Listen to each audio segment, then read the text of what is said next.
Morning. Thank you so much. Good morning, sir. Good morning. We're going to have you come up here. Good morning, everyone. Appreciate it. Yes, sir. Do you solemnly swear affirm the testimony you're about to give this court today is the truth, the whole truth, and nothing but the truth, so help you God? Yes, I do. Please be seated. Good morning, sir. Good morning. What we want to do is ask you some questions outside the presence of the jury. Thank you, Your Honor. Just for purposes of introduction. Oh, sure. Could you please state your name? Roger Allen Mitchell Jr. Yeah.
Are in agreement that we should not, this part of this testimony, since it's not going to be in front of the jury, should not be live streamed. So if we could just not live stream this particular portion. Thank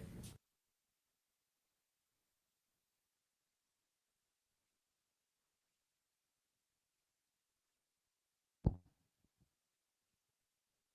Well, ain't that something? Unbelievable. There's a lot of fishy stuff going on around here. I think this might be a seafood shanty.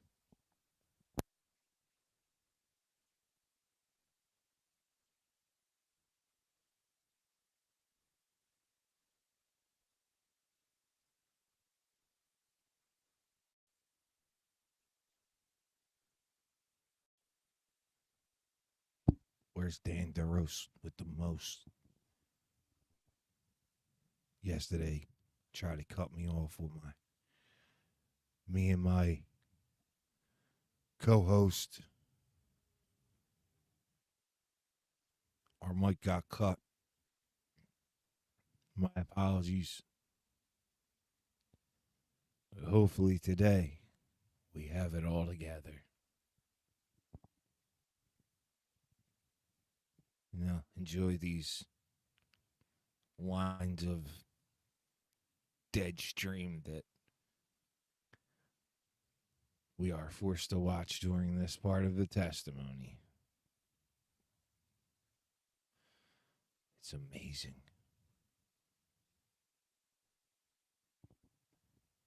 I'll be right back. I think I made a mistake that I have to correct.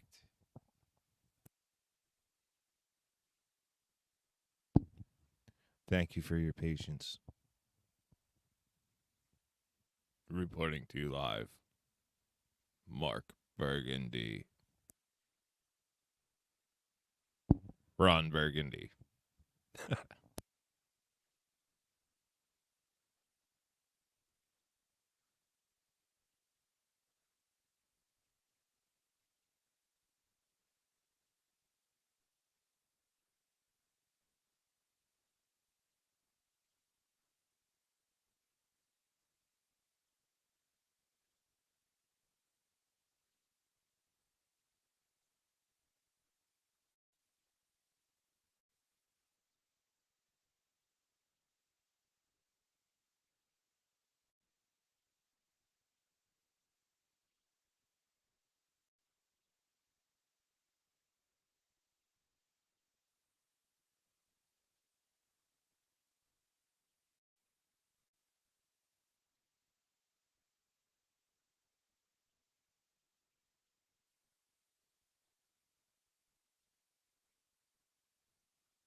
We're waiting on them to come back.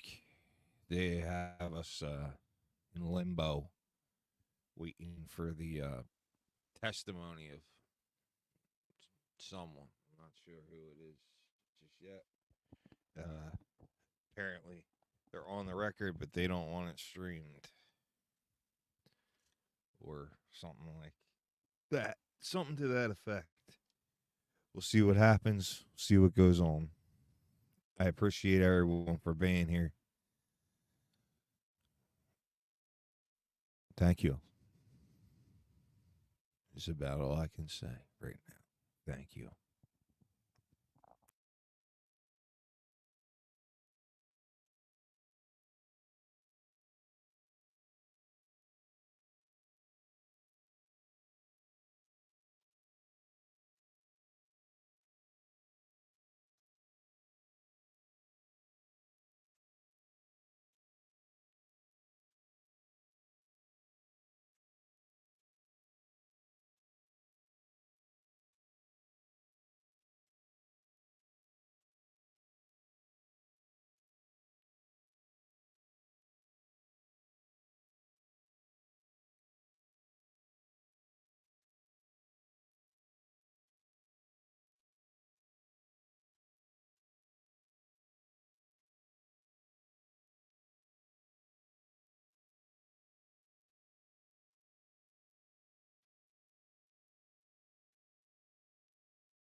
I don't know. We might be coming back.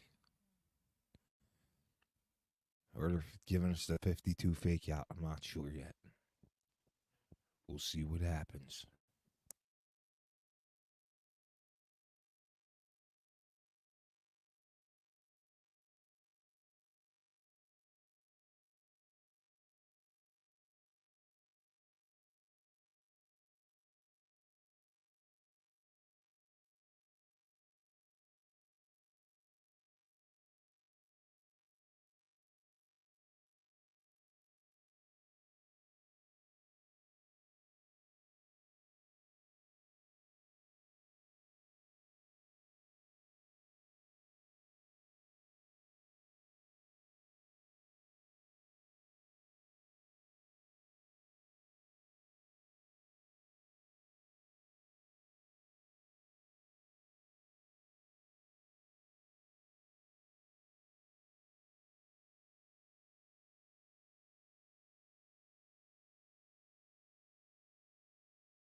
examiner, and then got recruited to Washington, D.C.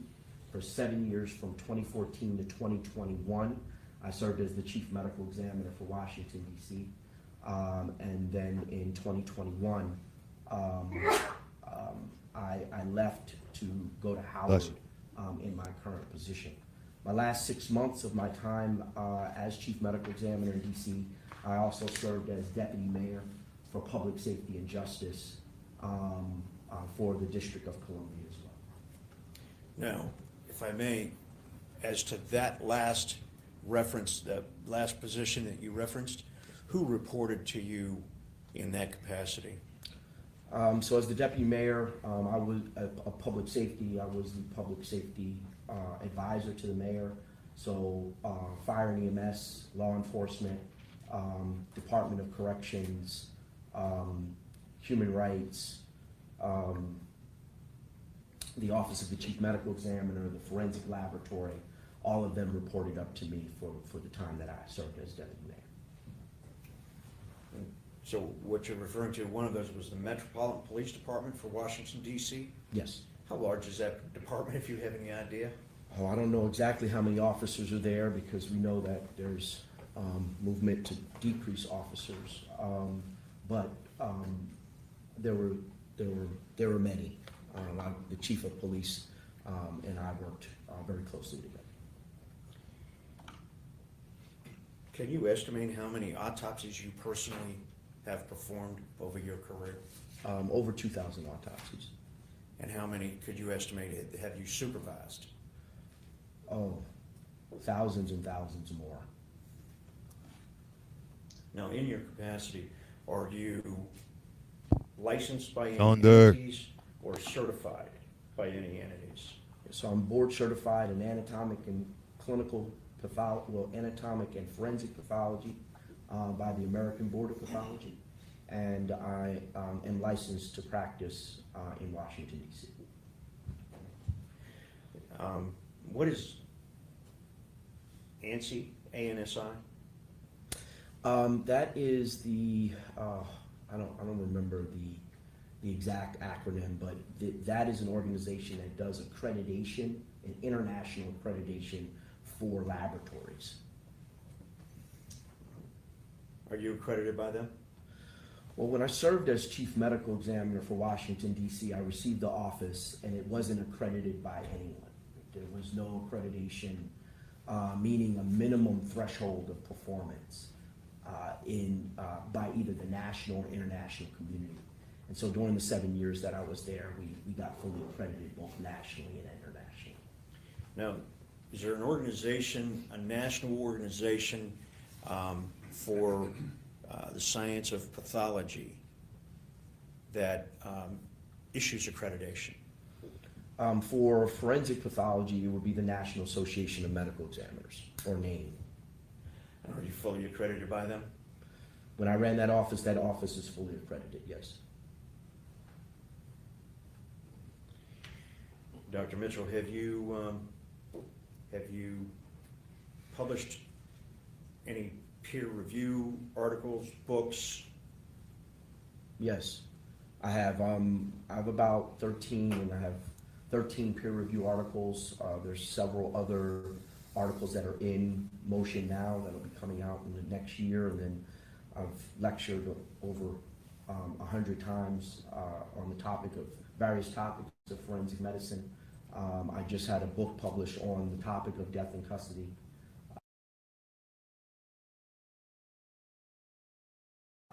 In 2017, I led a group of forensic pathologists on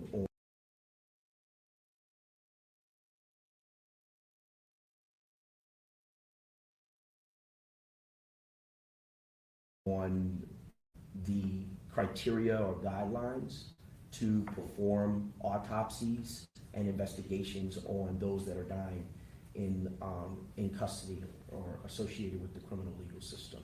And that was adopted, commissioned and adopted by the National Association of Medical Examiners. So it is their position. I just served as the convening physician bringing people together.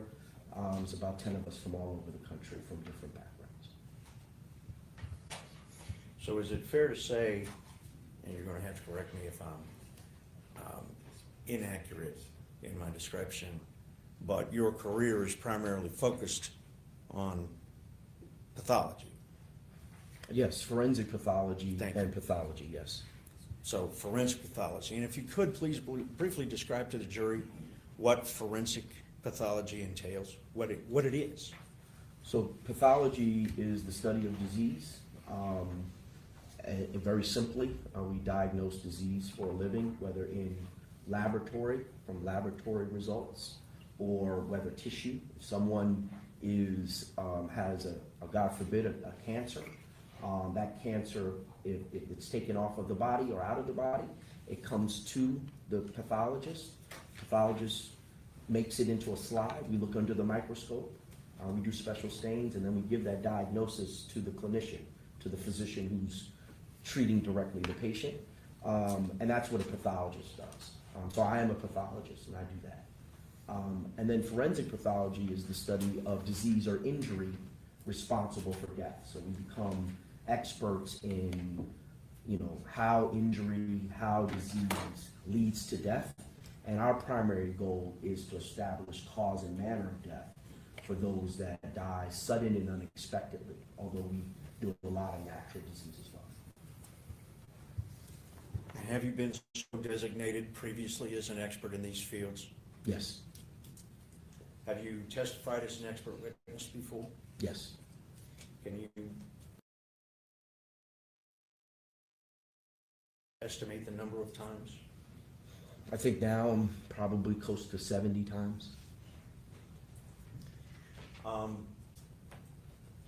In your position as a forensic pathologist, have you had occasion to conduct autopsies on individuals who died during police restraint or law enforcement or in custody in general? I'm trying to generalize the question. So if you need me to be more specific, let me know. But yes, I have performed autopsies on individuals as such. And how many times, if you could estimate, how many times has that occurred? Both autopsies and consults, I'm probably close to between 25 and 30. Thank you. Now, getting back to your qualifications for just a moment, are you, do you hold any current positions aside from your work with Howard University? Yes, And if you would, please, tell us what those are. I am the Speaker of the House for an organization called the National Medical Association, which is the oldest and largest group of black physicians in the country. I'm on the board of Mentoring in Medicine, which is a group that helps young people gain access to medical careers. I'm also on the board of a group called Young Doctors DC, which does the same for young people in the District of Columbia. I'm a commissioner on combat sports, boxing commission. I like boxing, so I'm in that. I'm active in my church. I'm a minister there. That probably covers it. Have you spoken on the issue of forensic pathology to other doctors, pathologists, organizations? Yes, I also run as part of my role at Howard, I have a group of a CDC grant, Centers for Disease Control grant, that helps us provide technical assistance for and support for forensic pathologists globally. It's called the Medical Legal Death Investigation International Community of Practice. It's about 46 countries. We support them virtually. Sometimes we go into country to help kind of establish the foundation of what forensic medicine should happen. And all of it is for the purposes of making sure that the death certificates are correct, no matter what the cause and manner of death is, and that public health record, because most countries, including this one, rely on good death certificates to be able to establish prevention for diseases or injuries that occur in that community. Have you spoken in any foreign countries regarding this matter? Yes. Can you identify them? Bangladesh, India, Belize, England, Egypt, Rwanda, Zambia. That's probably the majority of them.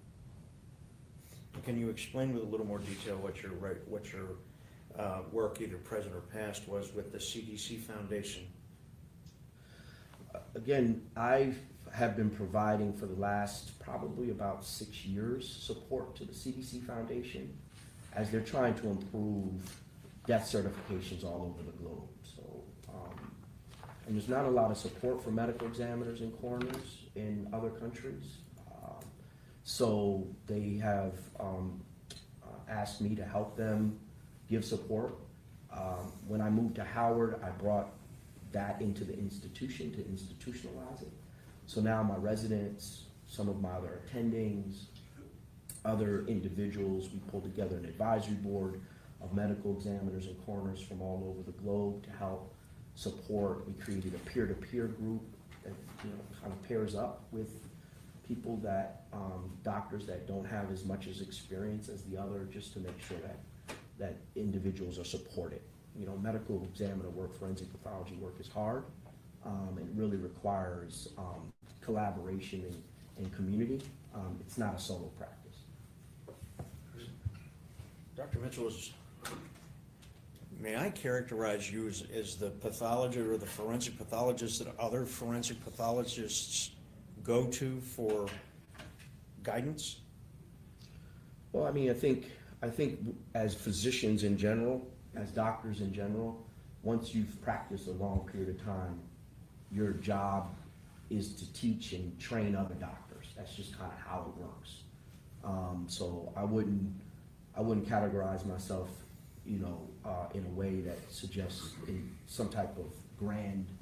I just had a career, and I'm serving, other forensic pathologists and teaching other forensic pathologists. That's someone taught me and mentored me, so I'm doing the same. In your capacity as a forensic pathologist, and specifically working with some of the agencies that you've already referenced, have you had occasion to deal with a syndrome identified as excited delirium? Yes.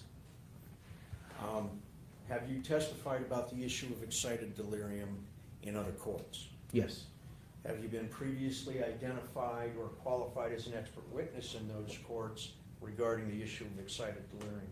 Yes. Now, I want to talk about the present case, Alexander Rios. I contacted you, correct? Yes. And I asked you to render an opinion on these matters. Yes. Did I provide you any direction or guidance as to how I wanted your opinion to read? No. Can you tell me how that communication bore fruit, if you will, from the initial conversation to you issuing a report, which we'll get to in a moment? On telephone, email, conversations about the case, but really sending me all of the documents that is listed in my report to review. I reviewed those documents and provided you my opinion. And just so, in the interest of full disclosure, what is RAM Consulting? That is my consulting company. And you are here today as a forensic pathologist, ostensibly as an expert witness, but through RAM Consulting, and you were paid for your services, is that correct? Yes. All right. Is that typical? Yes. You've testified that you've already previously testified, you've testified in approximately 60, perhaps 70, as many as 70 cases. Do you recall that? Yes. Were you paid then? The majority of those cases I was as a government witness, So it was part of my job to not only perform the autopsies, but also testify. When I was chief, I would have to testify on other people's cases as well, if they left the office and weren't available for whatever reason. But anytime that I have direct connection, it's my case, I haven't charged, and could not charge for the majority of those cases. But you are being paid here. Yes. Your Honor, at this time, I would proffer Dr. Mitchell as an expert witness. Okay. Any objection? No, Your Honor. Well, since he's so recognized, Thank you, Your Honor. Did the report come in? we gotta get it. I think it was answered with the clerk. Oh, I thought it came in well. I think something came in, but Ah, I'm not sure. So All right. we'll find out. Aha. We got it. This is a process, but we got it.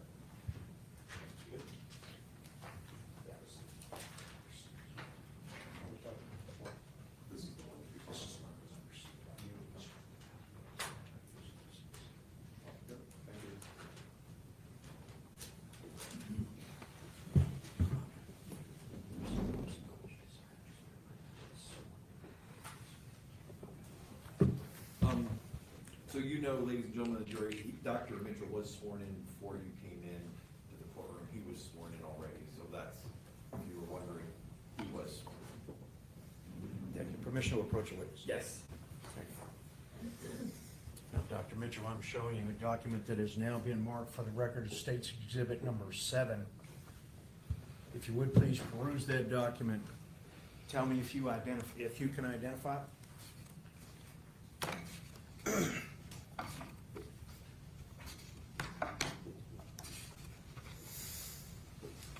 Yes. And what does that document purport to be, sir? This is my opinion report, summary report, signed and dated as September 5th, 2022. And by signing and dating as you're referencing, that's a facsimile of your signature that you recognize, is that correct? That is correct. All right, thank you.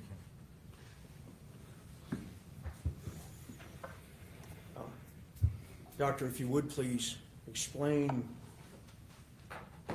the items that you reviewed in preparation for the construct of this report.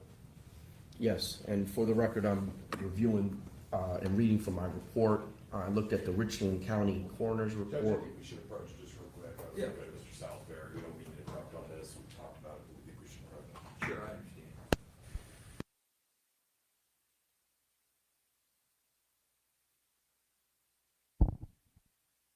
Their approach is unreal.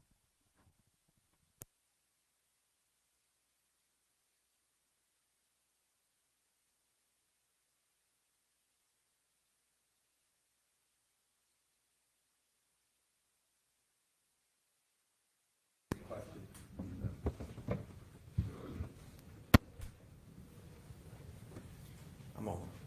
Sure.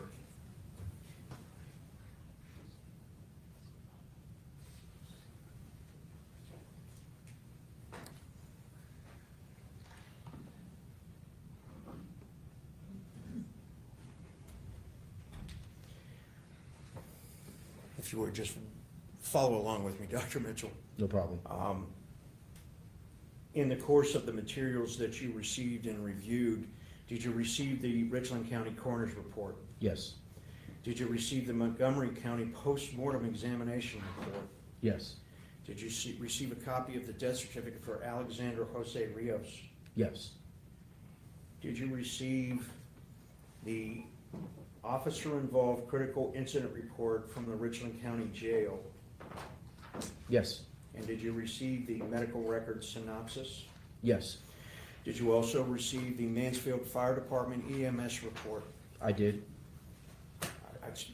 For the record, it was EMS response report. Did you receive copies of the medical records for Mr. Rios from the Mansfield Hospital? Yes, I did. Did you receive what's called a subject workup from the Bureau of Criminal Investigation, BCI?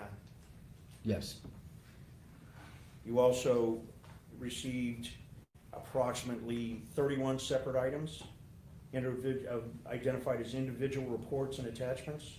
Yes, Did you receive volunteer statements that were taken by interview? yes, I did. And how many of those did you receive? 7, And were there also audio interviews? yes, And did they correlate with the individual written statements that you received? yes, they did. So there were 7 of those as well. Yes, Did you also receive video from a identified Sony handheld camera?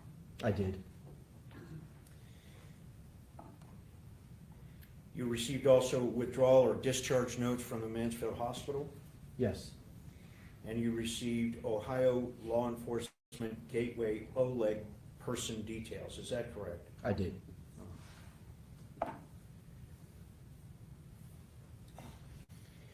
And are those the items, the totality of the items that you used to render your opinion, to evaluate in order to render the opinion that is in front of you? Yes. If you would, please, tell us what those items showed you, or what you learned from those items about the circumstances and details involving Mr. Rios on that day in September. So, Mr. Rios was a 28-year-old male, 70 inches in length, I think about 195 pounds. He was in a prison cell, standing on a wall, on a half partition wall, when correctional officers engaged him verbally, asking him to, giving him commands to come down off that wall. They went in to the cell. At that point, Mr. Rios ran past them into the office area. At that point, he was grabbed to be restrained, tackled and placed on his belly in a prone position during this violent altercation. He also, there was opportunity to render tasing. Taser was deployed at that time as well. He was then completely in a prone position with several officers on his back, and one officer had his foot on the upper back, lower neck of Mr. Rios. And during that altercation, that officer stood with his body weight on the back of Mr. Rios. At that point, Mr. Rios ceased to breathe and became unresponsive. The EMS responded. EMS from the report took about, again, my recollection is about a minute, 30 seconds to receive the call, and then less than 2 minutes to arrive. When the EMS arrived, he was in what they call a non-shockable rhythm. And there's only 2 cardiac rhythms that consider a non-shockable, either asystole, meaning no heartbeat at all, or PEA, which is pulseless electrical activity.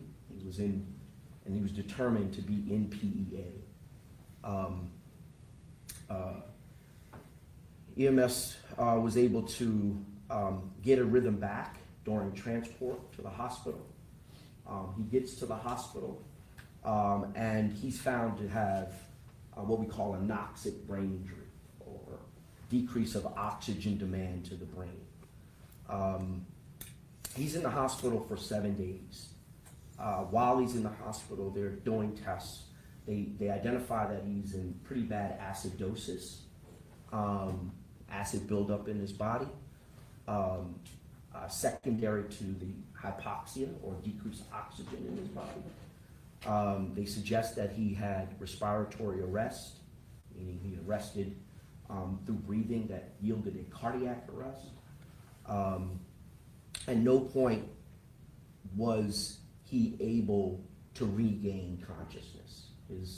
He had the decreased oxygen to his blood had rendered him unable to be revived. And during that period of time, there was efforts to see whether or not he could live, and ultimately he died. During that time period, there was a urine screen that showed that he had amphetamine in his urine as well. At autopsy, he had scrapes and bruises. Otherwise, he was a normal 28-year-old man. I think that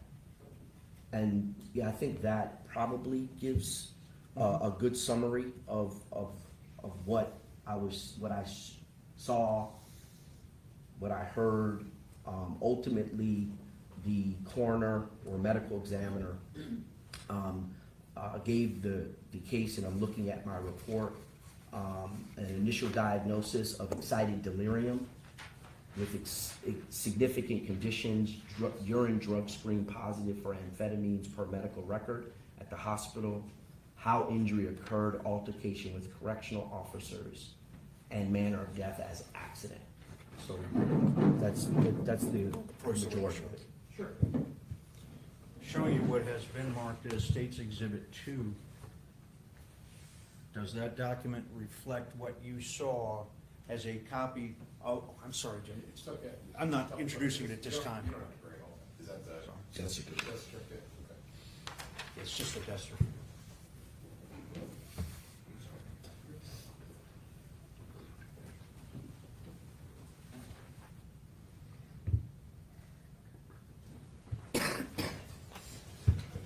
Again, State's Exhibit 2, I'm supposed to show it to them first.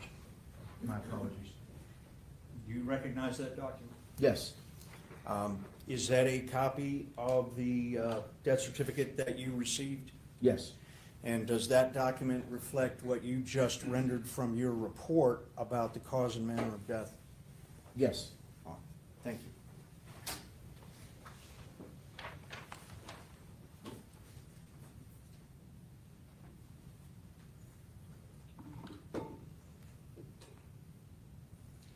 Now, during the course of your analysis, you watched the video. Yes. You've already identified it was the handheld Sony camera video. Yes. Did that video provide you with further information about how Mr. Rios wound up in the state that he was in? Yes. Can you tell us what it is that you saw in that video that was important to you in your analysis? Yes, I mean, very simply put, an individual stood on his back until he couldn't breathe. So it was clear in the video. Cue that.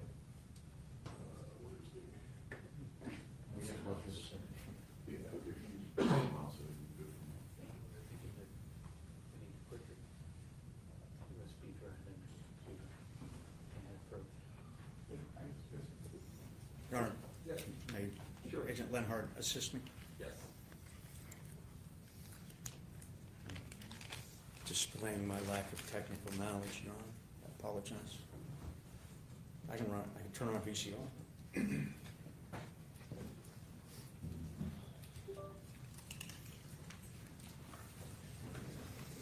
With the court's permission, I'd like to show that video that Dr. Mitchell is referencing.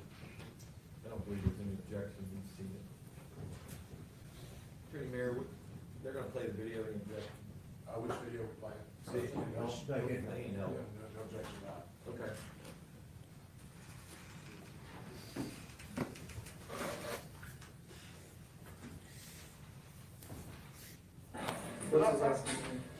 Rios. Rios, I need you to come down so we can.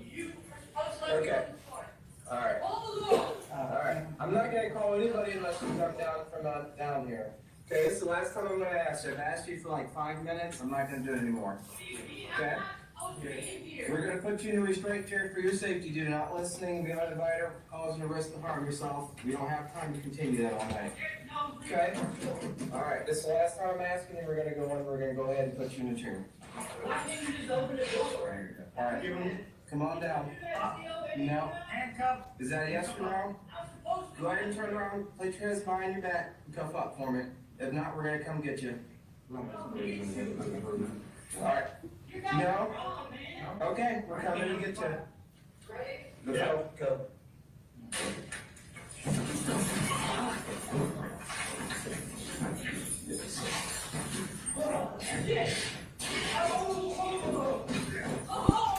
Your discretion is advised. I do not recommend that you watch this part.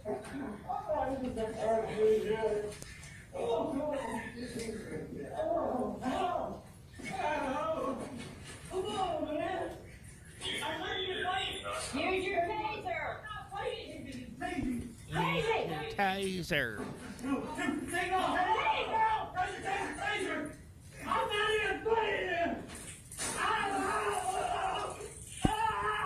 The scumbaggery continues.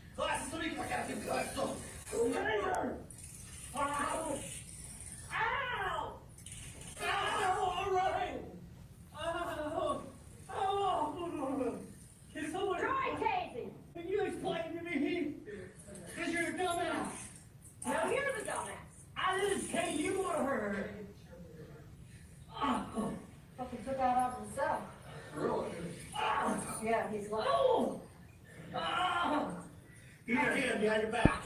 That's Cooper with his foot on the back of Alex Rios. Sorry, this is very disturbing. Disturbing.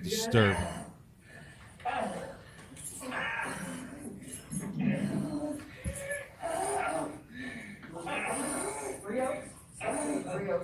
Alexander Rios.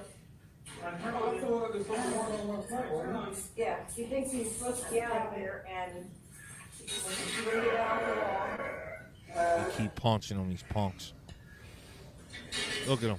His foot clear off the ground. Clear off the ground. It's over with. And they keep tasing. Kid ain't got no fight left in him. It's still punching him.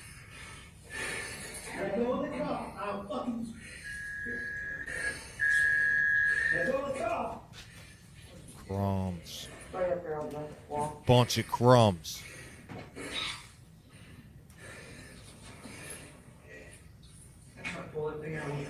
Get a pair of shackles. They should have just left them in there.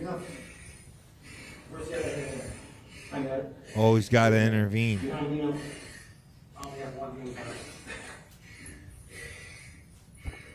For their safety, huh? This is what this is for their safety. Grab some, oh, he's got it. We got shackles. Ready? Alright, Yeah. shackles. Give me the other hand. Bring it toward me, guys. You got it? Shackling down there. This club.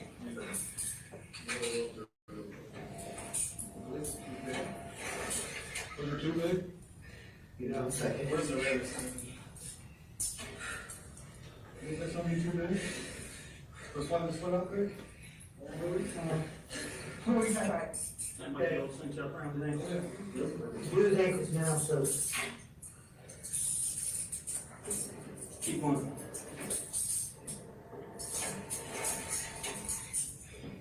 Hey, Gardner, let's come on the other side of the wall. When we come up, we're going straight up into the chair. All right. Go right behind you. And then walk behind you.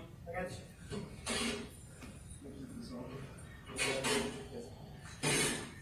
All right, I got the chair so it doesn't move. Okay. You two ready? Turn them. Straight up. Hear me? Get up. He's turning blue. Sure. Call squad. Master control, call the squad. Moving now.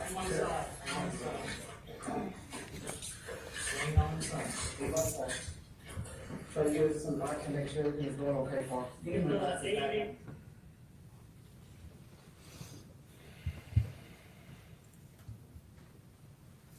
Dr. Mitchell, is that the video that you received and watched? Yes, In that video, you previously made reference to someone who stood on him and caused the air to leave his body. My words, not yours.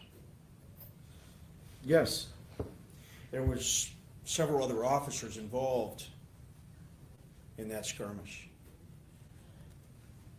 Based on the video, did you observe the conduct of any of the other officers who would have had the direct impact of forcing the air out of Mr. Rios's body?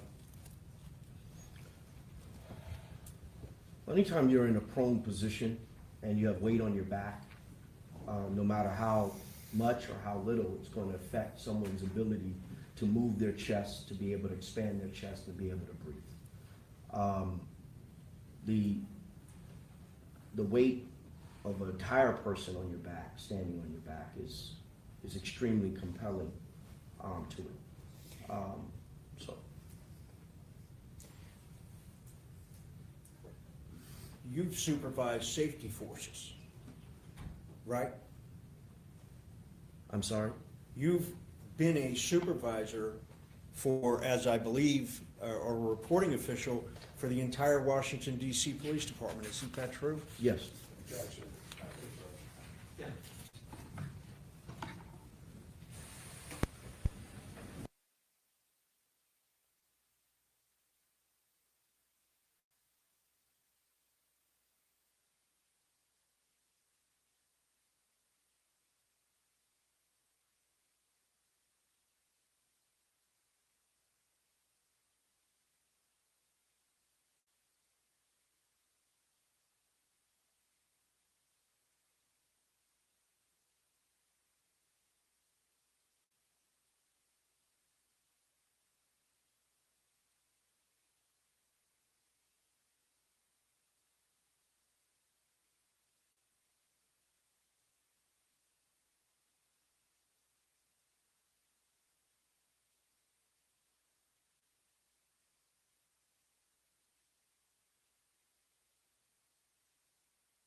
Dr. Mitchell, as a forensic pathologist, have you been involved in other cases where an individual was in a prone position, Yes. held in a prone position? Yes. Were you involved in situations where restraint by law enforcement officers was causing that prone position? Yes. Were you involved in cases where the force that was being used, strike that,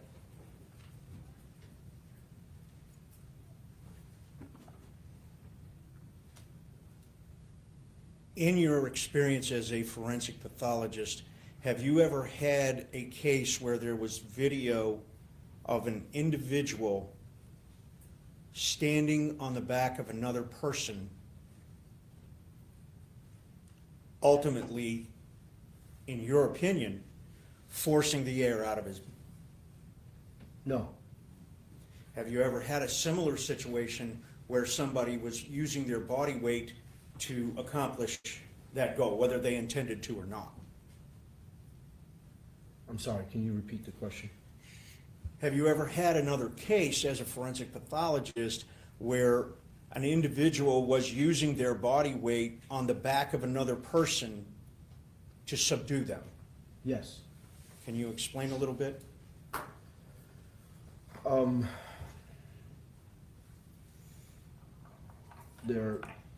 I've had several cases where an altercation has happened with law enforcement, and law enforcement is placing an individual in a prone position or on their stomach, and are either kneeling or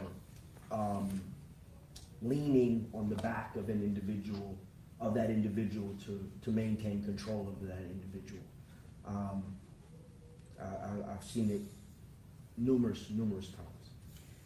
So in your experience as a forensic pathologist, which is more prospectively damaging to an individual who's being restrained and held prone? Someone who is forcing pressure on their hip, or someone who's standing at the base of their neck with both feet? Standing at the base of their neck with both feet. What about if somebody's holding their shoulder or their arm? Is that more injurious? Is that more serious than the individual standing on the victim's back? No, it wouldn't be more injurious than someone standing on another person's back. But you would agree with me that effectively putting a person prone on the ground, meaning face down on the ground, and restraining him is going to impact their ability to breathe under the best of circumstances. Isn't that true? Yes. Isn't that correct? Yes, that is correct. And that was the case in this situation, was it not? That is correct.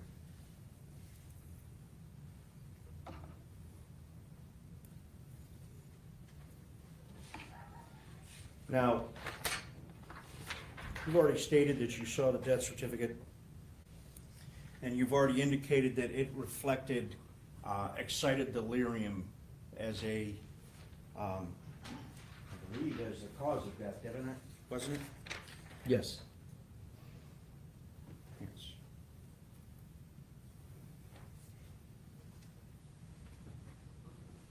And they asked, describe how the injury occurred, and you referenced that as indication of altercation with corrections officers. Yes. Do you agree with the description that this was the result of an altercation with corrections officers? Yes, I agree that the death is, the circumstances were altercation with correctional officers.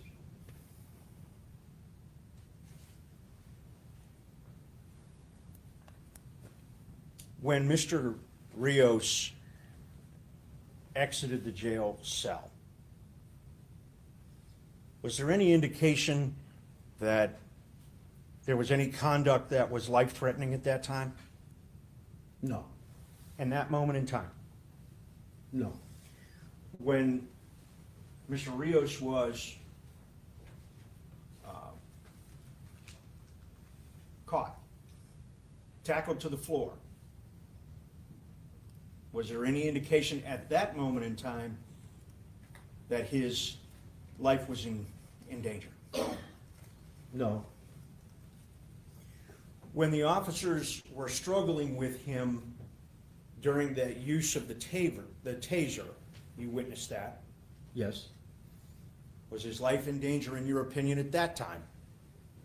no, When he was lying prone, the officers continuing to struggle, at that point in time, would you say that his life was in danger? Yes, I mean, if he stays in that position for long enough, it could be dangerous. So is it fair to characterize your answer as that was a trend that if it had continued could have had bad results? Yes, All right. But if it had been brief, would that have been life-threatening in and of itself? no. What changed? What sequence of events occurred that changed the threat on Mr. Rios's life? You had another person standing on the back of Mr. Rios. That level of weight on someone's back, they can't move, can't shift, be able to open up their chest. We all have to breathe with our chest opening up and closing. That's just how it works.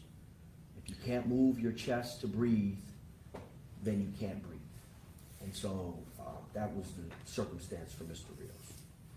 Is there any indication on the video that would corroborate your observations that standing on the back was the precipitating factor in Mr. Rios's death?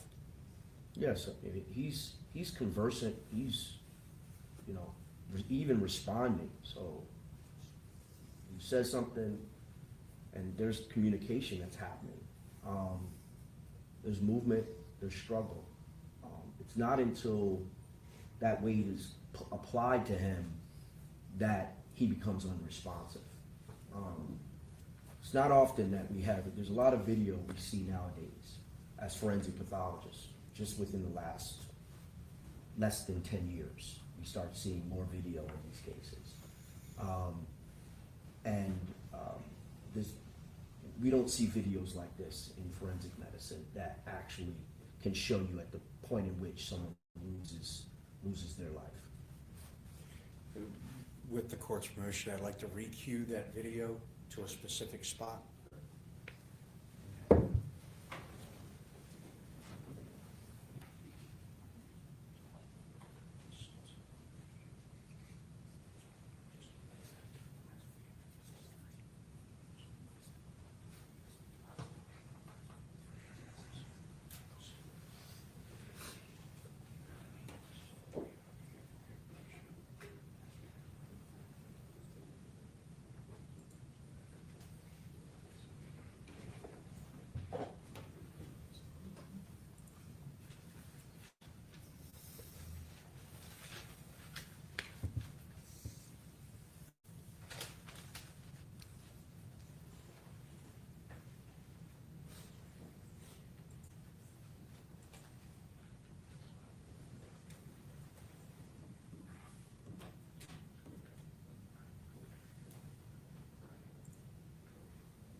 What up?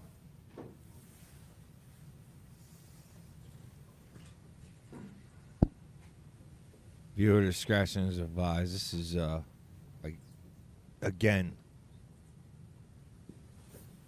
horrible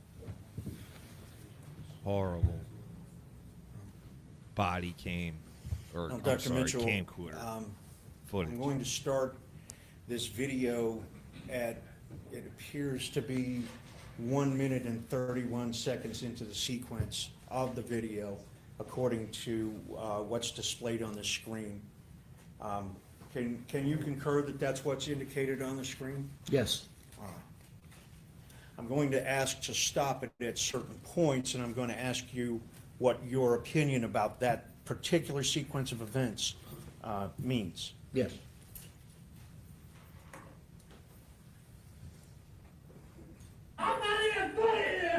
Stop. Stop. What did you hear Mr. Rios say? I'm not even fighting. Does that sound like an appropriate response in the middle of a struggle? Whether it's true or not is another issue. But does it sound like an appropriate response to someone who's struggling with these officers? I don't know if I can tell you what his response is, whether it's appropriate or not. Well, he's not telling you the sky is green, is he? He's not. Okay. He's being struggled with, and he's saying, I'm not even fighting you. Whether that's true or not, does that sound like something that someone who's in the middle of a struggle would say? If you know. If you know.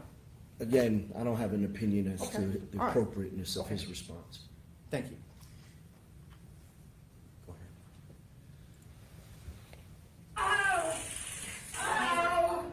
Class 3, Captain Class 2. Ow! Ow! Ow! All right! Ow! Ow! Can someone... Try, Casey. Can you explain to me? Because you're a dumbass. No, you're the dumbass. I didn't say you were her. Oh! Fucking took out on himself. Really? Yeah, he's like, Oh! Oh! Give me your hand behind your back. oh, shit. Stomach. At 2 minutes and 13 seconds, Mr. Rios is still communicating, correct? Yes, And there's a foot on his back, correct? yes. All right, go ahead.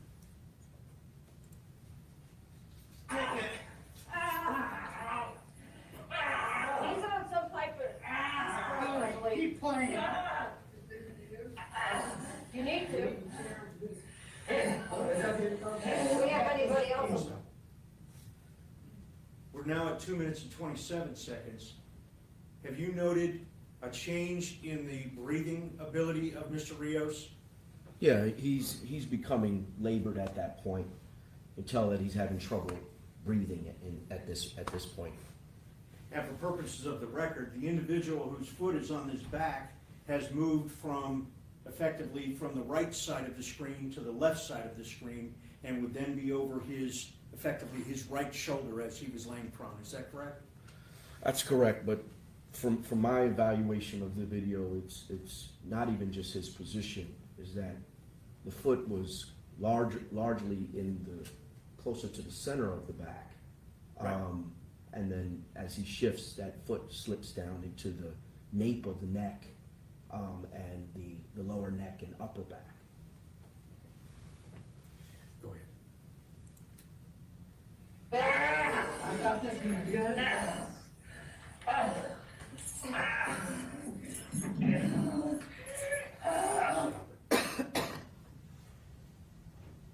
At 2 minutes and 36 seconds, is there a discernible change in Mr. Rios's breathing ability from the question I just asked you about a few seconds ago?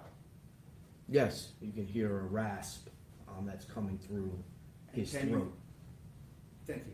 And can you tell me if there's any difference of the conduct of the officers at that time, and specifically the foot of the officer who has his foot on Mr. Rios's back? I mean, from this angle, I can't see whether or not the pressure is being increased, but the rasp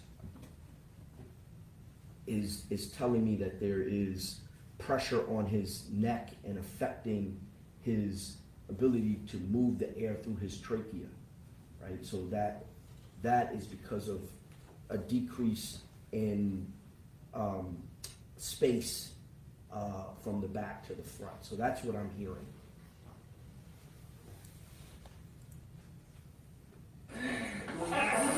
Rios? Rios. Alexander Rios. Yeah, he thinks he's supposed to be out of here, and when he's ready to get out of the wall. What do you see now, Dr.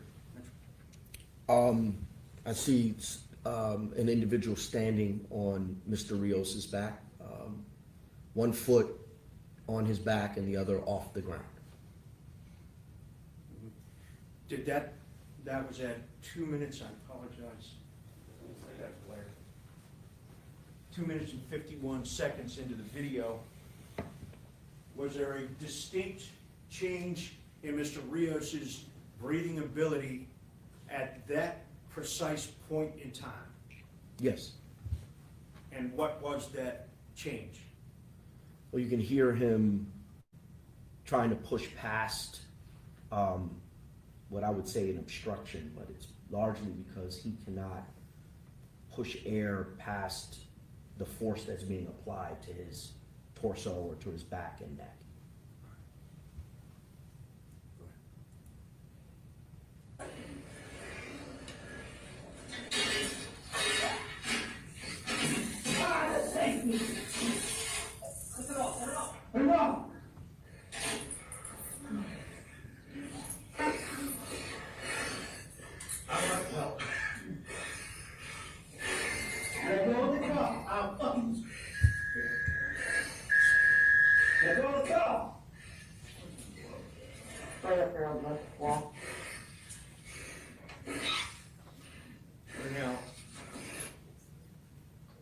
We're now at 3 minutes and 25 seconds of the video. When was the last time you saw any response from Mr. Rios in that video?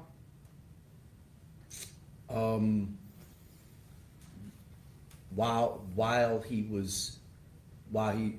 the individual was standing on him, you can see him kind of, the eyebrows wince and move. You heard a small kind of whistle of air coming out, that last bit. Well, if I may stop you there for just a moment. Yeah. After you heard that whistle of air coming out as you just described, did you ever hear him breathe again? No, Did you ever see him move again? no. Did you ever see Well, him? let me just correct. He's being moved.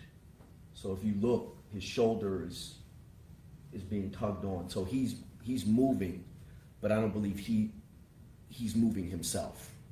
So there is evidence of movement, but I don't believe he's moving himself.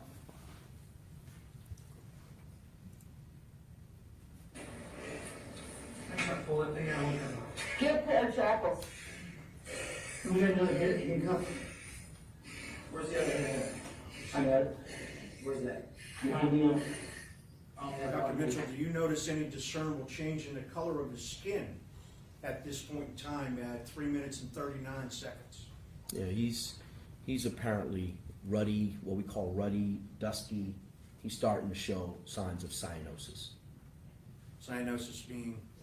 Cyanosis is when you have a lack of oxygen, but specifically when you have more carbon dioxide in your body, in that part of your body, you become cyanotic, and that's a decrease in oxygen.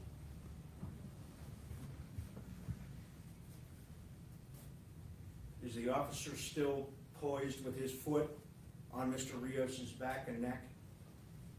Yes.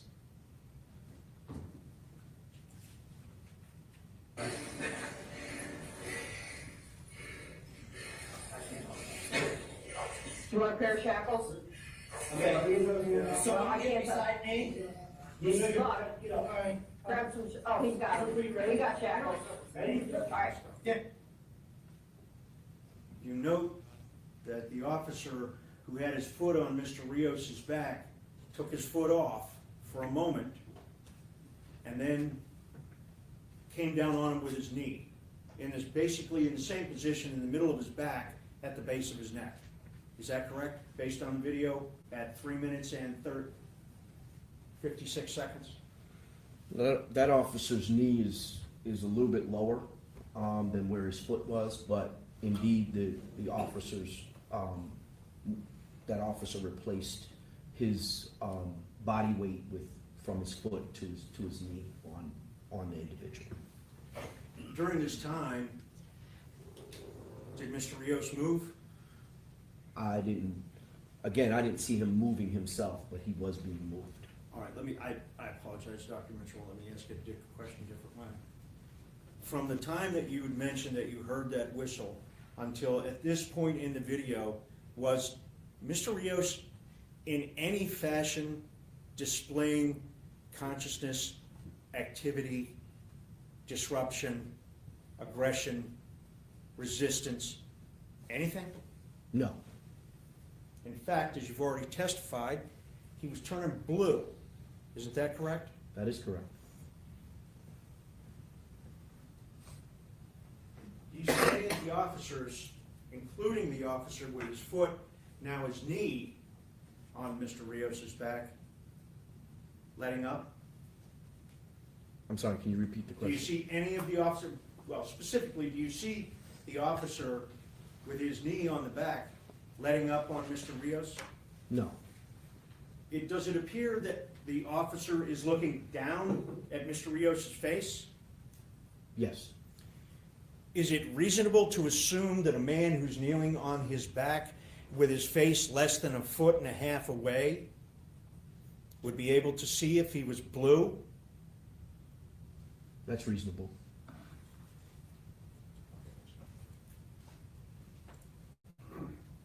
Shackles. Give me the other hand. Bring it forward, guys. Again, stop. Shackle down there. This, That's a much more clear display of Mr. Rios's color at that point in time, is it not? It is, Where is this officer's knee? on his back. Thank you. come on.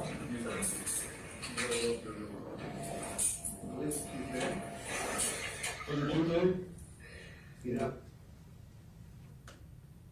You see the officer lifting his arm, Mr. Rios's arm? Yes, He's handcuffed, correct? yes, Is there any display of movement, finger movement, anything from Mr. Rios? I didn't see any. All right, go ahead. One second. Where's the latest? Is this on YouTube, baby? Does he appear to Let's let this one up there. Who are we saying? Okay, I'll send you up around the ankle. Do his ankles now, so. Keep going.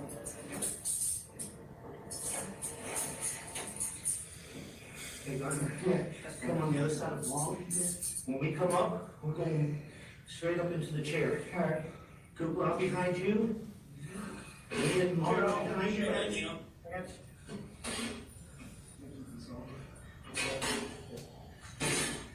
All right, I got the chair so it doesn't move. Okay.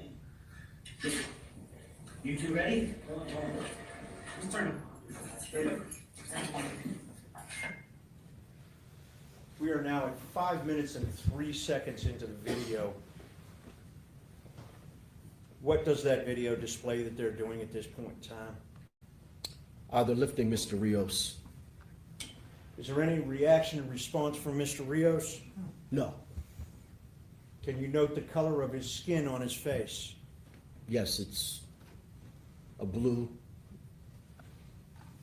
Is there any indication whatsoever that Mr. Rios was conscious in any way or fashion at that point? No, he's not conscious at that point.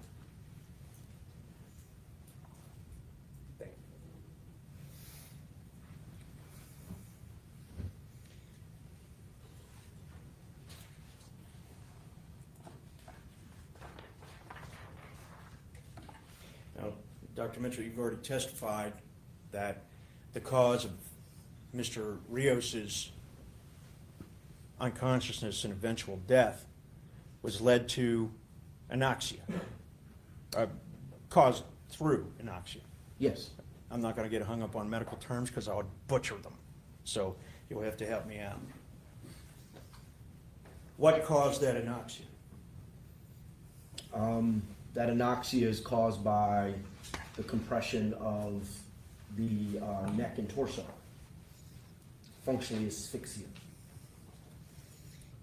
Asphyxia. Yes. Now, the medical records make mention of a cardiac issue. Can you explain that? Well, anytime you can't breathe, your heart and lungs are inextricably linked. They are linked together. So there are two organs in your body that need oxygen the most, and that is your brain and your heart. So if your brain doesn't get oxygen, you become unconscious.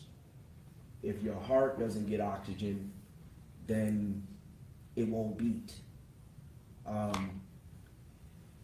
You may have electrical activity to the heart that's telling it to beat, but because it doesn't have oxygen, it doesn't have the resource to beat. EMS showed that as pulseless electrical activity. That's the definition of it. You have electrical activity that can be picked up by monitors, but when you put your finger on your pulse, your heart is not beating.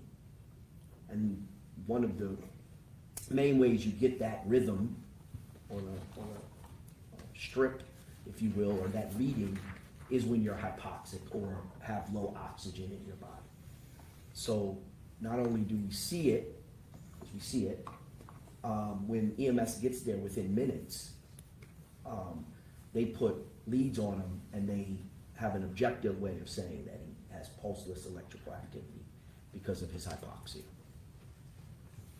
Thank you, Doctor. Now, there's been a considerable amount of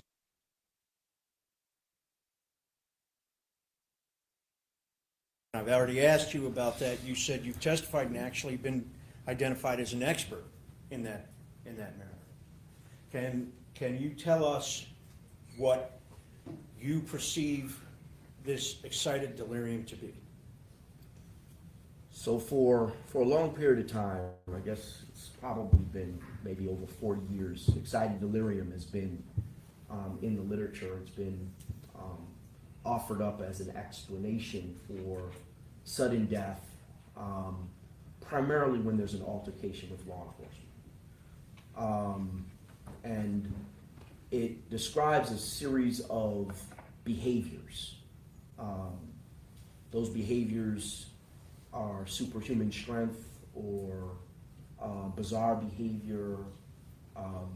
Some of the literature talks about increased body temperature, what they call hyperthermia, as a reason, profuse sweating. Some suggest that it's associated with a psychosis or mental health issue. Others suggest that it can be associated with the use of stimulants like methamphetamine or cocaine or PCP. And then there, in the definition of excited delirium, there's a sudden death that happens in this environment. But now, nearly 30 years after it's been used, several, if not all, major medical organizations dispute it as a cause of death. And although there are behaviors that can be seen, and those behaviors may be real, those behaviors in and of themselves are not causing death. And so it's not to be used as a cause of death. The symptoms overlap. They overlap with other types of diseases, other types of behaviors. And that's why this kind of catch-all term. Quite frankly, I think it's been used when you had minimal amount of injury in an individual that was in an altercation, and the medical examiner has these small injuries that in and of themselves can't cause death. And they were looking for a way to categorize the deaths. And so excited delirium was an easy way to categorize the death. Now, there's a lot of video. There's a lot of actual observations of these deaths. And it's clear that these deaths are not excited delirium, if there was ever such a thing. So that's functionally where excited delirium is now on the spectrum. Thank you, Dr. Mitchell. What is the AMA? The American Medical Association. What is their purpose? Well, they're probably the oldest and largest group of physicians. They do all the continuing medical education for physicians. A lot of the different societies have spun off the AMA. They originated as you had to be an AMA member in order to get privileges at hospitals. You know, for a long period of time. They're the mainstay organization that governs medicine in this country, provides recommendations. Do they recognize excited delirium as any proper diagnosis? No.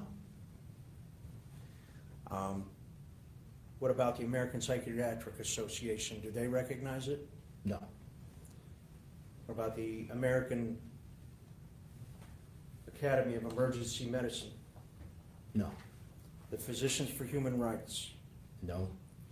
The National Medical Association for Medical Examiners, Medical Examiners Association, name? No, they do not. I believe you've already testified that, at least to your knowledge, there's no formal medical organization that recognizes excited delirium as a cause of death. That's correct. Is it even recognized as a treatable condition? Excited delirium does not exist in the American Psychiatric has this diagnostic manual that they put out. The DSM-5? The DSM-5, yes. It's excited delirium is not in that. It's not So- in that manual. So if an individual presented at an emergency room displaying odd symptoms such as have been described, hyperthermia, profuse sweating, perhaps being delusional, all of those types of things, there's no research manual that emergency room doctor could go to, no periodical, no website that could go to it and say, here's how, this is excited delirium, that's how you have to deal with it. Currently, there's no organization or diagnostic manual that identifies excited delirium as an entity. It's also been suggested numerous times in this court that Mr. Rios was under the influence of methamphetamines. How does that factor into your analysis? Well, first of all, strike that. In your review of all of the medical information, was there any positive indication that he was under the influence of a drug? Yes, I mean, influence, I don't know about influence. I don't know about the influence of a drug. Well, let me re-ask the question to I don't know. assist. Did any of the medical records indicate that there was a presence of a drug? Yes, And what was that? he had a urine drug screen with amphetamine. That was identified as a presumptive positive, was it not? Yes. I may still not understand it fully, so if you would, please help me out. What's the difference between a presumptive positive and a confirmatory positive? So in all drug testing, you have tests that are screening tests, and you have tests that are confirmatory tests. The screening tests will be more sensitive than they are specific to the drug. So they really have a low threshold. If any of the molecule looks like that particular drug, it will show up as positive. It's supposed to catch if you have it, right? If you have, and that's sensitivity, right? I know I'm getting a bit technical. Hopefully you can follow me here. That's sensitivity. And that will be a presumptive positive. So, In the urine, it would be a presumptive positive if it was like a screening. That's a screening test. and that's what the medical records indicated, it was presumptive positive from a urine screen, is that correct? Yes. Now, to your knowledge, was there any other follow-up testing done on that? No. So is it fair to say, for clarification's purposes, that the presumptive positive would indicate that it was in his system, but would not tell us whether or not he was quote-unquote under the influence? Is that a fair statement? That is correct. Now, there have been other witnesses that have testified particularly Dr. Lehman, who was one of the authors of the medical examiner's report. You saw that report in your packet of information, did you not? Yes, I did. All right, I'd like to talk to you about that for a few minutes. Dr.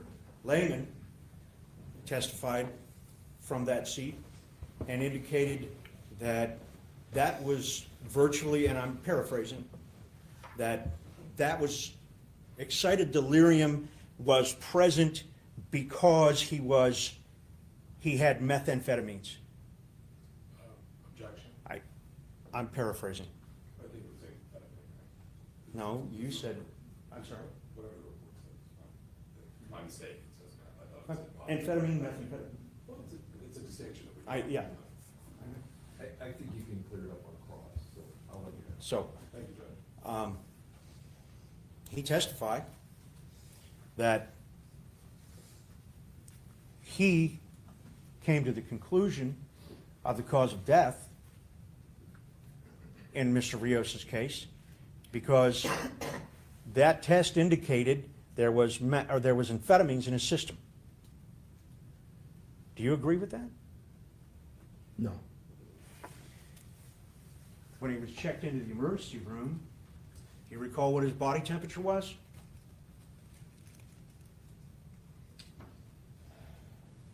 I don't remember exactly, but it was 97 point something. Is there something in your, something that would refresh your recollection? Yes, I believe so, in my report. What is that? Referencing Exhibit 7, your report? Yes, so in my report on page 5, it says his temperature on admission to the emergency department was 97.9 degrees Fahrenheit. And I believe you've already testified, or at least it's already been stated, that the lapse of time from where you last saw him in the jail, unresponsive, to the point in time when he was at the hospital was moments. Do you recall that? It was a short duration of time.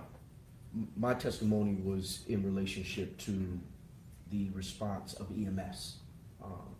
But- I apologize. EMS responded within, I think you said, a minute. That is correct. There was a short period of time, as reflected in the records. I'm going to object to the leading nature of that first. Okay. I'll remove, I'll restate. To your recollection, was the amount of time between the last time when you saw Mr. Rios on that video in the jail and the time that he was checked into the hospital, how long was that? Do you recall? I don't recall exactly the time, but it was Was it a short brief? amount, a short amount of time. Is it fair to assume that his body temperature would not have changed dramatically, in your professional opinion? His body temperature would not have changed dramatically from the time that the EMS intervened at the jail until he was checked into the hospital. Is that a fair assumption? Just so you all, I don't assume, but it is my opinion that his temperature wouldn't have changed much. Is 97 point, now I don't remember what you said, 97.9? 97.9. All right. Is that hyperthermic? No. Isn't that one of the touchstones, if you will, that they use in the identification of excited delirium? Yes, they often say excited delirium has hyperthermia. But you would agree with me that that's not an absolute. That is correct. In fact, there are no absolutes. Is that a fair statement? That is a fair statement. Another one of the indicators that people have referenced in this courtroom is the delirious state that Mr. Rios seemed to be in. Do you agree with that there was in a delirious state?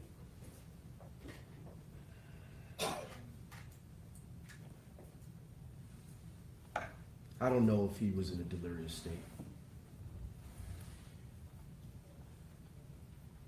You would agree with me he was in an excited state. I don't know if I would agree with you that he's in an excited state. Okay. how would you describe his demeanor at the time when he was on that wall and from there until he was rendered unconscious? I think he was in crisis. I think he needed assistance. Based on your knowledge and expertise, is there anything about that condition of being in crisis that would be indicative to excited delirium? Those that subscribe to excited delirium could see that crisis as excited delirium. But you don't. No.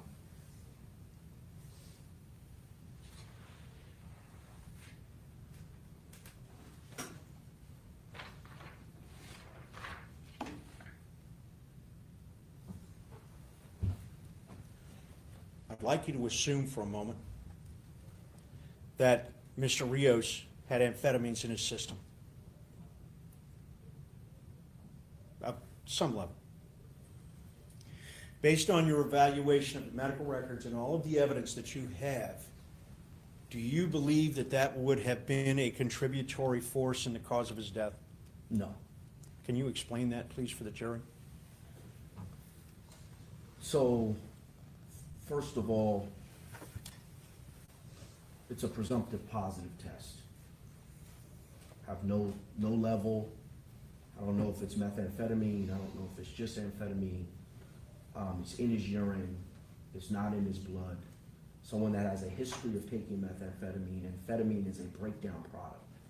It's what we call a metabolite of methamphetamine. So amphetamine is a breakdown product.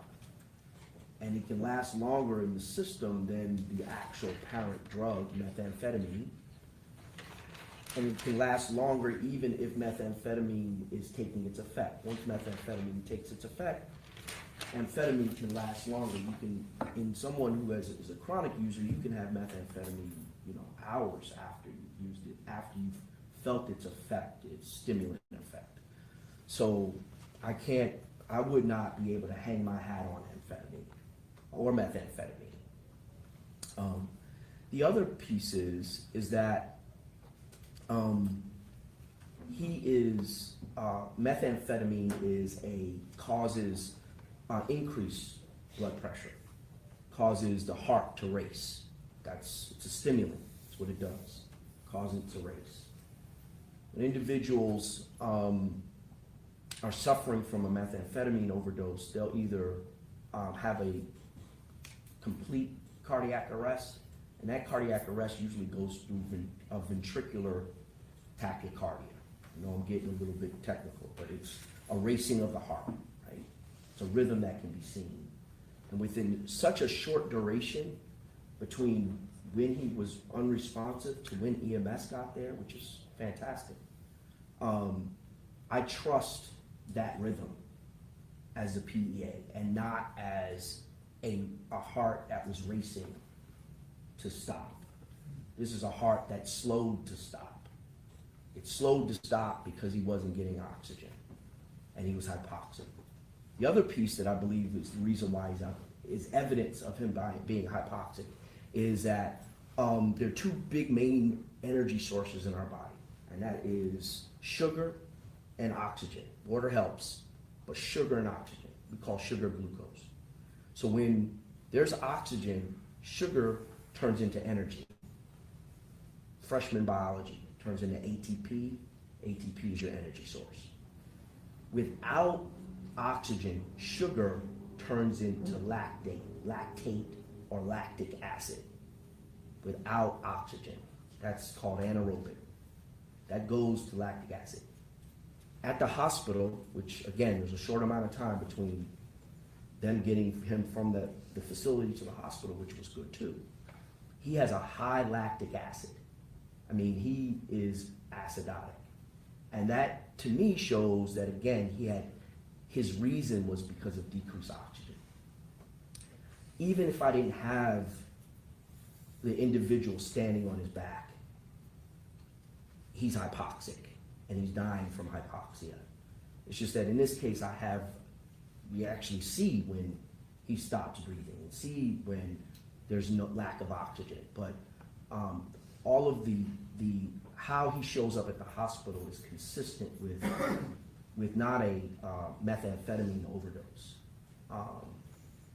So even if he had methamphetamine and they had confirmed methamphetamine with a blood test, and it was a blood test that was high, I wouldn't have diagnosed him with a methamphetamine overdose because of what we saw in the video. I mean, that absolves any drug reaction from its effects on a human when you stand on their back until they can't breathe. Thank you, Dr. Mitchell. Now, as a part of your analysis, you reviewed the autopsy, the medical examiner's findings Yes. from Montgomery County. Yes. Now, I'm going to ask you to assume for a moment that the chief medical examiner, the deputy medical examiner, I believe Dr. Lehman, did not conduct the autopsy. Would you agree with me on that? To your knowledge? Yeah, to my knowledge, he supervised the autopsy. So there's nothing to suggest that when both Dr. Paul and Dr. Lehman testified, and they both confirmed that she did the autopsy, that is the physical autopsy. There's nothing in the records that you received to contest that, is there?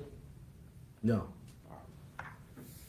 And you certainly understand what a fellow is in an autopsy or in a pathology, in the environment of pathology and forensic pathology. Yes, I know what a fellow is. They're a student, effectively. More than a student, but I was a fellow once. Yes. And I was a law school student once. They didn't have as nice a name for us.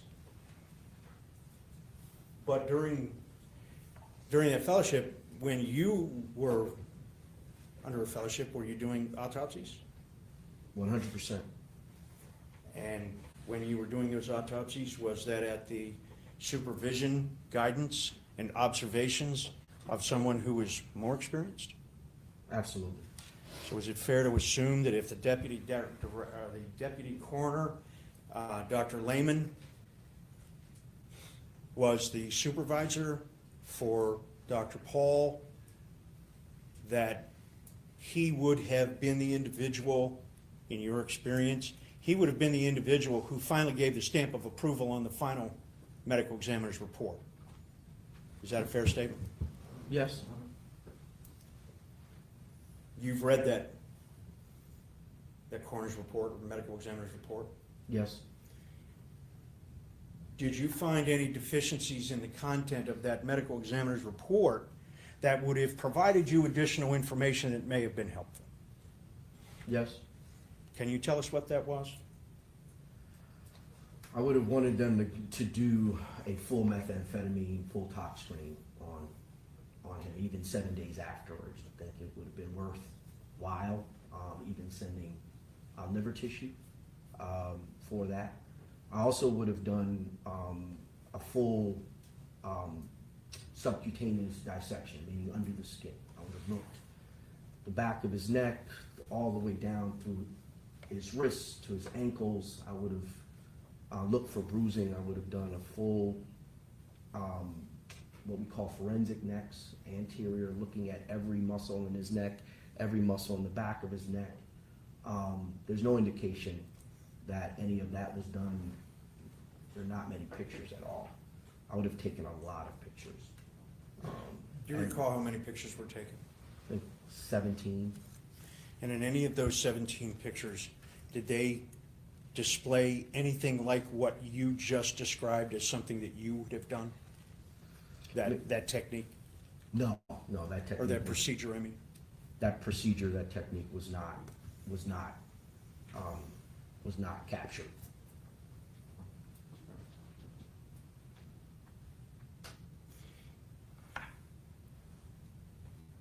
Well, let me ask this question in a different way, Dr. Mitchell.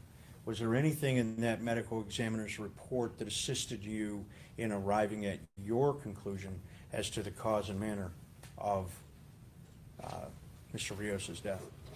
Yes. Can you tell us what that was? Each organ system was described, and so I had good descriptions of the organ systems, you know, the heart, the lungs, the liver, and so to know that everything was normal is extremely important. His height, his weight, the evidence of injuries, the scrapes, and that there was nothing that was missed, nothing that I, you know, at least the injuries on the outside of his body I could see through the report. I first gained knowledge of the amphetamine urine drug test through the autopsy report, because that's the first thing that I look at in any review, is to look at what was done by a colleague and to know exactly what I could have done differently. So, you know, the base of the report and the descriptions of the organs were good and were helpful for me to understand that he was a normal, healthy individual.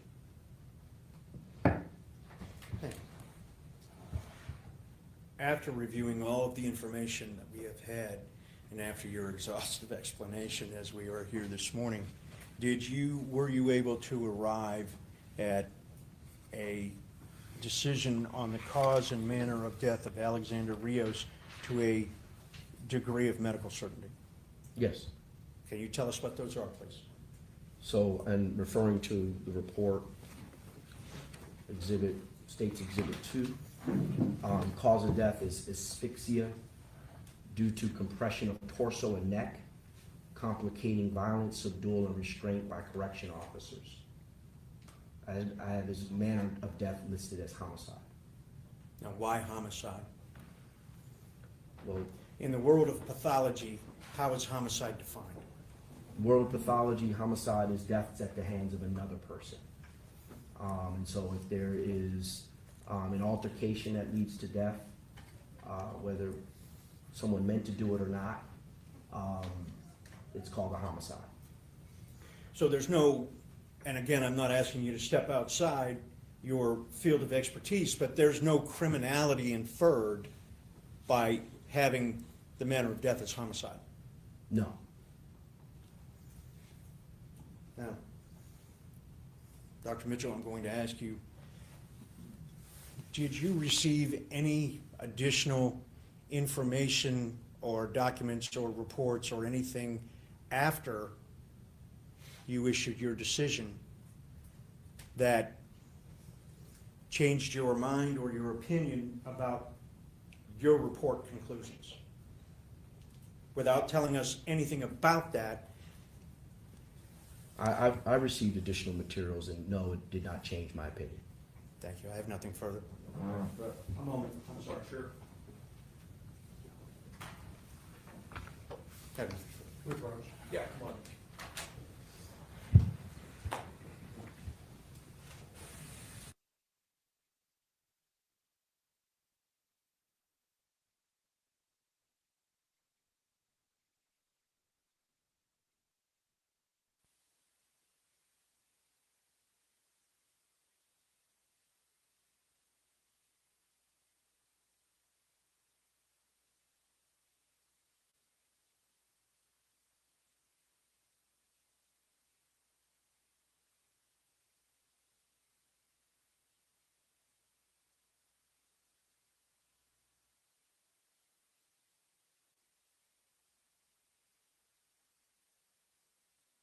Now, remember all the instructions about not discussing the case with anybody amongst yourselves or with anybody else, not letting anybody discuss it with you.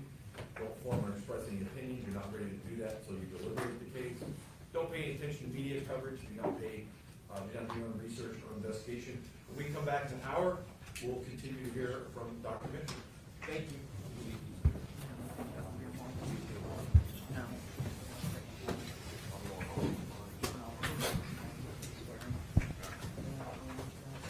So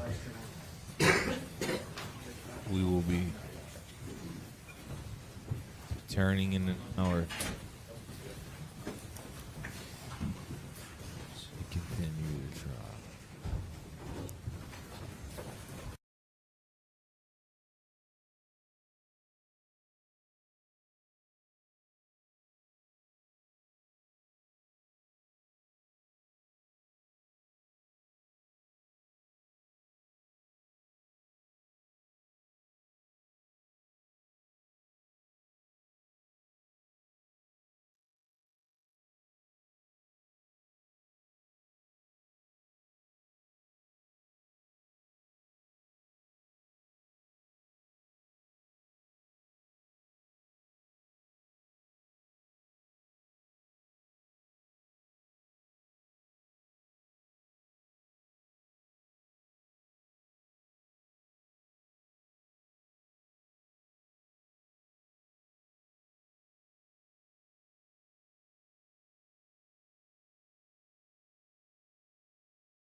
I would really like to know what people think, how they feel. What's your take on all of this?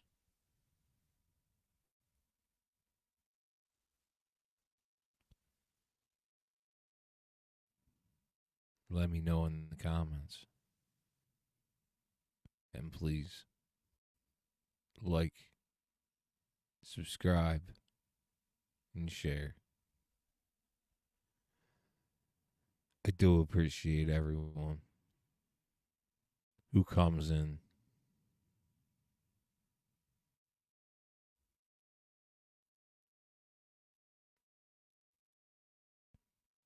I'm going to take this time to get myself a refreshment, caffeinated beverage, if you will. And we will return shortly. Thank you.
Sorry, just so you know that I'm not confused about the day.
Thank you, Tommy. Thank you.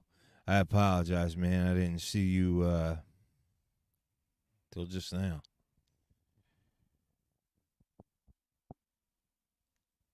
How you making out, man?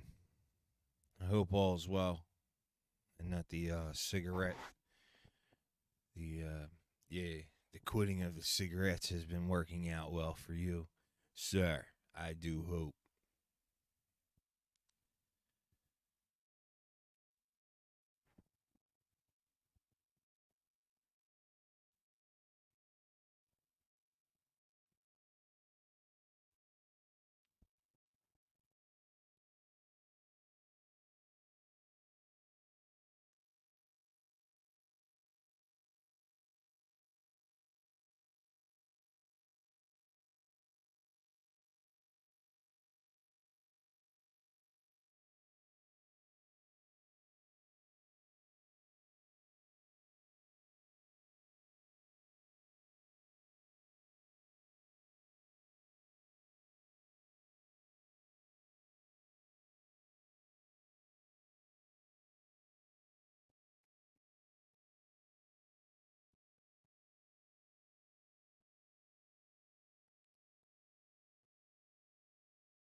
So what's your take on the case? How you guys feel? Let me know. Please.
It should be kicking back off here any minute, second.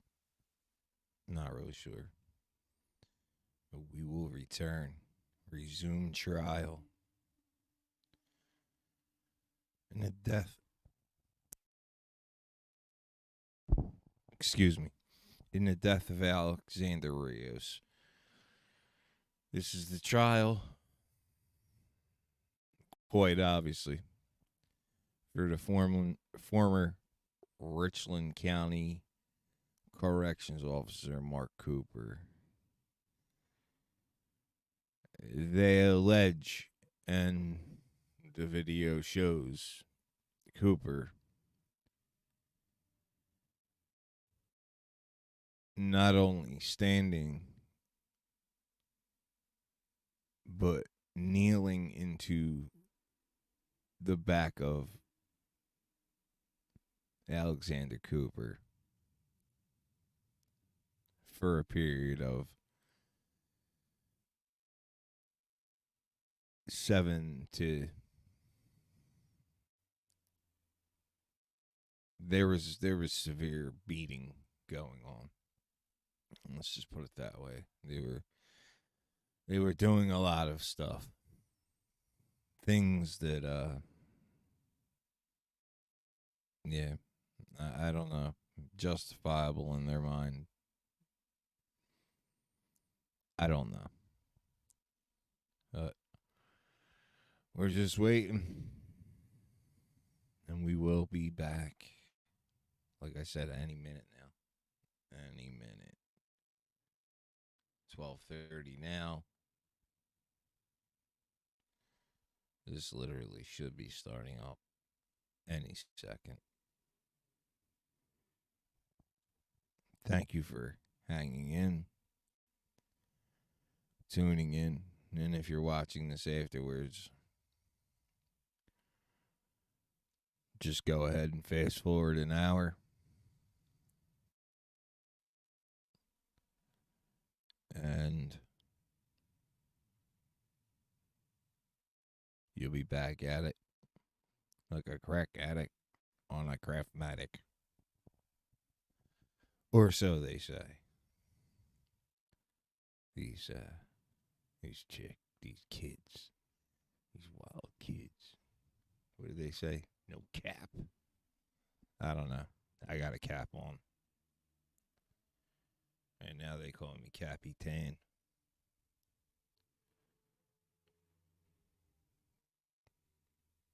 Because I'm white as a ghost. White as a ghost.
White as a ghost. White as a ghost I am.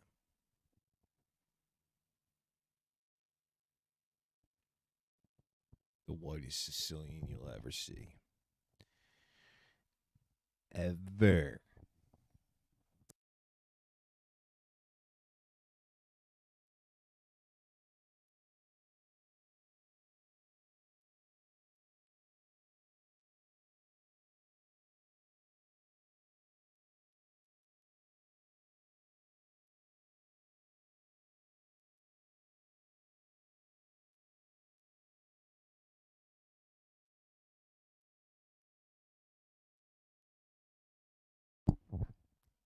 I gotta do a quick smoke break. I'm sorry. It is what it is, and I'd rather get it over with now.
So my name's James Mayer. You and I have not met before, correct? That's correct.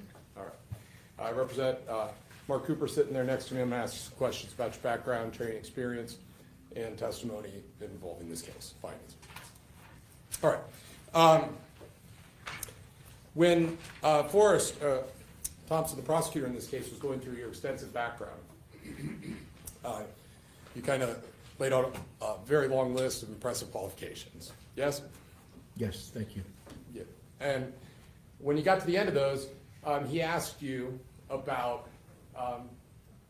something that you didn't mention, which is RAM Consulting, right? Yes, I did mention it, Ram Consulting. Yes, once he brought it up after you talked about everything else and what, how are you employed currently? How about that?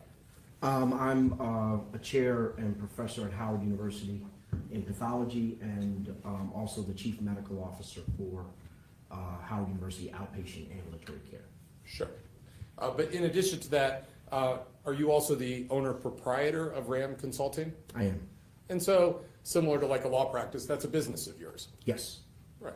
Where you use your professional expertise and make yourself available to consult, offer opinions, and testify in places like Mansfield. Yes.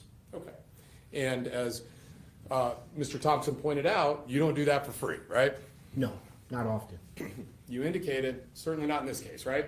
That's correct. Okay. You indicated that you've done thousands of autopsies, yes? Yes. And just to be clear, in this case, you had no hands-on with respect to the autopsy. That's clear, right? That is correct. You would agree that, generally speaking, the best position to offer opinions in these types of cases, in a perfect world, you would have conducted the autopsy yourself. Is that fair? That is fair, yes. And that stands to reason because during portions of your testimony toward the end, you talked about some of the, I guess, procedures or techniques that you would have used to maybe gather some information or try to learn some evidence that otherwise is not available in this case based on techniques not done. Fair? Yes, that's correct. Okay. Now, with respect to getting paid, right? You have an hourly rate, right? I do. Okay. Can you tell the jury what that is? It's $500 an hour. Objection. Overruled. I think it's relevant. You've been asked that before, right? I have. Been asked that in the last month, right? I have. Okay. And you've answered, right? Just as you Yes. did now, and the answer is what? $500 an hour. Okay. And you track the hours that you work at the case and you invoice it like any other business, right? That is correct. Okay. Now, back on September 5th, 2022 is when you created this report, the final version, I presume, yes? Yes. Okay. And just like with Mr. Thompson, if there's anything you need to look at to refresh your recollection, of course, I'm okay with that too. Thank you so much. So at that time, you indicated that you had invested 27 hours in Yes, the case. Is that right? that is correct. Okay. And so at that point, you had billed how much? Objection. I don't think he has to get into that. He's told you his hourly rate, so it's sustained. So whatever 27 hours times 500, that's what you billed up to that point. Fair? That would be fair. Okay. But you've continued to track your time in this case, correct? Yes. Okay. And so that would involve any follow-up consulting with the state or anyone else in this matter, correct? That's correct. Has there been some of that subsequent to September 5th, 2022? Yes. Okay. Before getting on the witness stand today, because you're billing for that as well, obviously, right? Yes. Travel time too? Not time, just the direct travel costs. Costs, yes. How much time do you have in this case prior to testifying this morning? Since the last invoice, probably about 7 hours. 7 additional hours? That is correct. Okay, so 34, and then however long we're up here today, right? This testimony is just a flat testimony fee of $3,500, However long it takes. however long it takes for the day. Okay. So you'd probably like to get done today, I would imagine. Sustained. So, with respect to your background, talk about your education. So you're board certified pathologist, forensic pathologist, and you talked about the 2 disciplines there, correct? That is correct. Okay. You went to medical school at the University of Newark? New Jersey Medical School, UMDNJ is what it was called. It's now Rutgers. Okay. Oh, it's now Rutgers? Yes. All right. And so, while a first-year medical student, there was an event that was very influential in how you've arrived in this field. Is that correct? In forensic pathology, Yes. I think the event that you're talking about didn't bring me to forensic pathology. Forensic pathology, I knew when I left the FBI, I wanted to be a forensic pathologist. Okay. What was the influence of the event that we're speaking about, and tell the jury how that went? So, I was a first-year medical student And a man by the name of Amadou Diallo was shot and killed by law enforcement in New York City. He was shot at 41 times, hit 19. He had entrance wounds in the soles of his feet, and we were about the same age. And so that made me, I went to med school to understand violence as a public health issue, to understand how we can prevent violence. This event made me think about police violence as something that I wanted to understand and create prevention for. You've discussed that in your book as an inspiration, yes? Yes, And that's the book that you told the jury about earlier today, Death in Custody. that is correct. That was published when? In September of this year. Is it? That's it. Okay, so very recently. Yeah, September. You've also discussed this on your podcast, right? That Yes. experience with Mr. Diallo, and how that was a motivating force for you? Yes. Yeah? Okay. And on your podcast, you indicated that it was concerning to you, that he could be shot at 42 times, hit 19 times, right? Yes. That he was unarmed, right? Yes, he was unarmed. And that it was your understanding he was reaching for his wallet. That is correct. Okay. You also indicated that no police officers went to jail for that, and that was concerning to you in the podcast, correct? That's correct. And you, at that point on the podcast, indicated that was a game changer for you. I don't know if I used the term game changer, but it was. Right. Okay. And so, and to that point, you indicated you wanted to understand why people were dying in police custody and things of that nature, right? But yeah, from that point and from that point on, I wanted to understand why people were dying in custody. Okay. But it also was upsetting to you that no police officers went to jail as a result of that incident, correct? Yes. Okay. And so you indicate in your book, as you kind of dedicate it in the beginning, that it's an ode to advocates. Is that fair? I think to families is what we dedicate the book to families. Right. You consider yourself to be, familiar with this question, an advocate or an activist physician, correct? I use the term I'm an advocate for my patients and for community. I don't use the term activist. An advocate is someone who fights for a cause, right? That's correct. It's the opposite of someone who stands on the sideline. Fair? That's correct. Yeah. Sometimes athletes can be advocates or activists, yes? Yes. Right. All right. And specifically, as an advocate, you are principally interested in this issue that you have written the book about, yes? Yes, I'm interested in death in custody and understanding it better. Okay. Now, there has been discussion in this case that you've been asked to take a look at the cause of death, the opinion that was rendered down in Montgomery County, and also the manner of death, yes? Yes. Okay. And so as we kind of get into that, with respect to cause of death, in your book, you talk about, you like music, yes? I love music. Yeah. You talk about the reggae artists from the 90s, Cuddy Ranks, Cuddy Ranks. and he talks about in that song that you focus on, there's 6 million ways to die, choose one, right? Yes, he does say that. Okay. And so what relevance does that, why is he right about that as it applies to your field, as to cause of death? Objection. Is it, you were asking about it in his book? I guess rephrase the question, I don't quite understand. Yeah, that expression, 6 million ways to die, is referenced in your book as you were explaining cause of death. Yes. And you indicate he's right about that. What do you mean by that, as it relates to cause of death, 6 million ways to die? I'll let him answer if you can. I can. Yeah. So when I teach cause and manner of death to my students and to other practitioners, I talk about how there's just a myriad of ways an individual could die. There are many different ways, from heart disease to drug overdose to sharp force injury, stabbings to hangings. I mean, there are just a wide variety, and then combinations of the above. So when because I like hip hop and grew up in the hip hop era, that particular song and the way he said that allows me to articulate the fact that there's so many ways. Because there's only 5 manners, I juxtapose how many causes there are to only the 5 manners that we have to choose from. And that's homicide, suicide, accident, natural, and undetermined. And so I often will use that cultural reference through the music to connect to the students so that they can understand what I'm saying surrounding cause of death. For sure. It's relatable. It is. Right. And so, in the context of cause of death, it could be a very complex task for a forensic pathologist to identify cause of death, correct? It can be, yes. And as you have indicated in your book and podcast, that's especially true in cases of in-custody deaths when it comes to cause of death, correct? Yes. So even within a complicated task or area, cause of death generally, it becomes more complicated in your experience with respect to this very specific type of death, the in-custody death. That is correct. Okay. Now, as to manner of death, like you said, those are the circumstances surrounding or leading to the death, right?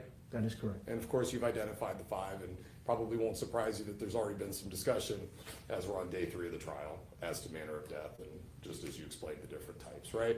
Okay. Okay. So you have characterized the cause of death in this case. You explained that. We're going to talk about that in more detail. But speaking first as to the manner of death, you have indicated that you disagree with the characterization of accident in this case, right? Yes. And instead, you think it would be more appropriate to call it a homicide. That is correct. Okay. And it's kind of where you finished with your testimony, but I just want to make sure that we're very clear on this point, okay? Can you explain again for the jury in your own words the relevance that the characterization of homicide as manner of death has for you compared to the legal provinces or the legal constructs that we're here for? So homicide is death at the hands of another. So if, an individual is part and parcel of the reason why someone is dead, then those are called homicides. How it differs from the legal proceedings is that we, as a forensic pathologist, I don't determine whether or not they intended to cause the death or not intended. I leave that up to juries like yourself and in the legal proceedings. My job is to be able to be clear on the circumstances. And when another human causes the death of another, then those medically are called homicides.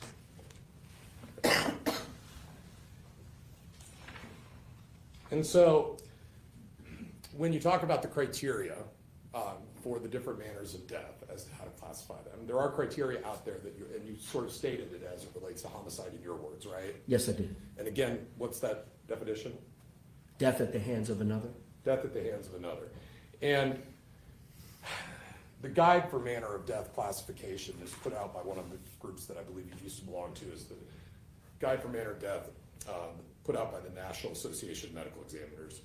You're familiar with this guide, correct? Yes. You even reference it in your report when you're discussing manner of death, correct? Absolutely. Okay. With respect to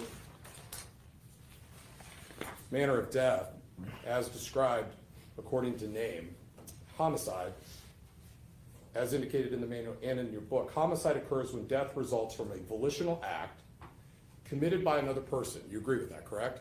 Yes. To cause fear, harm, or death. Yes? Yes. Intent to cause death is a common element in the homicide classification, but it is not required for classification. That's correct. Okay. Well, that's a little different than what you've told the jury, wouldn't you agree? At least the wording? Well, I gave you the definition in my own words. Sure. So it's invariably is going to be different than how you read it, for Well, sure. there's an extra piece to it here, right? I can break it down. So you can ask the question. For sure. I'll answer the question. You've testified it's death at the hands of another. Yes? Yes. First portion actually reads, occurs when the death results from a volitional act, right? Committed Yes. by another person, right? Yes. Okay. To cause fear, harm, or death, right? Yes. Okay. And so when you say death at the hands of another, it does not take into consideration anything with respect to the intent to cause fear, harm, or death, right? In your definition. Well, no, because in the second part of that definition, it speaks to common elements may have intent, but does not require intent. And so to cause fear or death, that portion, because I don't have it in front of me, Yeah, that is the intent portion. yes. In the next sentence, it says it may or may not have that intent. And I expressed to you all that it does not matter if there's intent or not. It's deaths at the hands of another, right? And so I think that it's consistent with that definition. I'm just not reading the definition, I'm giving it to you in terms that you may be able to understand.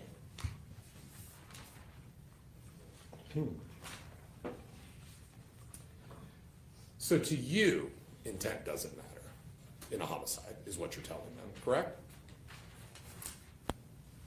Well, definitely to me, intent Right. doesn't matter, but, I mean, in the definition, intent doesn't matter. Right. If it's to cause harm, fear, or death, right, if they're putting that in there, it speaks to a degree of intent, does it not?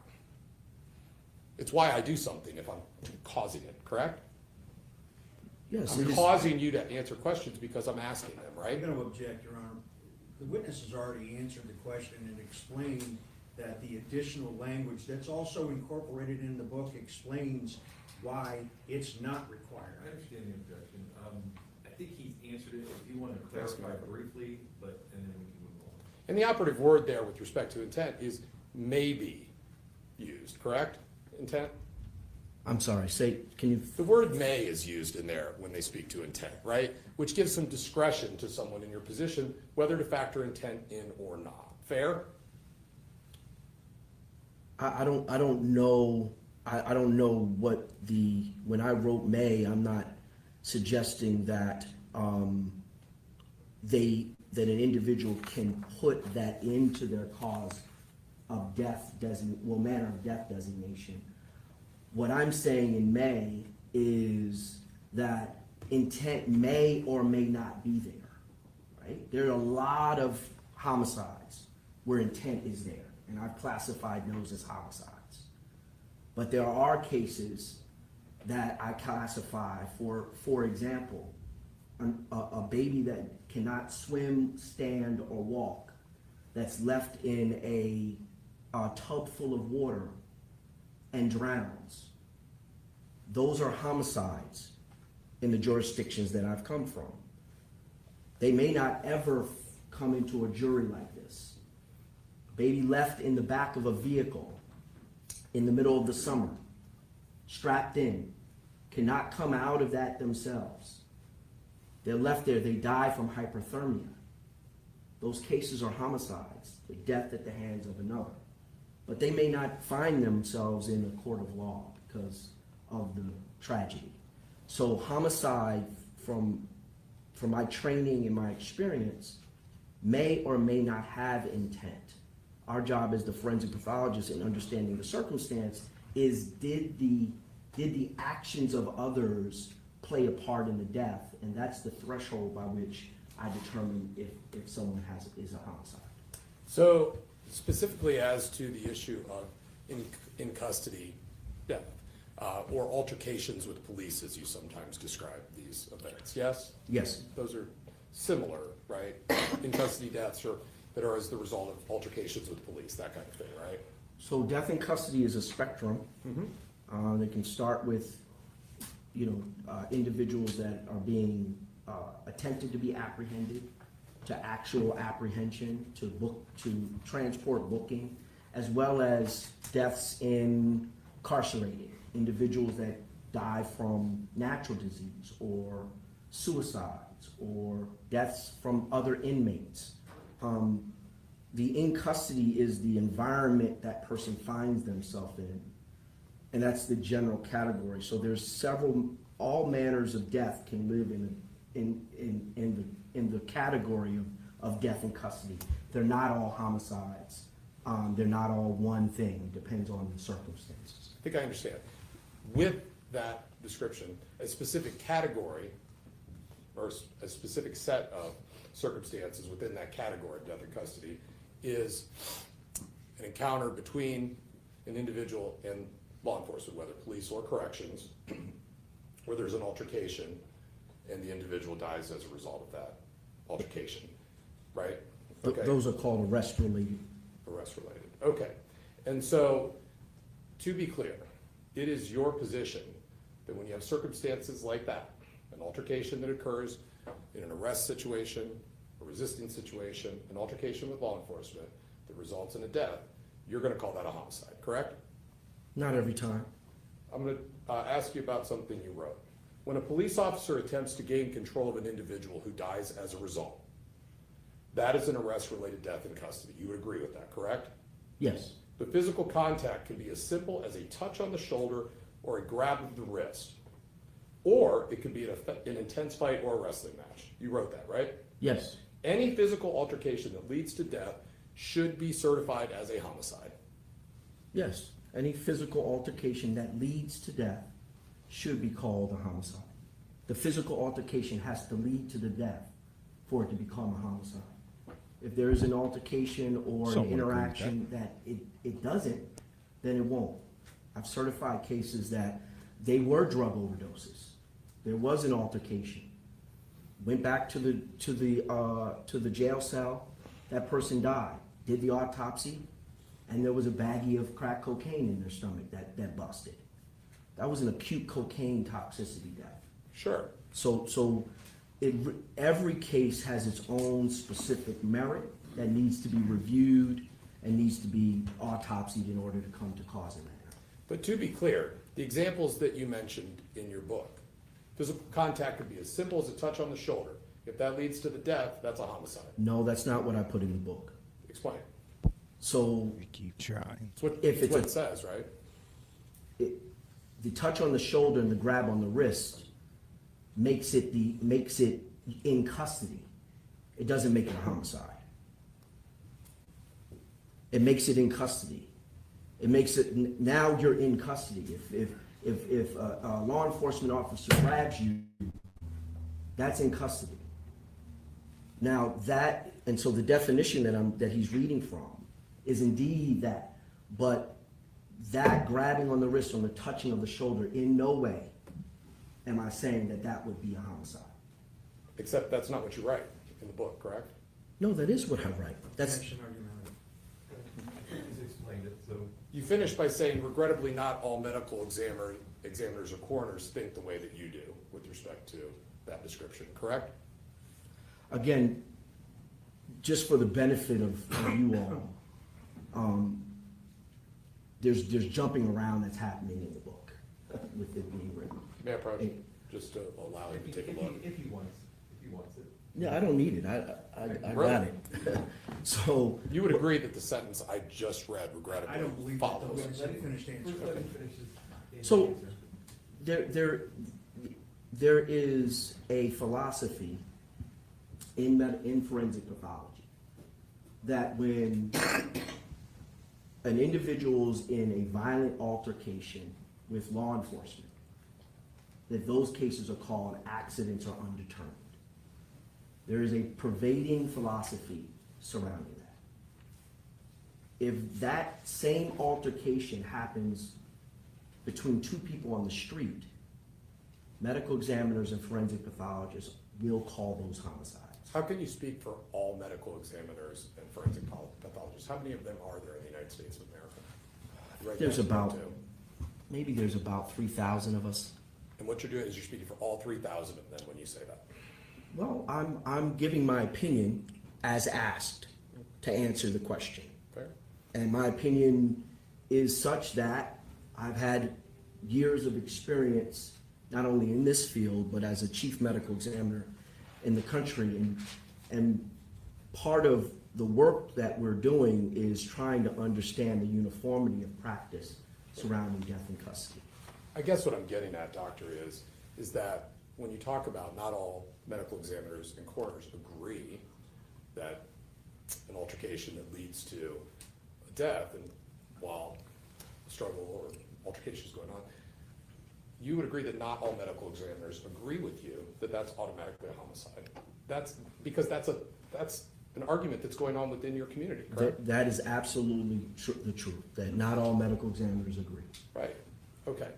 And so the organization which puts out the manner of death guide, which is referenced, contemplates and recognizes that reasonable competent, well-educated, well-credentialed coroners and medical examiners disagree on this issue with respect to the role that intent plays in a homicide. Fair?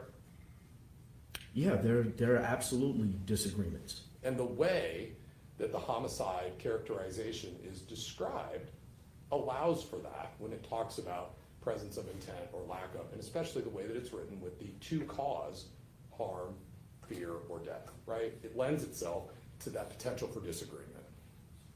It's ambiguous, yes? A little vague. I disagree with it, so you're gonna get an answer Right. that is disagreeable, right? Because I disagree with the stance that you need to have intent with homicide throughout my training. But yes, there is disagreement amongst medical examiners and forensic pathologists that intent is And that required. is recognized by the organization that sets forth the criteria for the manner of death classification, right? Again, I think that we've been through my interpretation of that particular sentence you read, and I don't agree with that reading of that definition suggesting that intent is required. Okay. And that does not say that intent is required. Although medical examiners may require intent themselves, that definition does not say that intent is required. When you talk about other manners of death, which you have, you listed them all, and you also indicated that what you have in these types of situations is coroners who sometimes will call these altercations accidents, yes? Yes, Okay, and so of course, just like homicide, accident has a definition as well, right? Criteria that are set forth in that same guide, correct? yes, And you explain that in your book as well, yes? yes, Accident apply, tell me if I've got this right. Accident applies when an injury or poisoning causes death and there's little or no evidence that the injury or poisoning occurred with intent to harm or cause death. yes. So with accident, intent is super important, correct? It is to distinguish between accident and suicide. So if you've got a forensic pathologist who's looking to assign manner of death in something like this, and there are two competing causes, perhaps, what they're gonna be left with are the two competing causes as options, right? Say, for example, accident or homicide, fair? But they also can arrive at undetermined, yes? I'm sorry, can you repeat the question? I apologize. Yeah, so with respect to accident, you agree that intent is a piece of that and it's as clear as day, right? As it relates to understanding whether or not it's a suicide versus an accident. All right. It indicates that with respect to the accident, when an injury or poisoning causes death and there's little or no evidence that the injury or poison occurred with intent to harm or cause death. That's what's written, right? That is correct. Okay. Now, as it relates to that, if you have a forensic pathologist who is looking at a situation like this and is considering accident and ultimately determined that the intent of the officer or officers in question was not to injure, then they could use the criteria of accident to reach that conclusion, correct? That would That's be. the plain language, right? If you can finish. I'm sorry, please. Go ahead. Thank you. I don't agree with that. I guess I didn't ask if you agree with it. Okay. I think I'm trying to explain how there can be this division of thought between reasonable, like-minded people as far as their backgrounds, but that helps understand that, right? Yeah, I think that if another medical examiner subscribes to what you're describing, then it may be the reasons why they would call a case like Mr. Rios an accident. I don't know that mindset as it Because relates to the experience. Yes, you come to this as an advocate, and you have a very specific opinion about these types of altercations and that they should be viewed as homicides if it directly leads to a death, correct? If the action of another person directly leads, that physical altercation, if someone is in a fight and they lose that fight, yes, to me, that is a homicide. And so with respect to that, you've already talked about, that's your label for manner of death, homicide. That has no bearing on anything within the criminal province. Criminality is a question for jury, court of law, all that sort of thing. Yes? That is correct. Okay. And so it stands to reason that if in a setting that you ultimately label as a homicide, where you have a resistance situation, lack of compliance, and during the efforts to get that person under control, they die, okay? You would agree that in some of those circumstances, the force can be reasonable, correct? That is correct. But it's still a homicide in your mind. That is right. Your Honor, may we approach? Yeah, come on up.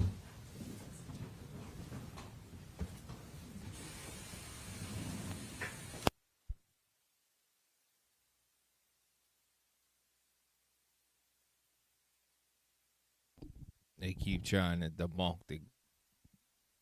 this agent's testimony. It's crazy, man. It's crazy. They don't yeah, they clearly just want to win, and they're gonna try and take anybody's testimony, twist it, and you know the norm for what goes on. We'll see what happens here.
Ladies and gentlemen, Dr. Mitchell's not an expert in reasonable force or unreasonable force. He's an expert in forensic pathology.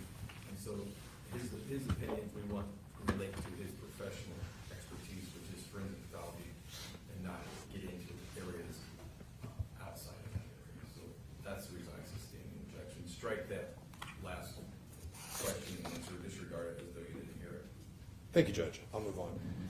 So you testified regarding the report that was done down in Montgomery County. You were also asked about drugs in this case and the role or the effect that they may have had in any of your determinations. Do you recall that line of questioning? Yes, And what you specifically testified to is this was not a drug overdose.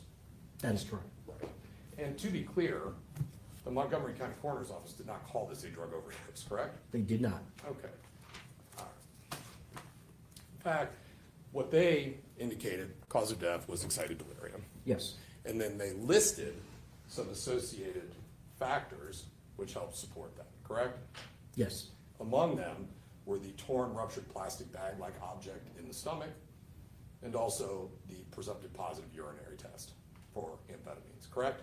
yes, And that's because when you're talking about excited delirium, regardless of what your thoughts are on it, we'll get into all of that, of course.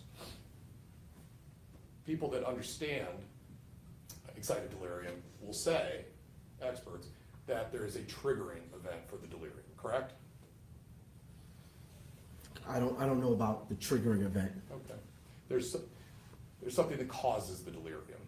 Yes, And frequently, the cause of the delirium, according to people who make this opinion, and who have studied it, is some type of drug intoxication, usually a stimulant, right? It can be a drug intoxication and stimulant, yes. And the examples you gave as the stimulants would be like street drugs, methamphetamine or cocaine, right? That is correct. And I think the other was maybe PCP. That is correct. Okay. All right, so I want to talk some about your opinion, and we'll circle back to excited delirium here a bit.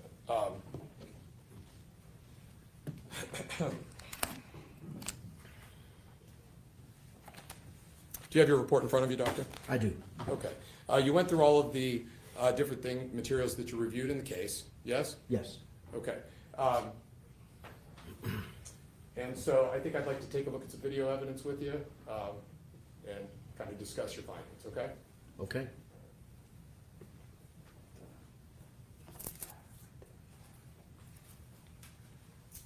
I'm going to show you what's been marked for identification purposes only at this point as Defendant's Exhibit C.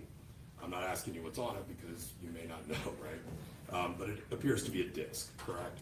Yes, looks like a disc. All right.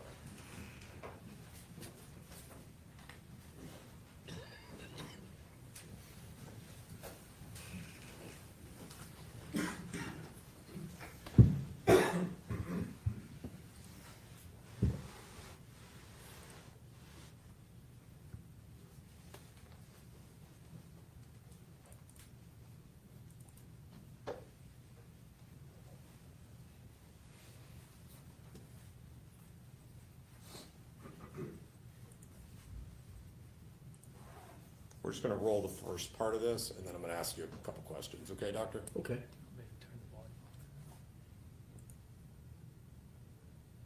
Down here.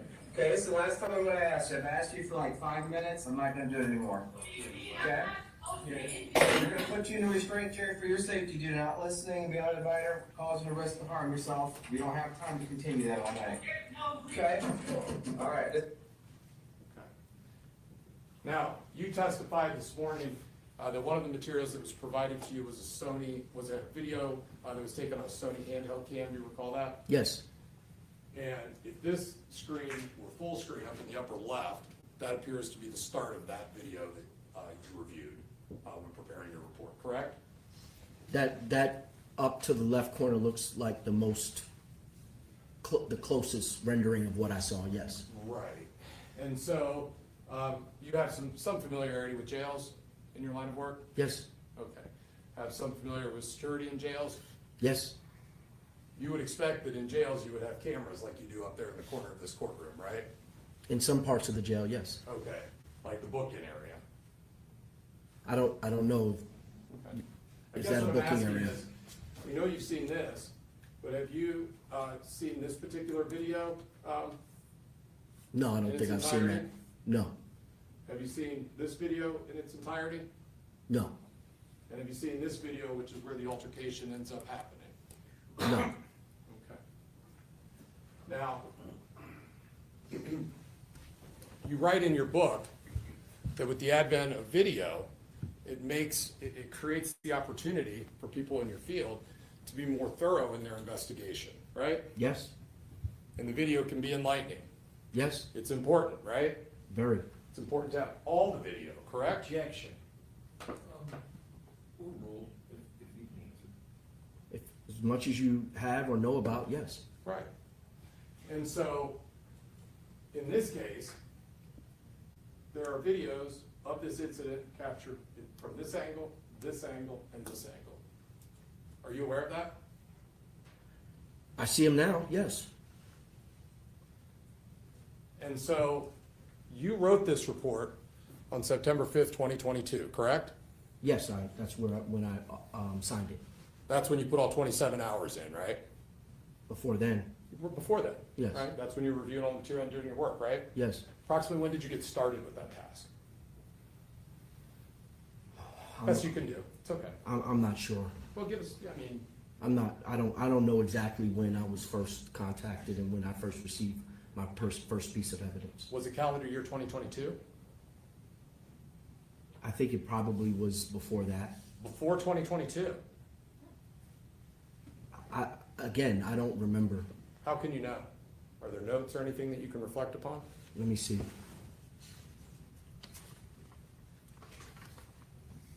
in order to track your hours, you would have to have record of when you took the case in, right? Yes, and I just don't have that record in front of me. Okay. But what you're saying is it could be as far back as 2021. Could be in 2021. Could it be in 2020? It's possible it was 2020. I don't know exactly when I took the case. All right. And there was never a point, and how did you get the materials that you got to review, like the Sony handheld cam? How'd you come into possession of them? Jump drive was mailed to me I did, by the prosecution. by the prosecution. Okay. And so, prosecution apparently sent you this video, yes? Yes? But not any of these 3 videos from the book-in room that look down on top of what's happening. I haven't seen those videos. I haven't watched them. They may be there. Maybe where? Maybe in the jump drive. I haven't seen those videos. You know how to operate a jump drive, right? Your Honor, I don't. I'm asking. if he knows, if you can answer. Yes, I do know how to operate a jump drive. I don't. I don't know how to open videos. Okay. All right. Sometimes I have All right. problems with doing that, for sure. You have staff, yes? No, I don't have staff. Just you? Okay. It's just me for. And so what you're saying is, whether they never sent it to you or you just didn't get it opened, you, as you offer this opinion as to what was going on during the struggle, have never looked at what was happening in this low corner where that sea of humans Your Honor, is I'm struggling going to with reject Mr. Rios. this. That is not what has been stated. That is not the reference to the materials. Okay, I've not seen him, that's all.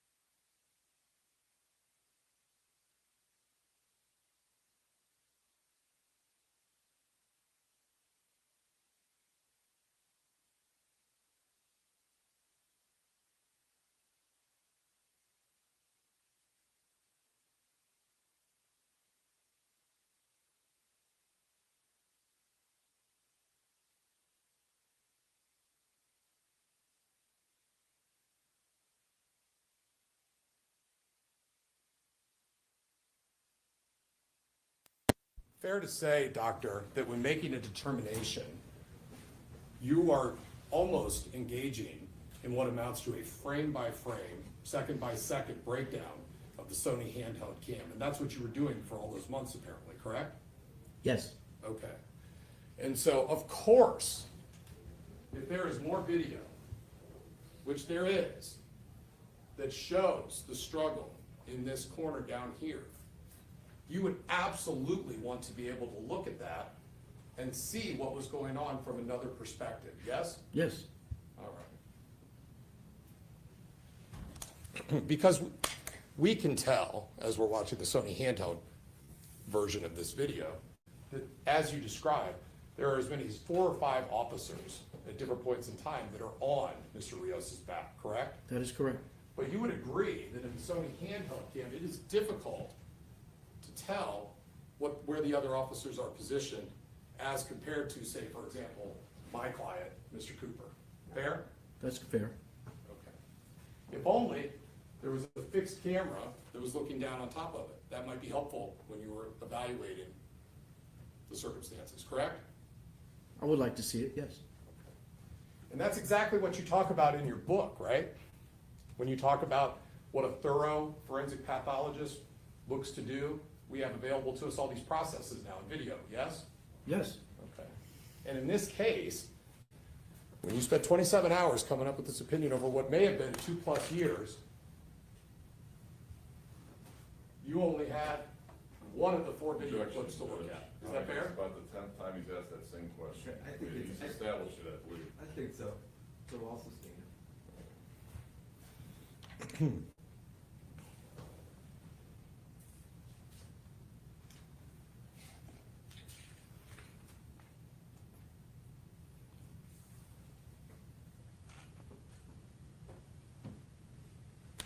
Was there a point in time because you have some familiarity with security procedures, you know back then in 2019 the jails had cameras. Yes, everybody knows that, right? Yes. Was there any point in time where you picked up the phone, contacted the prosecutor or the law enforcement agency and said, hey, you all sent me this Sony handheld cam, that's all I got. Did anybody collect the footage from the security cameras to see if that's gonna show me anything? Did you do that? I don't know if I did. I don't know. I might have. I don't remember. If you did, it was never sent to you. Objection. If, he can only know on what he recalls, so if you don't remember it. Yeah. Again, Still recall. yeah, I don't recall whether or not I received this. I know that I didn't watch it. I know I didn't see these other videos. Do you So, recall, based on your experience with corrections facilities, ever being curious as to where the footage was that would be the security video? It seems like a reasonable yes. thing. Oh yes, Being curious as to where that was. absolutely. So all I'm I've asking is, asked for previous footage and other video footage in other cases that I've done. I don't remember if I asked for it in this case. The only reason I don't remember is because I don't remember watching the other footage. If I had seen the other footage, then I would have remembered asking. so any relevance that what we see in the other footage may have in this case would not be part of your opinion as it goes to cause of death, right? I'm eager to see it. Well, we're in trial now. Yeah, well, you got it up. All right. You indicated that you have testified at the time of the writing of this report on September 5th, 2022, some 60 times, but today you say upwards of 70? Well, I said between 60 and 70. Okay. And I'm assuming that when you were testifying as the government medical examiner, that you mostly testified for the state of or the District of I Columbia? like the state because we want to be a state, but the District of Columbia. I was just there visiting. It's a great place. Okay, and so it was common to testify for the prosecutor when you were the government medical examiner, yes? Majority of it was prosecution. All right. With respect to RAM Consulting, just got done testifying for the prosecutor out in Tacoma, right? I did? And then before that, beginning of October in Aurora, Colorado, right? Yes. Both of those were deaths that occurred during altercation with police officers, right? Yes. Okay. When you have testified with RAM Consulting, typically testify for the prosecutor? No, actually, most of the work around consulting is civil. Civil. This is really new prosecution Okay. of law enforcement. It's a new phenomenon. And then RAM Consulting also, we've done wrongful death against physicians, looking at cases of medical malpractice or for families. So not all RAM Consulting is death in custody. Okay. When we talk about the case review on page 3, you have a brief history that you describe. If you could take a look. On page? 3, sir? Yep. Okay. Yes. And I believe you kind of read this into the record during your direct testimony, if I remember right. Is that true? I recollected it. Yeah. And so, and what you're doing there is you're kind of describing, I guess, relevant portions to you and sort of getting started in the case review. Is that the idea? Yes, it's just to give the reader a brief synopsis of what we're talking about, what's present as far as history. And what you described this incident as is a 28-year-old man who was in a physical altercation with corrections officers, yes? Yes. And that's what you would describe it as here today, right? Yes. And have. All right. You would agree that an altercation is a struggle, right? Yes. All right. And you can't have an altercation or a struggle, depending on how you want to characterize it, without two adverse sides. That is correct. Okay. And in this particular case, the adverse sides are Mr. Rios starting out in that cell in the half wall, right? Yes. Okay. And you also have the corrections officers, right? Yes. Okay. All right. I think what I'd like to do is put in the video that you have seen and ask you some questions about that, okay? Okay.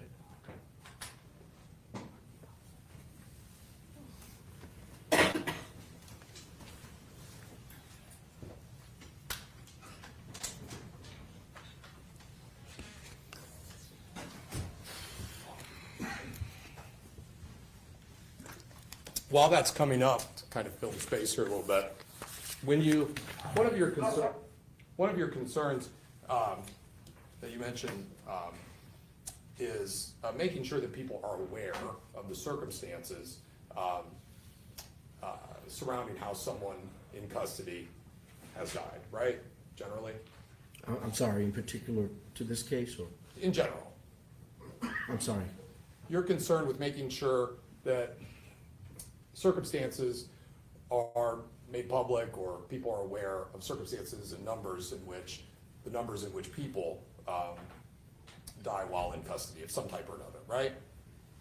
Yeah, I think it's important for us to have the data about how many people are dying in our jails and prisons and associated with the criminal legal system. And so when we're looking at Dr. Harshbarger's report, the opinion that was done by Dr. Paul and Dr. Lehman, page 1, do you have that in front of you? I don't. Can I hand it to you? Yes, please. Okay.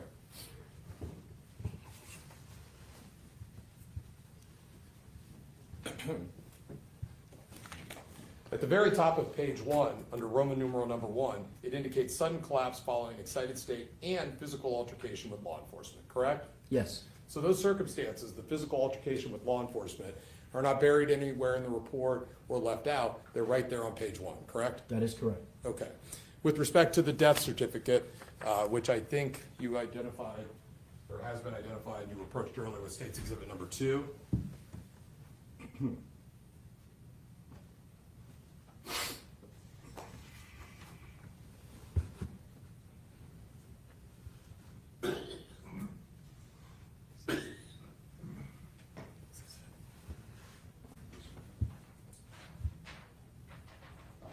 Okay, sorry about that.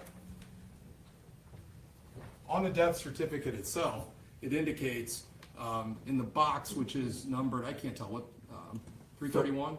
33F, I need those. the bifocals. Describe how the injury occurred, right? It says describe how the injury occurred. And on the death certificate, it indicates, Altercation with corrections officer. okay, and again, you would agree with that, right? Yes, What you don't agree with is the manner of death, which is homicide or accident, and that's a lot of the discussion that has been had so far today, right? I don't agree with both the cause and manner of death. Right. Okay. Getting back to it, with respect to the video, let's just kind of take a look, and we'll pause along the way some, okay? Yes. Rios, I need you to come down so we can, okay. All right.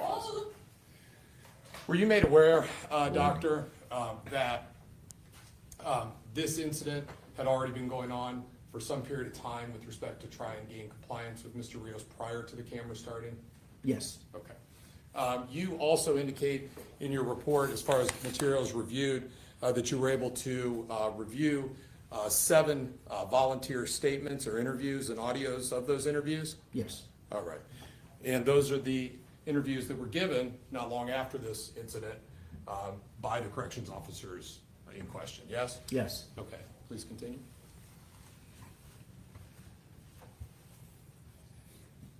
All right, I'm not gonna call anybody unless you come down from down here. Okay, this is the last time I'm gonna ask you. I've asked you for like 5 minutes. I'm not gonna do it anymore. Okay? We're gonna put you in a restraint. Pause. You described him on direct exam when asked if he appeared to be in a confused state or excited or delirious or any of that. Your description was he appeared to be in crisis to you. Yes, Okay, all right. Crisis is a state of distress, correct? yes, Okay. Now, of course, what we can notice here, taking a look at the video, is that he finds himself in this green smock, right? yes, And you know from your work on the case and just in general that that is best described as a suicide smock, yes? it can be described that way, yes. Okay. That's not me telling you something you don't know, right? That is correct. All right. And you are aware, based on the work you've done in this case, that Mr. Rios ended up in this single cell in a suicide smock because of concerns they had with respect to him potentially being a suicide risk, right? Yes, And so he's a danger to him. When people are suicidal, they're a danger to themselves, yes? yes,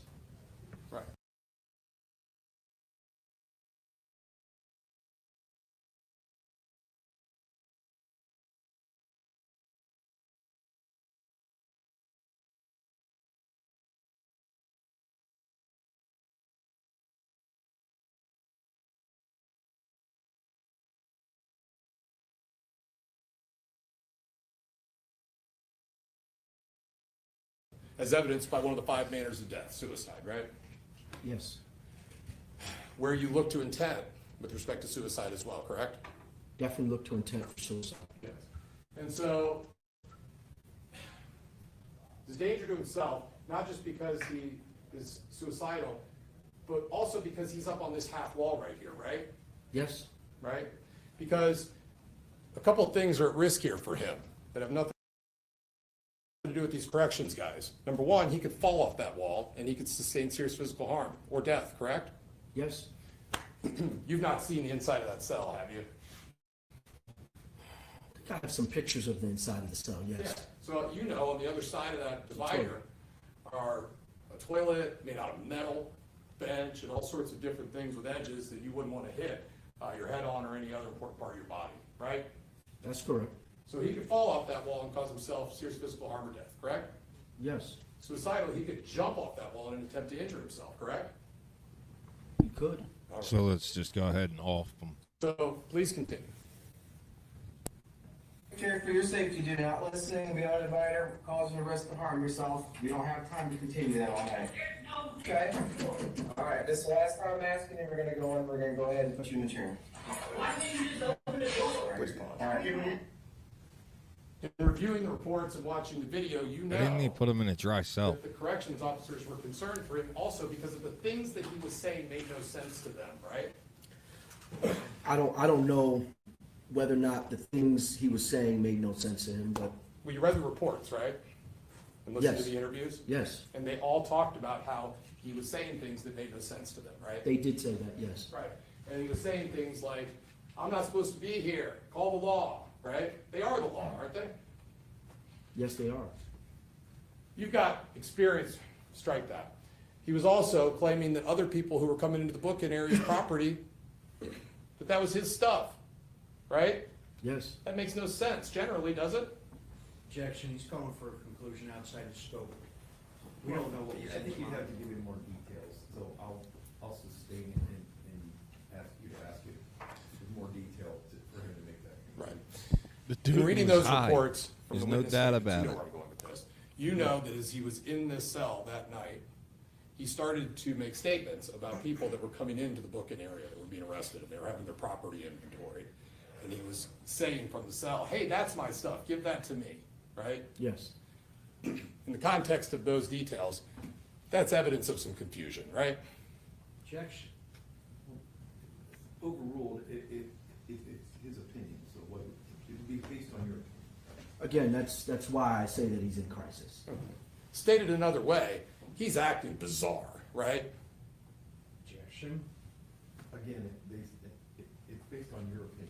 Well, again, his behavior is showing that he's in crisis. I don't use the term bizarre, but Okay. He's showing evidence of being in a confused state, yes? he appears to be confused. Okay. All right, please continue. Captain Obvious. Come on down. No. Is that a yes or no? Please pause. In your report, you describe him as arguably non-compliant. Do you recall that, or would you like to refresh your recollection? No, I said that. Okay. Right now, 33 seconds in, they're just asking him to come down off of there, right?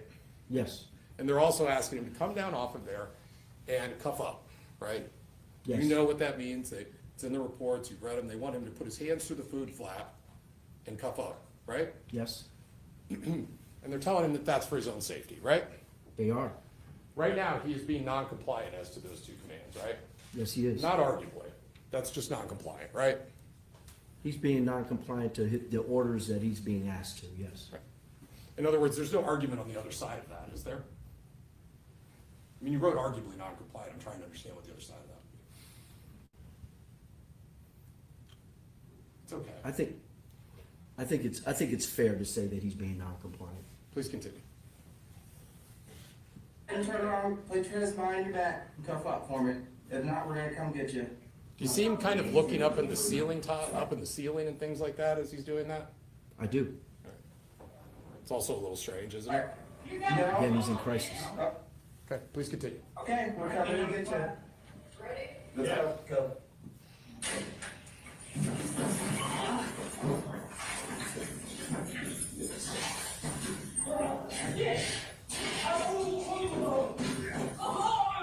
Please pause. Now, those other angles that we showed you, those would give us a real good idea of what's going on right now, right? If you were trying to review this and make a report. Yeah, that would be helpful. Right. Yeah, okay, please continue. Sorry, I have to do it. Please stop. Okay. Now, he's in a physical altercation with officers right now, correct? He is. Okay. If that ended right now and he died, consider that a homicide? Not just with that, we have to look at his tox levels, there's To other rule things out. that we have to do. To rule out drug overdose? Yeah? Let's rule out drug overdose. If he- Homicide? If he dies, again, there would have to be an injury Well, to he's cause, got- there- to there's cause some- his death. There's some strikes going on, he's down Yeah, on I the mean, ground. there's strikes, but then I would have to see, a reason why this level of an altercation could kill him. Certainly could be a homicide in your mind. Well, it depends on the level of the underlying disease or injury. By itself, these injuries, these strikes, shouldn't kill a normal, healthy individual. Of course not. Please continue.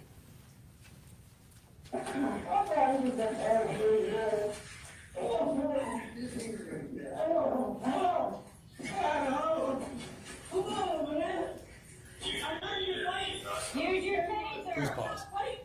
Do you see that he's made it up to his knees and starting to stand up? Yes, This is non-compliant, correct? yes. Okay. Please continue.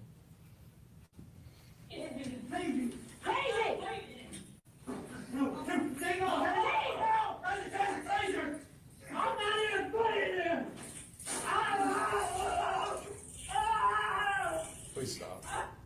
All right. So now the taser's been deployed, correct? Yes, All right. And just so it's clear, there are multiple taser deployments that occur based on your viewing of this and also your review of the records, including the taser evidence, yes? yes. All right. And as many as 4 or 5 deployments from the 2 devices? I believe it's 4. Okay. There's both tasering going on with respect to probes and drive stun method, correct? Yes. We could see him being drive stunned here in a little while in the back of the neck, right there, right? I don't know, I didn't see any evidence that the drive stun hit. I know that there was, on autopsy, I didn't see, on looking at the pictures I did have, I didn't see any evidence of drive stun. But you could see the taser's right up against there and you can hear it. I can hear it, but I don't know if it actually connected his skin. Please continue.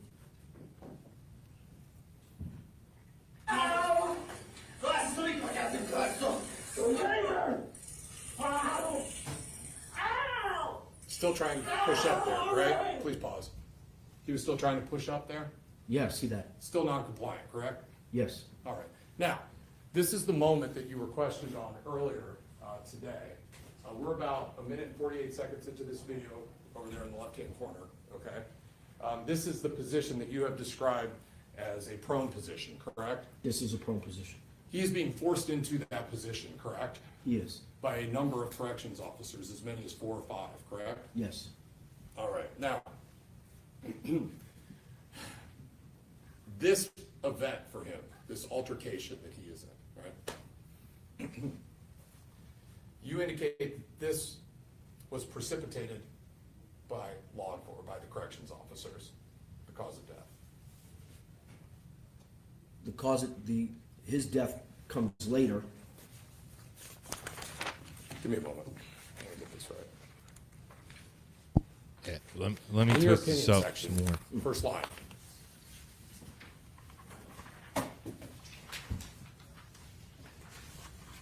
Yes. You write, the death of Mr. Rios was directly precipitated by the actions of correction officers, correct? Yes. Cause of death is the chain of events that lead to the death, arguably, correct? In particular, the asphyxia. I get that, I'm talking about generally. Cause of death is the chain of events that lead to the death, right? Yes. All right, and so if we want to go back that chain just a little bit, and we talk about precipitating, it's fair to say that if Mr. Rios had come down with that long cuffed up, none of this happens, right? That's fair to say. It's fair to say that when that door's popped, if he comes out and then allows himself to be cuffed up, none of this business on the ground happens, right? That's fair to say. It's fair to say even once they get him to the ground, if he allows himself to be cuffed up and quits pushing up to his knees and pushing up before being placed in the prone position, it doesn't get to this point. Fair? That's fair. And so when you talk about precipitated, reasonable minds could differ on what precipitated what in this case. Fair? Objection. If you can explain it, based on, it would have to be based on his opinion and what he meant by the word. Yeah, I mean, I meant precipitating, I meant the asphyxia. The cause of death in his particular incident is precipitated by the prone position that he's forced in and the standing of an individual on his back. That is the precipitating to his death. As you just described, as it was just described, the events leading to that would not have killed him. But if Mr. Rios had taken a different course, there would never have been an altercation, arguably, correct? Objection. I think he's It's asking. argumentative. Well, It's it's beyond a the follow-up scope. point. Well, I think it's been answered, so. Okay. it's just me. Right. All right, so it's a little bit of rabbit season, duck season, I feel like. So getting back to it, what you actually write after that line, the death of Alexander Rios was directly precipitated by the actions of the officers. You told us what it is just a moment ago, but what you wrote is the altercation between the officers resulted in his prone position, and that's what we see right there, right? Yes, And based on your review of the video, the actions of Officer Cooper had nothing to do with getting him in a prone position, right?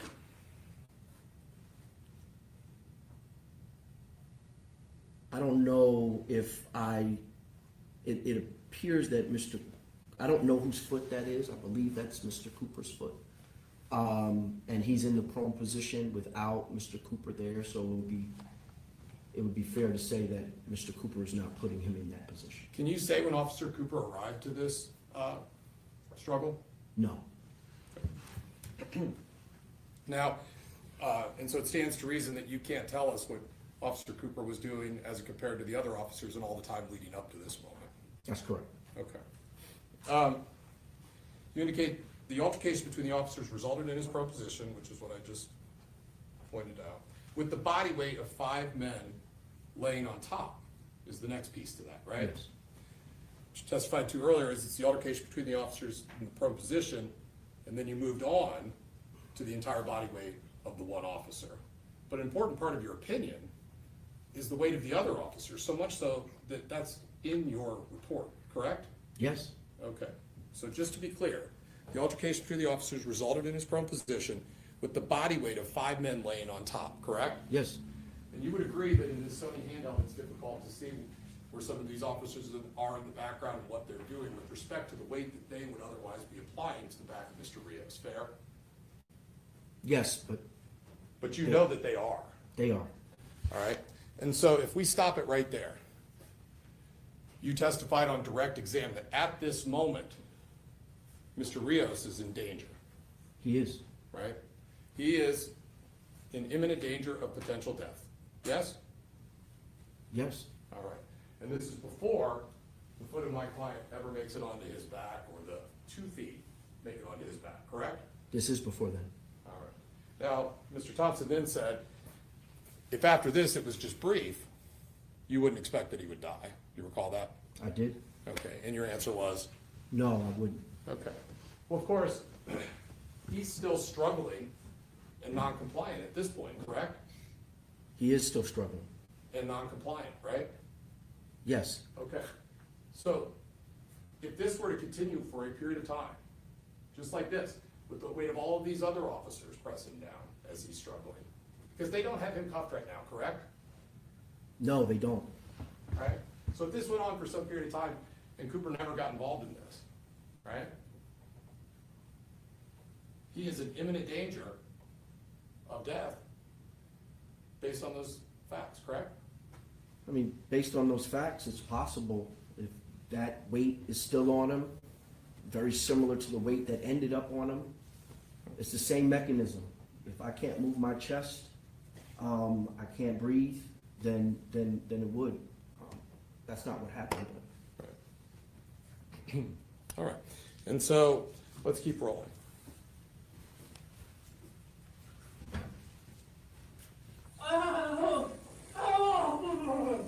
Right, Casey.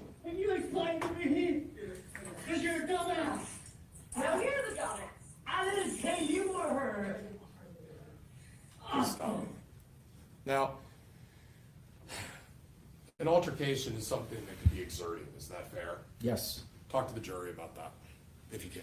Well, altercation it's, you can even hear it amongst the guards, right? A lot of breathing, a lot of huffing and puffing, and that's largely because the body becomes acidotic. We breathe our acid off through carbon dioxide, we push it out. We breathe in oxygen so that we can gain the oxygen that we're losing, so we don't go into metabolic or lactic acidosis and end up dying, right?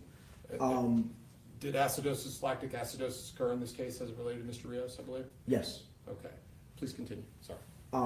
So that struggle or altercation can lead to an acid buildup. And you're not surprised that that's occurring with Mr. Rios during this struggle? No, I'm not surprised at all. Because in the end, it's Mr. Rios and the efforts of 4 or 5 grown men trying to gain control of him and using their body weight to try and accomplish that, fair? Yes. Okay, and by definition, in the altercation, as you described it, he's working against them to try and keep them from doing that, right? That's right. This is physically exhausting, yes? Yes, You like boxing, right? I like boxing. You're familiar with the term getting gassed? I am. What does it mean? Means just, I played high school football too, so, you know, when you're just done and you're tired because of the exhaustion, The yes. body can give up, right? I don't mean die, but eventually, there's only so much that you could do before you're gassed to the point that you can no longer exert yourself. Is that fair? Yes, Okay, and so, when Mr. Rios is up on that half wall, you call him in crisis, right? It would be natural for him to have some adrenaline going during that, yes? yes. All right, can you explain to the jury what that means, adrenaline, based on your experience? Your adrenal glands is fight or flight. Your adrenal glands pump. They release catecholamines or particular endocrine chemicals into your body, dilate your pupils, races your heart, palms start sweating, stomach turns. All of that is our primitive response to stress and danger. You can have a strength burst too, right? Yes, Right. And so, the thing about adrenaline is it's only for so long, right? that's correct. Commonly referred to when it's over as an adrenaline dump, right? It can be called that. All right. And so, it's fair to say that he has that going on with respect to this as an exerting event for him. I mean, I don't know at this moment whether or not he's exhibiting one, but in general, all that happens. Right. And when we are exerted generally, we are breathing. You can see our shoulder, we're trying really hard. It's hard to breathe when we're exerted, right? If we run a 10, 100-yard sprints, that kind of thing, right? Yes, you need to breathe heavy to get rid of that acid. Okay. All right. Please continue. Well, he took out of the cell. Really? Yeah, he's like, Give me your hand behind your back. oh, shit. Somebody take it. He's on some type of, I believe. Keep playing. You need to. Do we have anybody else available? At this point, we can see the arm of an officer coming through in between, I guess, on the inside of this officer here. We can see another arm coming in and pushing down on the head of Mr. Rios. Of course, you've noted that, correct? Yes. That's not helping his efforts to breathe, I wouldn't think. No, he's gonna have trouble breathing with that Did happening. you write anything about that in your report as to the critical actions or the actions of this officer in pushing his head down and turning it to the side like that? Just in the midst of the 5 officers being on his back, for sure. But no, right, just in that little snippet, but not the actual details of the effects of what they're doing, like that action, correct? That's correct. Okay. Now, in order to get to that position, he's kind of got to be coming up through there, right? That officer? Yes. Stands to reason that the other arm's over top, and he's applying pressure himself to get there. Speculation. I mean, have you studied this? Do you have an I opinion guess, on it? I guess if you can offer an opinion without speculating, it's okay. If you have to speculate, I don't want you to do that. Understood. I mean, there's no doubt that there's other officers that are pinning Mr. Rios down, for sure. All right. And these are grown men, yes? I believe so, yes. Look, you've looked at their heights and weights, they're large men too, right? Yes, Okay. And so, when you talk about the weight of the other 5 officers, that's a super important fact for you, because it's happening as soon as he gets down into that prone position until they bring him up into the chair, right? yes. Okay. Please continue.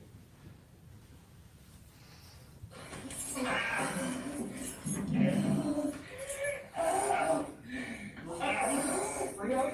Rios. Alexander Rios. Please pause. Yeah.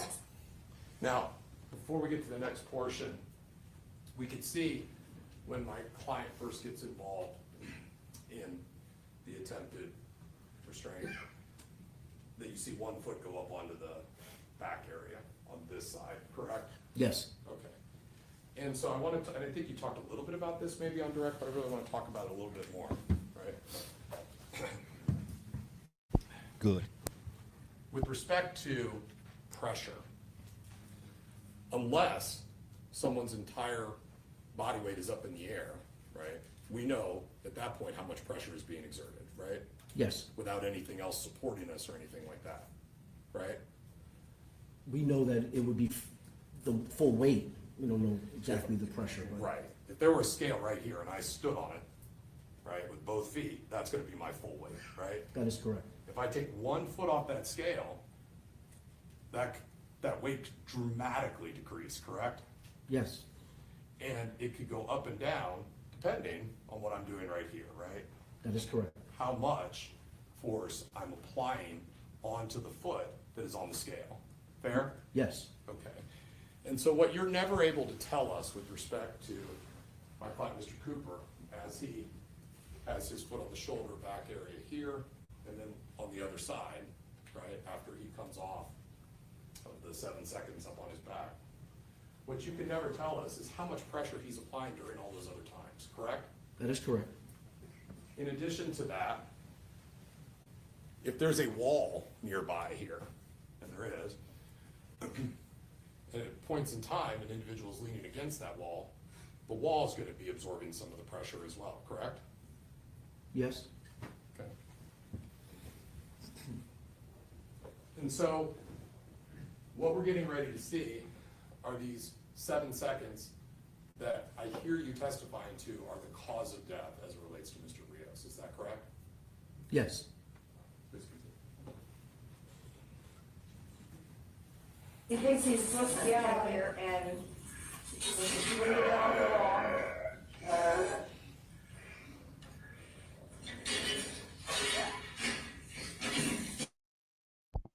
I'm sorry I have to do this. I really am, but I have to.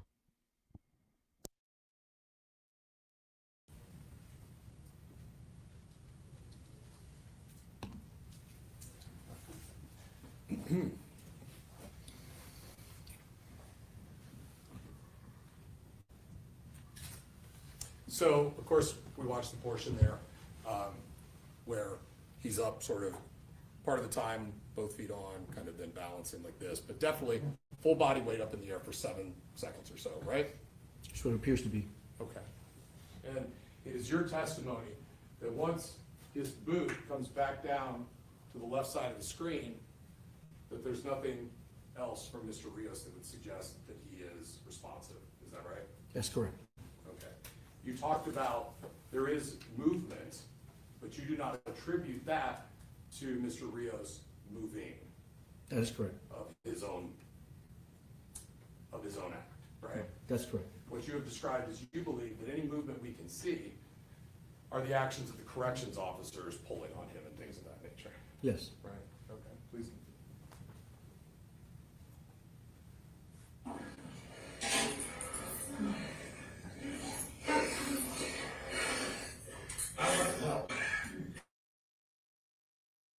You can go over and see the whole video, the whole disgusting video.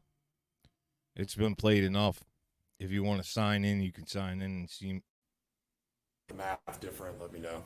But I think somewhere in the drills have it. So somewhere around 15 seconds after Mr. Cooper removes the second boot and comes back down to the ground, where we can no longer tell how much pressure is being applied. Some 15 seconds or so after that, we hear a correction voice say, let go of the cuff. Pause, a couple more seconds, let go of the cuff, or else I'll, and then there's nothing else, right? Right? This indicates, right, that Mr. Rios still has control of the cuff, yes? Objection. Again, it would be based on if you can offer an opinion on that. I wouldn't speculate, but if you can offer an opinion. I obviously can't see his hand on the cuff. Right. But- Well, let me ask it this way. Yes. If the officers are telling the truth, The witness should be allowed to fully answer his question. You can answer if you want to, or you can let him ask the other question, however you want to do it. So I obviously can't see his hand on the cuff. His cuff, if his hand is on the cuff, at which point he becomes unconscious, that hand can still be on the cuff. but we hear, let go of the cuff twice, right? Yes, we do hear that. And what's clear from this entire video is that the officers are just trying to get this guy cuffed up from the moment the video comes on until the time when they actually do, correct? Based upon their accounts, I mean, when we watched the beginning of the video, they're like, come down and cuff up. That's what they tell him, right? they do tell him that. Right. And then he escapes from his cell, right? Yes, And they're trying to cuff him after that, right? Gain control of him. No? yes, All right. That prone position that they get him into as they try and get his arms behind his back, that's a position that puts him in danger as well, correct? when you're on your chest and your belly, your arms behind your back also are a danger. Okay. And whichever officer is responsible for those actions would be relevant to you as well, correct? All the officers that are on his back is relevant to his asphyxia. Okay, gotcha. All right. And so after it's initially indicated, let go of the cuff, right? There's a few seconds to go by, and then again, let go of the cuff, right? Yes, I hear that. Okay. Stands to reason, still holding the cuff, right? Again, Your Honor, he's asking the same question, it's still speculation. Okay, I'll sustain that one. If he's still holding the cuff, that's evidence of being conscious, correct? Once again, That's same fine. objection. I'll move on. Okay. That's We can debatable. see toward maybe a minute or so later in this video, when the officers start to try and get him up into the chair, once he is cuffed, you can see his arms, right? Yes, And they're limp, right? yes, And you've made the determination he's unconscious at that point, right? yes. There'd be no holding the cuff at that point, correct? Again, I don't know how the hand was engaged in the cuff. I don't know. I heard what you said, they said, for sure. All right. And so, given what we see from Mr. Rios in the minutes leading up to this, where you described him as non-compliant to the apprehension process, right? Yes? Hand in the cuff would be consistent with that, right? Objection. It's still speculation, no matter how many times he asks. Okay, I don't think that's right. if you can answer that based on your opinion, what you know. Yeah, again, I don't know how his hand was engaged in the cuff. So I don't know if he's holding the cuff to be non-compliant or the hand is caught in the cuff and says, let go of the cuff. My opinion is that after, the officer comes off of him, there is no reasonable movement from him. His chest is not rising. He has a couple of things that are going on with his face, but then he's completely unresponsive. I believe that he's unconscious at that time. That's the next thing I want to ask you about, okay? So we'll take it back, I guess, just a little bit, and we'll roll it through. You are asking the jury, based on what you just described, to look at this area on the video? His face, if we're talking about his brow and then his shoulder, you can see when that let go of the cuff is happening, you can see some tugging on that shoulder. There's also, I believe, that some of the breath and movement of the officers are moving him as well. While they breathe, you can see him kind of move in coordination with their breathing.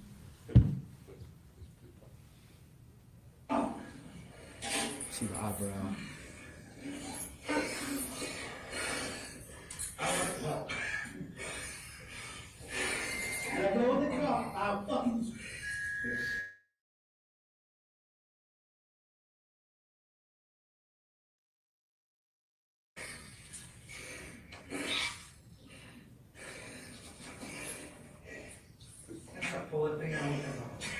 a check.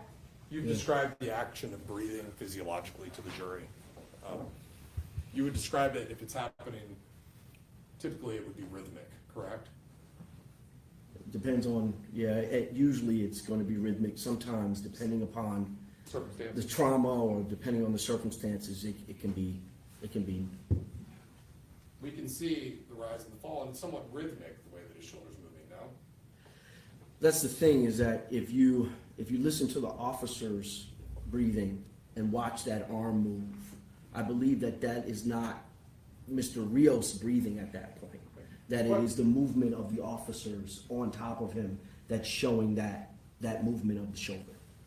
And that's your opinion based on your review of it, right? Yes, it is. You don't have any evidence from when the medics come or anything that happens after this to tell us for sure that that's true or not. That's based on your review of the video and your experience, correct?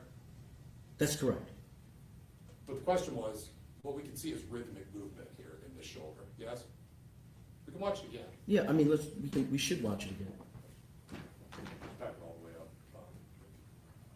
Right, please. One minute. There you go.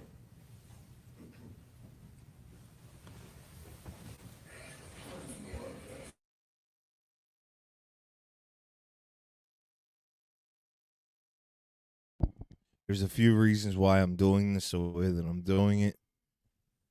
One is out of respect for the family. Two is out of, for the.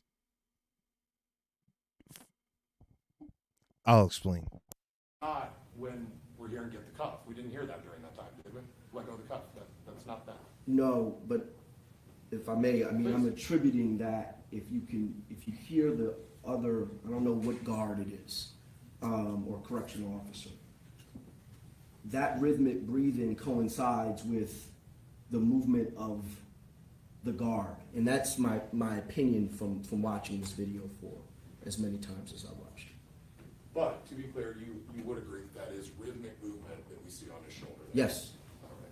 Which would not be wholly inconsistent with breathing, his own breathing, correct? it's inconsistent with my opinion that he's breathing. Well, if there were no guards there and he's just laying there, Your and Honor, this question has now been asked and answered 3 times. It sounds like it might be argued, so I'll. thank you, Judge.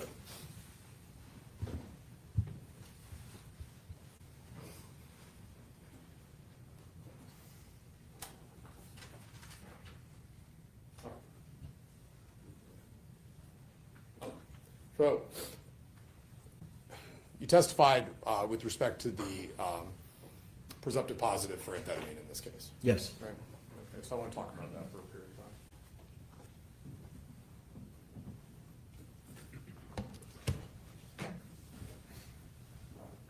I need just a moment, Judge. We want to take our afternoon break. That's fine. Let's do that. You guys are sitting for a while, ladies and gentlemen. Let's take a 10-minute break. We did start. Come back in 10 minutes, same instructions as always. Just get back in 10 minutes. Thank you. It's the break. The break. We're taking a break. Not a lunch break. Just a break. So, I'm going to break down why I'm doing what I'm doing. And I apologize. Like I said, I'm doing it for a couple of reasons. One is out of respect for the family. 2 is because of the severity of what is going on. It's absolutely insane. It's absolutely insane. And it's I'm saying it's disgusting on so many levels. I don't want to watch it anymore. So I don't know if you decide that you would like to watch that. By all means, go ahead over, to the channel, and you can observe, watch, whatever, watch that video, or, sign up for a YouTube account so you can view yesterday's trial. It's all in there. I'm very sad that I didn't think to do this prior to, but it is what it is, and you learn as you go. I'm not trying to let any children just happen upon this footage. That's not happening. You can obviously see in the picture that you're observing now that I took the children's faces out of the picture because they're victims, and I do not condone putting victims up. There's only certain individual cases that I do put the victims up, but not in this manner. This is a thumbnail. It's not for, it's not to be observed as whatever. I just, the dude was going through some stuff. So, and in the same time, I know that they're going to do everything in their and they're doing it. I mean, right in front of us, they're doing it. They're doing everything they can to dehumanize him and chalk it off to, it was him. Well, this is how I feel about it. If it was him, you already had him in the smock. You had him in the smock. So right there, why would you put him in a cell that you would where he could possibly cause himself harm? No, I'm not saying put the guy in a padded room or, well, you know what? Maybe, who knows? Whatever. He would have survived, that's for sure. But why didn't they put him in a dry cell? If the level of emergency was so high that he was a danger to himself, you should have put him in. He was already a danger to himself because you put him in the green smock. So, therefore, you should have put him in a dry cell. Procedural. It's procedural. I don't. That's the part I don't get. Is how they sit up here and just allow it's craziness. It's just craziness. They're up here allowing the bullshit. Excuse me, but it's the truth. They make the situation and then they want to blame other things. Nah, man, you screwed up from front to back. Front to back, you screwed up. And it's textbook. Why would you put someone in a cell like that has that type of, you don't care about privacy. Let's get that out of the way right away. You do not care about privacy. You're definitely not. You're not about the privacy at all. And I'm not sitting here going after all, corrections officers. Like I've said before in the past, man, there's good and bad in all facets of life. Unfortunately, we're witnessing a bad actor. I think we're coming back now.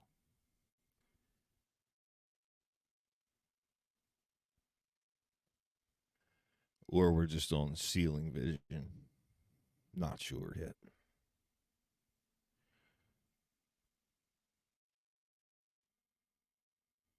And this is my opinion. And they're going to hash out whatever they're going to hash out here in court. My thoughts and prayers are with the family, with his kids, his friends. it shouldn't have happened. Shouldn't have happened. I'm not over here trying to change the world with a live stream. I'm just doing my thing. I'm doing my thing.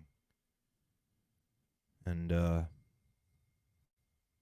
appreciate everybody who hangs in there, replays, watches, whatever. Please like, comment, and subscribe. The only reason why I'm saying that is because there's a new feature. When you say it, it will light up the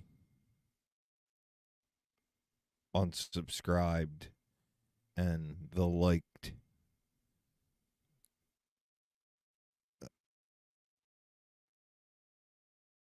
buttons. Excuse me.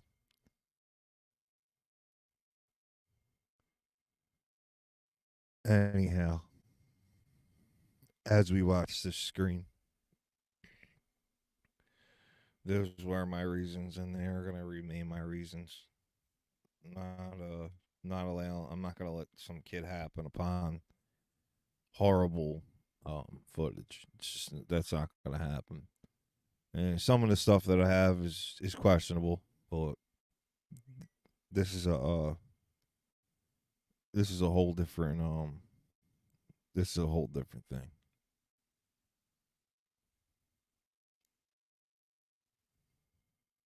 So I age restricted the one yesterday. And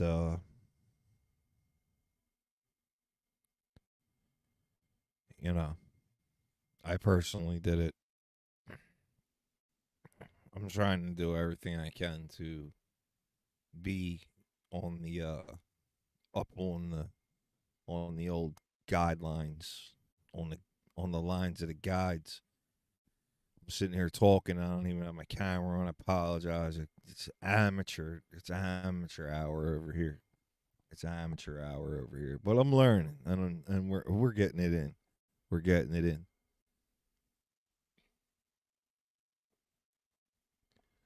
I'm gonna have to order another mic, because yesterday during the broadcast, my mic went completely out on me.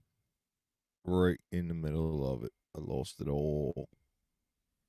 I thought that I had the screen muted, but apparently everything that I said, good, bad, indifferent, whatever, it all was not recorded. So I literally have like about, I don't know, probably couple of hours of commentary that is just not there.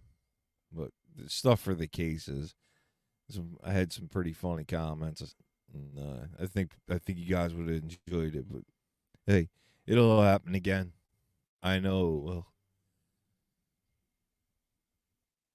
I don't expect to be excellent right out of the gate. I don't. I'm very, very grateful for as far as I've came as quickly as I have. And that's all due to you. It's all due to you. Thank you very much. I appreciate you all. I really do. And if I could get my 8,000 that swing by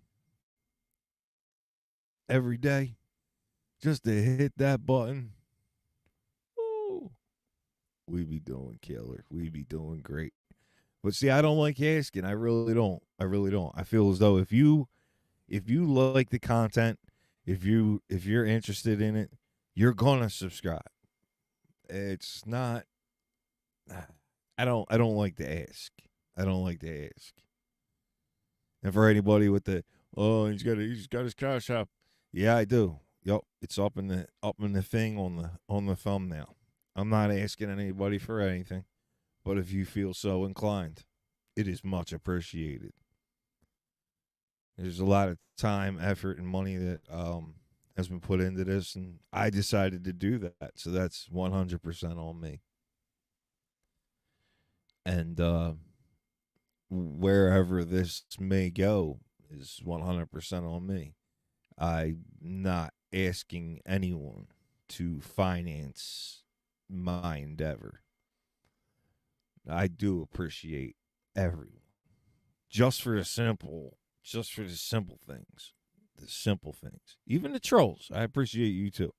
You're some funny cats, I'll tell you that. Boy, you got some stuff. You come up with some stuff. Here we go.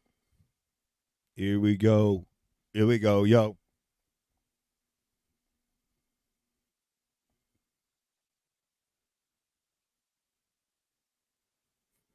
I wonder where Alexander Rios is today.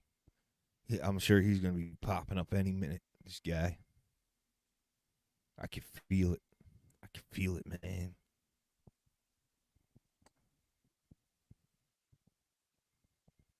He's one of them. He stole time from me and my co-host. My co-host on the show didn't know I didn't have a mic. Or maybe I did have a mic at that point. I'm not sure. But here we go.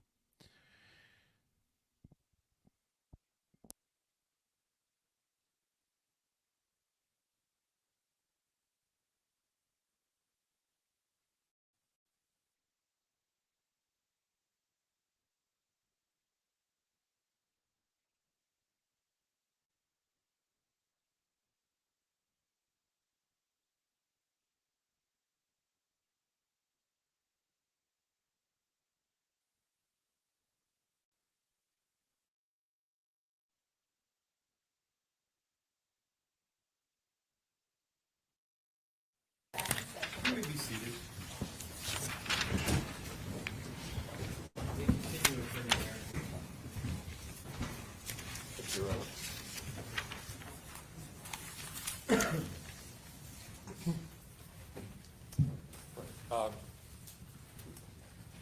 I was getting ready to approach you with Defendant's Exhibit D.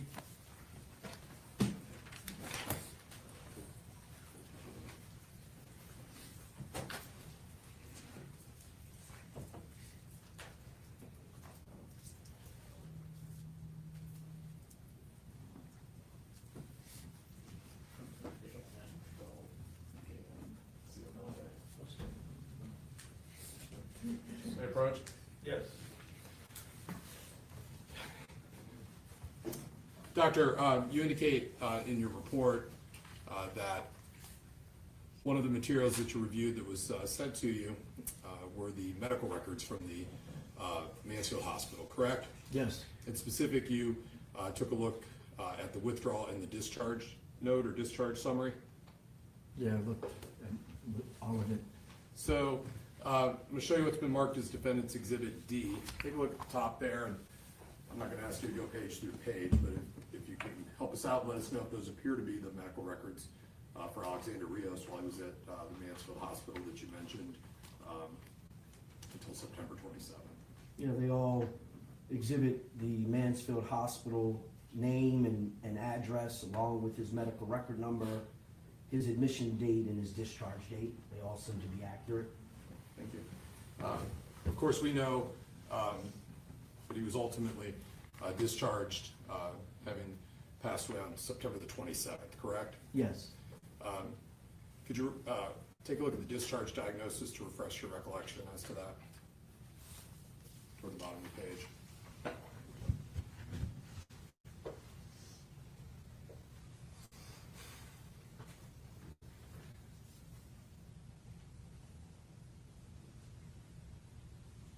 Assuming that refreshes your recollection, can you share with the jury what that discharge diagnosis was and how it factored into the opinion that you've offered today? Yes.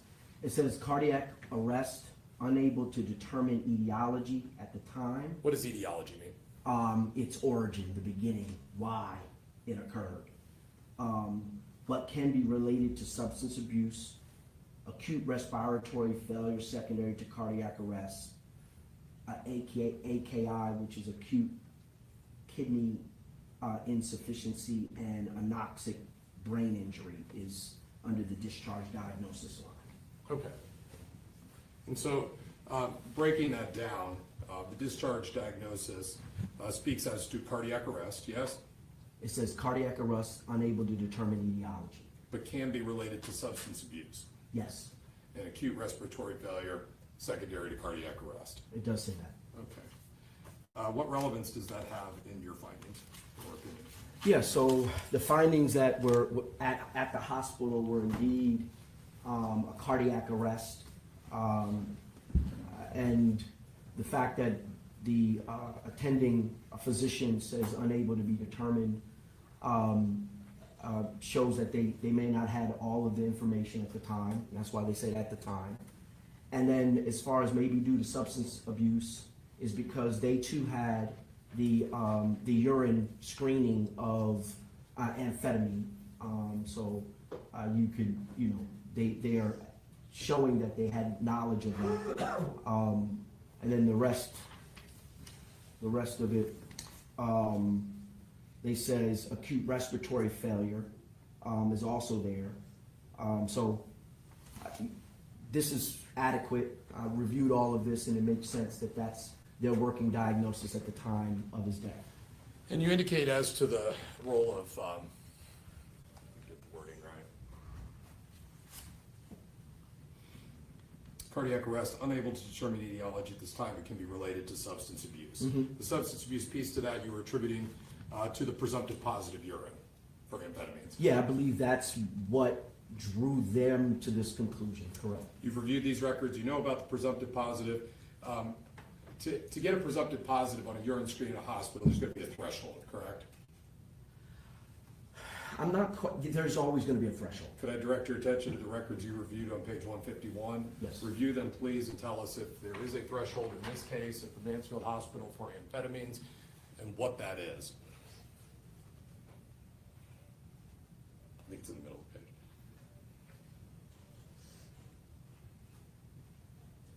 The threshold, amphetamine screen, urine amphetamine cutoff, is less than 1,000 nanograms per milliliter.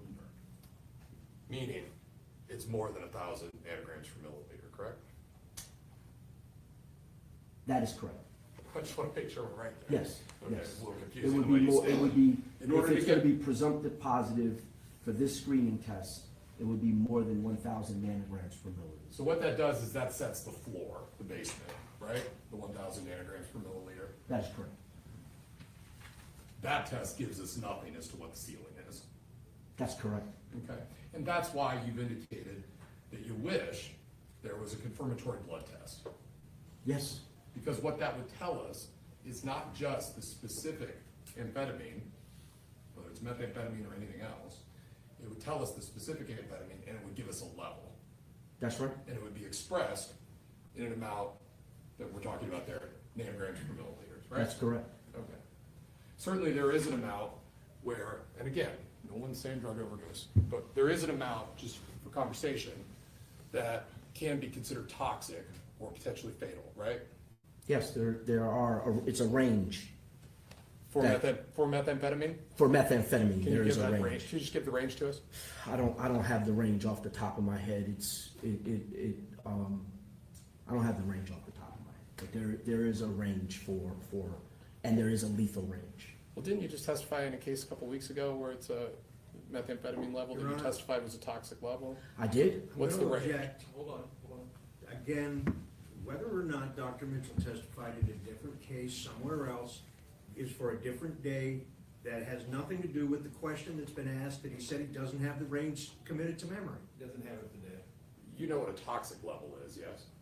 Yes. Okay, give us an example of a toxic level.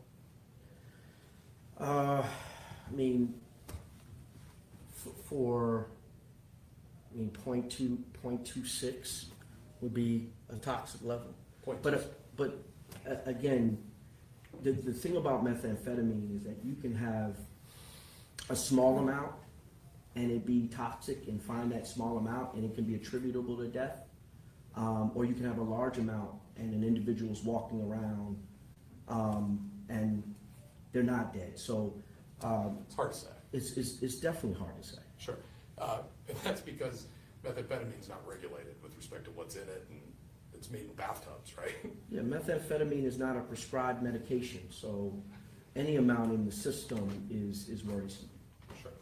Okay, and so, in this case, you read the discharge summary, and it talked about the potential the drug abuse could have, and you indicated that's as to the presumptive positive, greater than 1,000 nanograms per milliliter. You're also aware in reviewing the medical records that Mr. Rios' mother talked to hospital staff about his relapse on meth 3 to 4 weeks, leading right up to his death, yes? Yes. So when you talk about the importance of, and so if hospital staff's aware of that, that could be relevant to that determination as well. History, right? Yes. History of abuse, yes? Yes. And the way we get that isn't from testing, it's from reliable sources, either the person themselves or someone close to them, right? Yes. Okay. And so, when you were making a determination as to the role the drugs played in this case, methamphetamine specifically, what you're able to learn from things like he had a history of methamphetamine use leading right up to is somewhat relevant, right? Yes. Okay. You're also aware that there's a system that tracks prescriptions, right? Yes. That we fill. In most jurisdictions. Yes. And in this case, you know that there was no prescribed medication that would have otherwise confirmed the presumptive positive, like Adderall or ADHD medication. He had no prescriptions like that. You know that, right? Yeah, I don't have a known prescription that would cause amphetamine in his urine. Right. Okay. So it starts to narrow things down a little, doesn't it? Yes, you know, methamphetamine made illicitly can have different percentages of amphetamine or methamphetamine in it, so Sure. And it's so, very difficult. right. And so in this case, we've got a history where Mr. Rios had abused methamphetamine right up until the moment that this happened. We have the Excuse me, presumptive I'm positive. sorry. I apologize. It would be based, there's been, when the attorneys ask questions, assuming it's what the witnesses said at the time, and you'll decide that. So anytime the prosecutor or defense says, well, prior witness said this or prior, it's up to you as jurors to determine whether that information is accurate. So that's an important thing to note that. I can rephrase it, Judge, Yeah, I'm sorry. the testimony of the witness is the testimony of the witness as you find it to be, not what the attorneys from either side say it is. So if they ask a question and it's a little bit different, it's that you remember the testimony being not what the lawyers remember being. So that's the instruction. You can rephrase it, I guess, or ask a different question. Okay, so with respect to the role the drugs play in this case, methamphetamine, you've got the presumptive positive, yes? So I don't even know if it's methamphetamine. I know you know it. Presumptive positive for amphetamine, right? Yes. Okay. You've got the history of methamphetamine abuse leading right up to the hospitalization, yes? Yes, I do. Okay. You also have confirmation that he's got no other prescriptions that would otherwise trigger amphetamine positive, correct? That's correct. Okay. Then we have the results from the county coroner down in Montgomery County, where they talk about the torn, ruptured plastic bag-like object in his stomach that they discovered during the autopsy, right? Yes. Now that has relevance to you as well as it relates to drug use, yes, potentially? Yes. Okay. And so in your experience, you have seen occasions where people have ingested baggies that contain drugs, yes? Yes. And that could happen for any number of a couple of reasons, right? Yes. All right. It can happen in order to try and keep from getting in trouble when you come into the presence of law enforcement, right? Yes. Could happen as a suicide attempt, yes?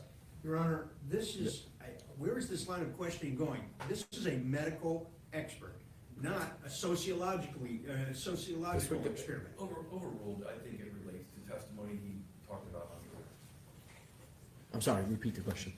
In addition to evidence of just trying to hide evidence from law enforcement, swallowing a bag of drugs, could also take the bag of drugs, eat the bag of drugs with the intent of perhaps committing a suicide.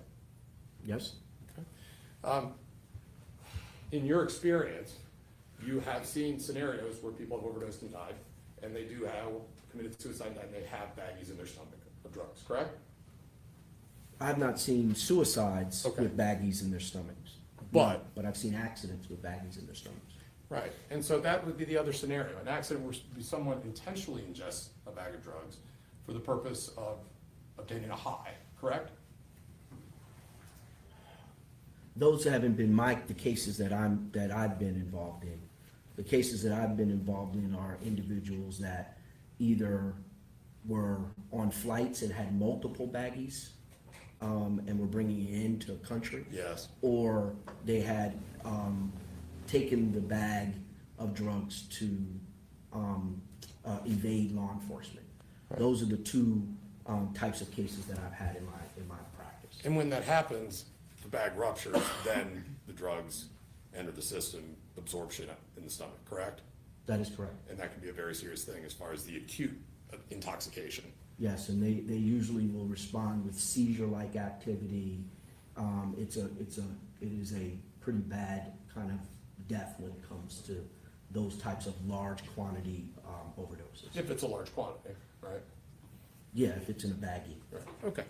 And so, familiar with the practice as it relates to drug baggie ingestion of body stuffing or parachuting? Yeah, the body stuffing is what I described Okay. prior. Parachuting? I don't know what parachuting is. All right. But it's a risk when you put something like that in your stomach, even if you are intending it to get high, because if the bag opens up, could have all kinds of trouble, right? Again, I don't know about I don't know what parachuting means. I understand. Okay. All right. And so, in this case, you have all of those different sorts of things, but you also have the behavior of Mr. Rios. You could consider that as evidence of drug intoxication, right? It could be evidence of drug intoxication. Right. And you have experience with the type of behaviors that someone under the influence of a stimulant, right, like methamphetamine, can exhibit with respect to getting themselves into an intoxicated or delirious state, right?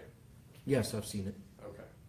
And so it's fair to say that when we talk about excited delirium, okay, we talked at the beginning of this questioning about the triggering event or the event that otherwise causes the delirium. Do you recall that discussion? Yes. Okay. And you agreed ultimately that drug intoxication, usually as the result of a stimulant, is one way that people that talk about in your field excited delirium or a delirious state indicate that it can begin. Yes. Okay, all right. And so, now, back in September of 2019, it's true that the National Association of Medical Examiners had not changed their position statement yet with respect to use of excited delirium as a cause of death, correct? That is correct. In fact, that happened in March of 2023, right? That's correct. And you write about this a little bit in your book, and you essentially talk about what the statement says, that the group no longer endorses excited delirium as a cause of death, but instead, those who wish to still state the underlying causes can do that. They just can't call it excited delirium. They sort of have to show their work and lay out all of the different criteria, as you describe them, or symptomology that cause the delirious state as the underlying cause of death. Is that a fair description of how the National Association of Medical Examiners advised how this practice is to go forward? Yeah, not necessarily the delirious state, but they need to show how the death occurred, right? So delirium, there's very small instances where delirium itself can cause death, and if indeed that's the case, then that would have to be spelled out on the death certificate. Okay. And so it's fair to say that because in your report, you talk about your disagreements and offer the opinion that you have, but in doing so, you also talk about why it is you disagree with excited delirium on page 6 of your report, correct? Mm-hmm. Yes. So I'd like to draw your attention there. Yes.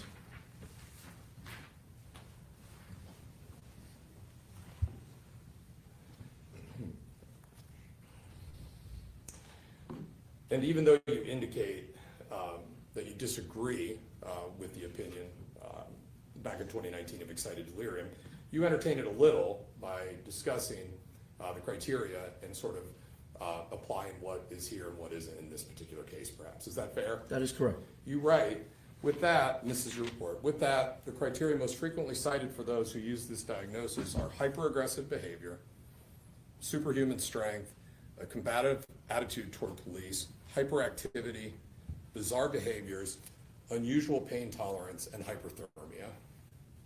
And that's a pretty comprehensive list, isn't it? Yeah, that's when criteria are set forth, that's what they suggest. And that's what they are as it relates to proponents at the time of excited delirium. Fair? Yes, Okay. These individuals also tend to find themselves in, because they're combative with law enforcement, in these restraint type situations with police. Is that fair? yes, And they can prove difficult to restrain based on those other elements, yes? they can prove difficult to restrain, yes. Okay. And so, in your report, you indicate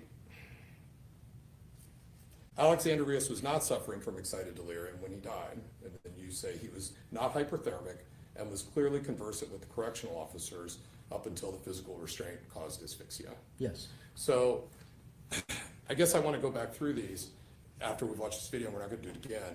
But we talked about when he's up on that wall and the way that he's carrying on and the things that he's saying are causing the correction staff concern because it's confusing to them. It's fair to say that he's you call crisis. It's fair to say that's an acute confused state, right? I mean, it's that kind of thing, right? yeah, we talked about it. I think he's in crisis for sure. Right. And when he busts through, Obviously. I mean, you've seen the video, there's multiple guards standing in that doorway, right? Yes, It's he that initiates busting through them and manages to do so successfully, right? yes, That's hyper-aggressive behavior, is it not? could be seen as aggressive, yes. Right. You've read the reports of each of the individual corrections officers and listened to their recorded statements, right? I did, It's fair to say that they all talk about some component of either increased strength, uncommon strength, or superhuman strength that he was exhibiting, yes? they do describe that. Okay. And they say things like he was winning the fight. He was getting up. We couldn't keep him down. You read that? Yes, and yes, You indicate in your statement here, a combative attitude toward the police is a hallmark. I mean, it's pretty combative there. You indicate he's not being compliant when he's on the ground there during the wrestling, right? It's combative. again, for excited delirium and the definitions in the literature, that's where I'm citing. Okay. And then the guards also talked about how typical pain compliance techniques, they were all trying those on him. Did you read that and listen to that in their statements? I did, Joint manipulations, pressure points, the tasing, those are all pain compliance techniques, right? yes, And when you write and you talk about the criteria, unusual pain tolerance is one of them that you referenced, right? yeah, but I think he's succumbing to pain tolerance. He's constantly saying ow, and he's responding to pain. That's one of the criteria that he might not be. We can agree to Connecting. disagree, but he does keep going even after the tasing and things like that with the resisting, yes? Agree For a with period of this- time? This guy. But again, throughout the altercation, he's visibly and audibly in pain. It seems like the only one of the criteria that you lay out that we don't have evidence of is the hyperthermia based on your testimony. There's at least something to discuss as to each of those others, right? Yeah, I mean, he's definitely not hyperthermic. Right. But there's a case to be made as to each of the others. Reasonable minds can disagree, but all those other criteria that you laid out in your report, there's a case to be made that he's exhibiting all of those, yes? Yeah, again, those proponents of excited delirium take behaviors, and then they suggest that those behaviors can cause death.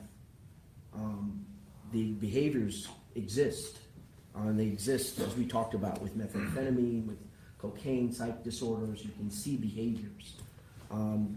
The rest of the medical community, as well as myself, even in 2019, before the National Association of Medical Examiners came out against it, don't believe excited delirium can cause death. Isn't it fair to say that each of those behaviors that, at least in part you agreed that he was exhibiting, worked to put him in more danger during this struggle?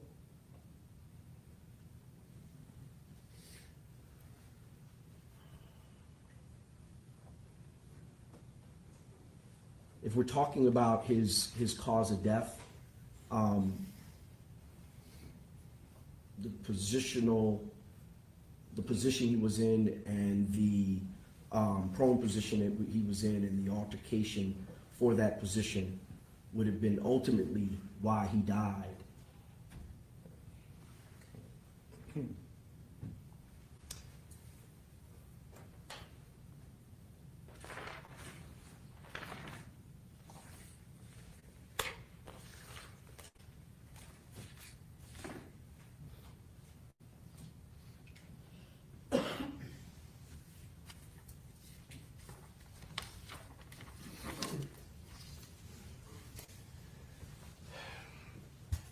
You have talked about issues that you have with excited delirium in the past. I believe in your book you describe it as something that has been used by a shield to protect law enforcement from potential criminal charges. You recall saying that and writing that? I think that's had its effect, whether it was intended or unintended. You wonder in the book about our medical examiners or our coroners complicit in this effort to cause these excited delirium findings to be made. Do you recall wondering about that? Yeah. And in that context, you talk about the importance of the medical examiner and the coroner to be neutral, right? Yes. To gather up all the information, right? Yes. You talk about how law enforcement can pressure coroners and things like that to make determinations. Yes. Is that what you think happened here? Objection. Only if you could know, only if you had to have information. So, Your Honor, Yeah, the that- doctor has stated what his believed cause of death was and the criteria behind it. yeah, I don't know that he would have that information. I can ask a different All one. right, it's also stated. You don't have any reason to believe that local law enforcement or anyone else was pressuring the Montgomery County Coroner's Office to make the finding of excited delirium. You don't have any evidence to support that, do you? No, I don't have any evidence for that. But that is something that has caused you concern in the past with respect to this diagnosis. Yes. Objection, relevance. I think it's asking me. Just as many.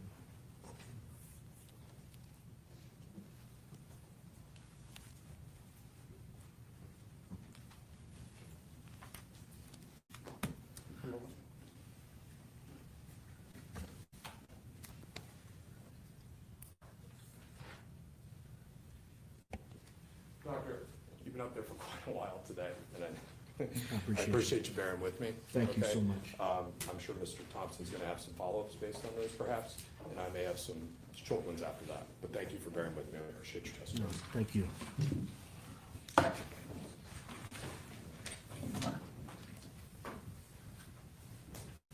He has no further questions. It looks like, there's no other questions from the attorneys. Do any of the jurors have a question for, Dr. Mitchell? Sure. Yep, there we go again. He blacked it out. This is, I mean, come on. Come on. Can't hear what the jurors want to know. That's wild. I don't know. I guess it's procedural, right? I don't know. There he is. Crumb of the hour. Just my personal opinion.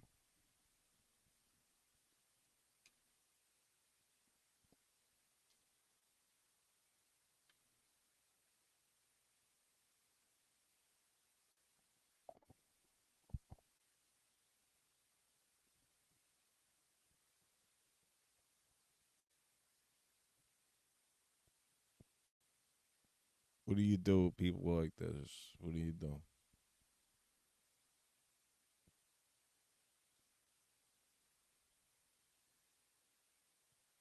I know what I'd like to do. Mr. Mitchell, one of the jurors had a question, and this is only if you can answer it, but it said, could you say how long a bag like that would be in someone's body? A day, a week, 2 weeks? Do you have any opinion on how long a plastic bag would be inside somebody? No, I don't know. Your Honor, can we can we adjust the record to reflect that it has never been identified as a plastic bag? You're right, it is only identified as a baggy-like plastic. If we can get the exact term, that would be helpful. A torn, ruptured plastic bag-like object is how it's identified in the form report. Page 1.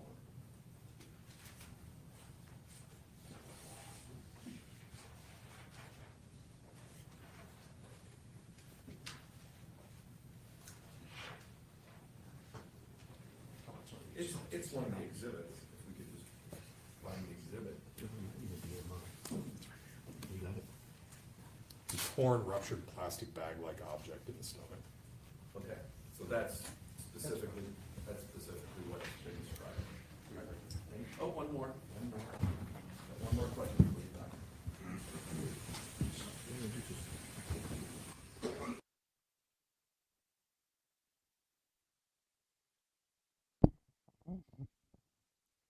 Very interesting.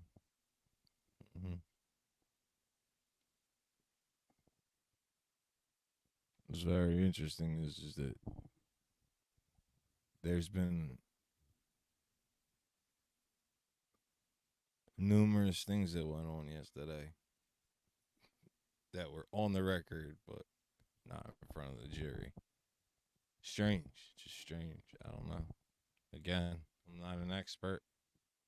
I'm just an observer. Just starting out, so I appreciate you for bearing with me. I feel like I just got stung in the eye. But anyways, yeah, I had my co-host was, yeah, they robbed me yesterday of being able to show my co-host.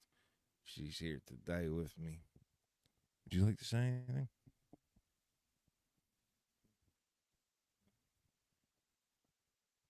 Maybe later. This question says, what's the difference in, I think we're talking about in a football game where someone's prone on the ground and there's a pile on top of that person on the bottom, compared with what you've seen,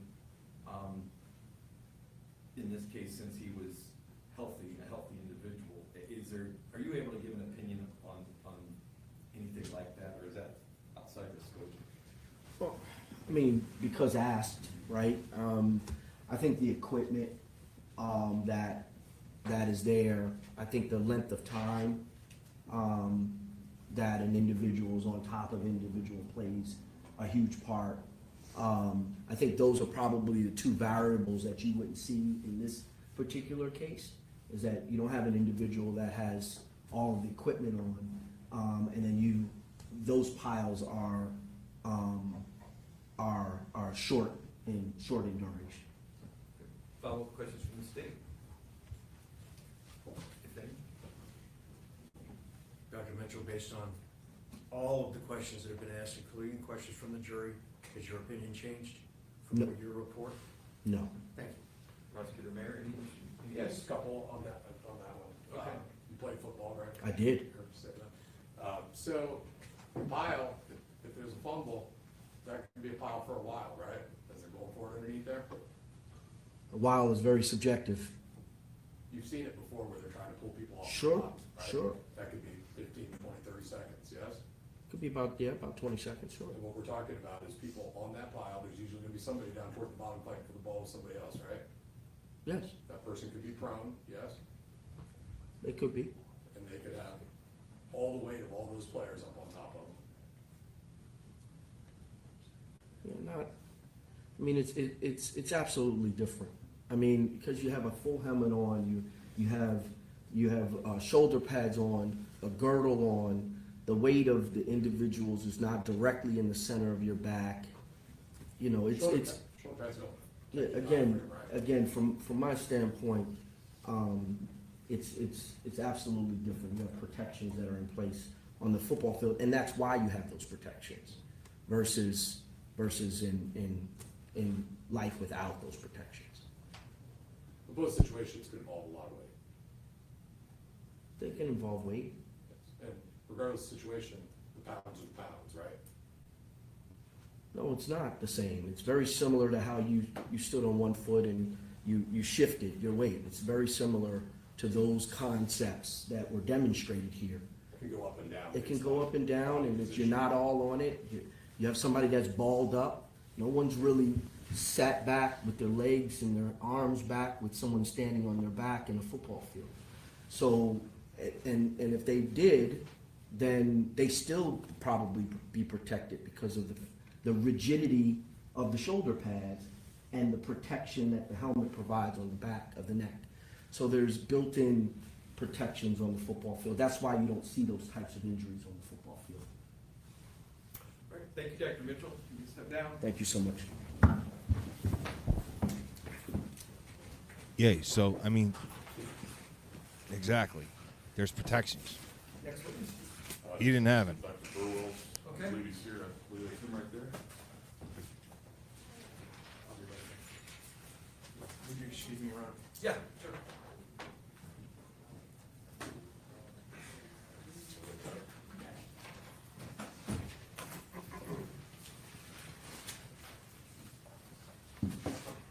Raise your right hand.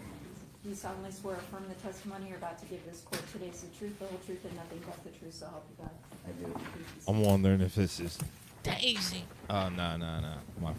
That was, yep. Good afternoon, Dr. Burwell. Good afternoon. For the record, could you state your name and spell your last name for the record? Dan Burwell, B-U-R-W-E-L-L. And what is your profession? I'm a doctor, family doctor, Okay. Are you also the county coroner here in Richland County? elected county coroner since 2017. Since 2017, I'm sorry. 17 is when we started, the election was 2016. Yeah, okay. And could you tell us, just briefly, your education, training, and experience qualify you to be a doctor? Ohio State University, Bachelor of Science, Masters of Science, Ohio State. Medical degree, osteopathic school, Athens, Ohio. 3 years, or 4 years, and then internship down in Columbus, post-doctorate school, and then 2 years of family practice. And that was ended in 91, that's my training, and then from 91 to present, I've been a family doctor in Mansfield, Ohio ever since. Okay. And you are not a pathologist, are you? No, Okay. So tell us, because you're not a pathologist, that means you do not perform autopsies. Am I right about that? correct. Okay. So tell us what qualifications are necessary to become the county coroner. Well, the statute, I think, is you have to be an MD or a DO. To be death investigation trained, you know, we have to have, which I have a training in death investigation certification from the American Board of Medical Death, Legal Death Investigators. We went to class back in, it was a week-long class. We have to have, that was in St. Louis, Missouri. We have to have 600 hours of in-field training, and then we take an examination. So I'm certified in that, but that doesn't mean I do autopsies. Okay. And your job as the coroner is to determine cause and manner of death in all suspicious deaths. Is that correct? Certain cases set out by, Ohio Revised Code tells us our 5 categories that we can do natural cases that doctors haven't seen for 3 years, and that becomes the coroner's case in Richland County. But yeah, for our jurisdiction, there's 5 categories, and you know them as well, and these guys have probably heard it. We have. Yeah, you know the 5 categories by now. Right, natural, accident, suicide, Homicide, and undetermined. Okay. Right. All right, and you're right, we've had several witnesses talk about all of this. But you also are charged with determining, you're having to sign off on cause of death, which is, you get an opinion from where, when you try to determine cause of death? In other words, when somebody dies in suspicious deaths, where are the bodies sent for autopsy? In Richland County, we've used Montgomery County for several years. As do 46 or so out of the 88 counties in Ohio. Their service has been fantastic. Their leadership has been fantastic. They provide Richland County, the victims, the deceased, a great service. We'll after I order an autopsy, we'll send the patient down, or the victim down at 4:30, 4 o'clock in the morning. 7 o'clock, Montgomery County will do our autopsy for us, and we're back to the morgue or to the funeral home, that day. So it's one of those things that they provided a great service. Okay. And you contract with them, correct? You have a contract with them to do that service, right? Yeah, every year, I guess we have an agreement that it'll cost this much, Yeah. They haven't changed the price for the last many that's years. not- But I'm just saying, yeah, I guess I don't know if we signed something or not, honestly. Okay. But at any rate, when they do the autopsy, they provide you with a report, correct? Correct. And in that report, one of their duties is to determine the cause of death, right? Correct. Do you follow that cause of death usually? Cause of death almost always. I mean, that would be considered the gold standard. Okay. So you've been doing this 17, 18, 19, 20, 7 years? 7 years. I was an assistant coroner in Richland County for 10 years before that. Okay. Yeah. So 17 years. Have you ever, but I'm asking you as the county coroner, have you ever disagreed or put something else on a death certificate for cause of death than was determined by the pathologist? Yes. You have? Yeah. Okay. How many times? Not very many. Couple times that I can recall. Okay. Do you recall what the circumstances? I think mostly, they didn't have some evidence that turned up later that changed the cause. Okay. Yeah. And when you did that, did you call them? Did you consult with them, or did you just change it? I just changed it. Okay, all right. So you had the duty to sign the death certificate for Alexander Rios, correct? Yeah. You know that's why you're here, right? Yep. And showing you what's been marked for identification purposes is State's Exhibit number 2. Yes. Is that the death certificate or copy of the death certificate in this case? Yes. And you signed that, correct? Or Yes. filed it? Yep. And you determined the cause of death to be what? At the time in 2019, it fit excited delirium. Okay. And that was the same thing that Dr. Lehman and Dr. Paul, from their report, gave you that opinion, correct? Yes. Okay. And then you determined manner of death. What's the manner of death you determined? Accident. Okay. You had originally filed a death certificate, and I don't know how this works, so please help me. You originally filed a death certificate that said undetermined. Do you recall that? Or under investigation? Pending. Pending? I mark it pending while the autopsy report's coming back. Okay. Is that usual? That's very usual. Okay. Yep. And so, tell me what led to your determination of calling it an accident, as opposed to a homicide? Well, after looking at all the evidence, the video evidence, the medical records that we got from the hospital, the autopsy report, you put everything together. And I felt certainly that this did not look like the definition of homicide. Homicide being strictly a death caused by someone else. I think the way the National Associated Medical and Examiners interpret accident would be there was a death, it was not intended, and it was caused by injury or poisoning.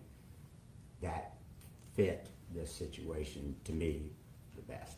Well, you know, and we all know he wasn't poisoned, right? No, he was injured. Okay, so injured, but he was injured by another person, correct? Without intent. That's why I called it So- an accident. Okay, so you use, but you've told us that homicide, as you define, well, you define it, I'm not gonna put words in your mouth. How do you define homicide? An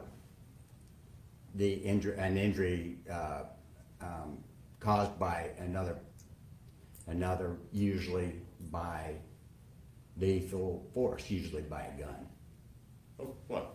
Whatever. Oh, okay, Yeah, it's usually, you have to judge what force was also used, what mechanism was used. And I think in this case, obviously, this was not a police-involved shooting where we've had to put homicide on something like that. right. But Have you ever heard homicide defined as death at the hands of another? yes, Okay, do you agree with that? yes, Okay, and wasn't that this case? no. Okay, you don't believe he died at the hands of another human being? I think there was more than just that involved, Okay, including the drugs. I mean, there was there was an altercation. There were drugs involved. You could not make a determination that this was plain homicide in my mind. well, Nah. you say there's drugs Not involved, at all. what leads you to that conclusion? The way Mr. Rios was acting in the drug cell, in his jail cell. I'm sorry. He was not in the dry Just cell, that's just sir. the way he was acting, Absolutely. okay. And his urine drug screen at the emergency room that said he was on probable amphetamines, which I believe was methamphetamine. Why do you believe it was methamphetamine? But the way he was acting. Okay. You know there was no confirmatory test, right? You know that. It was a presumptive test. Doesn't matter. I mean, we've seen enough cases of people on methamphetamine to be able to say he was on methamphetamine. Okay, so that's your opinion from That's my opinion. Okay. You don't think it could have been a psychotic episode? No, Why do you say that? I think that the evidence in the case with the presumed amphetamine in his drug screen, as well as his behavior, as well as what they found on his autopsy in a plastic bag, I think it was illegal drugs. Okay. You know that was Okay. never confirmed to be a plastic baggie, right? I don't know that. Okay. Does that change your opinion if you now know that? If it No, wasn't confirmed? no, Okay. no. You know now that excited delirium, according to the National Association of Medical Examiners, is no longer a cause of death, correct? Correct. So how would that change? It wouldn't change accident, it would change the way I would describe the cause. Okay, so go ahead and do that for me, if you would. How would you describe it today? Top line, I would put anoxic encephalopathy, which means his brain didn't get oxygen for a while, and he ended up not being able to breathe on his own without a ventilator for the next 7 days or 8 days, whatever it took, and that was his ultimate reason. Second line would be that he had undergone mechanical asphyxiation under law enforcement restraint activity. Thank you. Due to probable, and the bottom line is the last is probable drug-induced delirium. Okay, so you would agree that he died from lack of oxygen to the brain, Correct. which means he couldn't breathe. Couldn't breathe either from mechanical, you can't tell, I couldn't tell. I can't tell if this was the mechanical restraint or if this is the drugs in his system that made him stop breathing. I Well, couldn't make a You would agree, decision. you're saying you would not have ruled that he overdosed. This is not an overdose death, correct? I can't say that because we did not have our drugs, our admission blood in the hospital, if you haven't heard this, I'm sorry, I had no idea what you heard or not, but our admission blood on someone that's admitted to the hospital is saved for only 3 days. Mr. Rios lived for 7 days. So we have no admission blood to confirm that that was methamphetamine in his system making him act like that, or what else. A confirmatory test does not show for sure that he doesn't have other drugs in his system. Synthetic drugs like fentanyl that's been killing a lot of our patients, as we all know, would not have shown up on that urine drug test. So we had nothing to Is go that true? by I'm gonna have to confirm look into that. Right, but you don't die, when you OD on News to drugs, me. you don't die from lack of oxygen to the brain. Oh, absolutely you do. You die of cardiac Other arrest. drugs can do that, absolutely. That's how fentanyl Yeah. works. I'm not saying fentanyl was in on this case. We don't know. Fentanyl shuts off our respiratory tract and you're gone. Our Right. breathing centers in our brain and we're done. And you go into cardiac arrest, correct? You quit breathing. Yeah. You don't get oxygen to the brain. So Same what thing. was the mechanical cause that you said, because you said you write asphyxiation, right? Yeah. Well, That was part when of you it. talk about the mechanical cause, what was it? I'm describing that he was restrained, and that was part of, the action that happened to lead to his death. I'm not saying that I could not tell one person from the other, from the neck, from the chest, from the back, the tasing. I couldn't tell. Okay. But you can't. I couldn't make that judgment. Well, did you see someone standing on the back of the back portion of his scapula and lower neck? Did you see that in the video? I saw the video. I saw the original video. I saw it back 4 years ago, but I can't.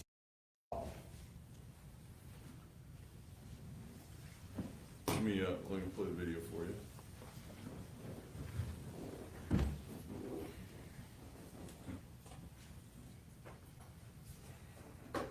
What's his last name? Rios. Rios, I need you.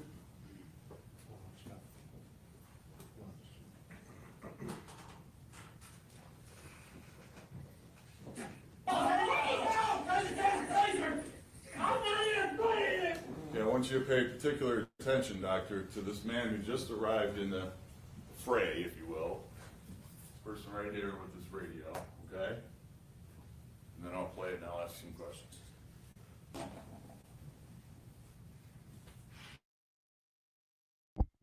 Again, I apologize. I'm not playing this for many reasons. If you would like to view the video, No, someone got tased, but I didn't Okay. realize who did. Okay, I want you to pay specific attention to when he returns the skirmish, whatever we want to call it. Ow! Glasses, let me get my goddamn glasses on. Go right here. Ow! Ow! Ow! All right. Ow!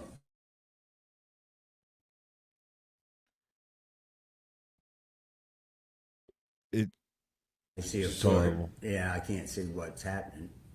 Well, okay, if you'll assume for me, well, I want you to assume, if that's Officer Cooper's left foot, can you tell what his right foot's doing? No. Okay, you will in a minute. Or less than a minute. You're dumbass. Now here's the dumbass. See now? No? Sorry. I didn't say you were hurt. Oh. Thought he took out himself. Yeah, he's looking. Oh. Ah. Yeah. There, I see it. Keep your hand behind your back. Oh, shit. Ah. Somebody take it.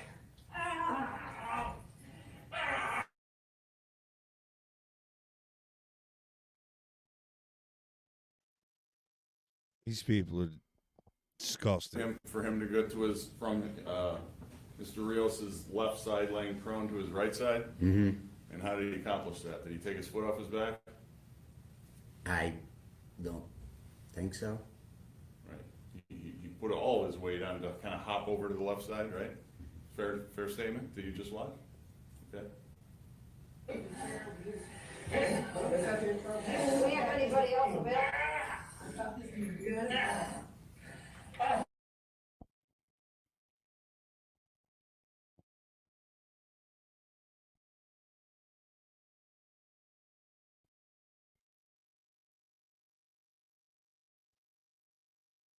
Thinks he's supposed to get out of there and when he's ready to get off the wall.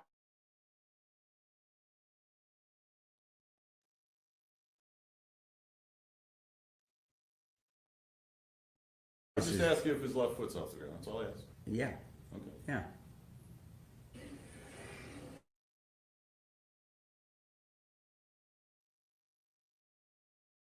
Mm-hmm.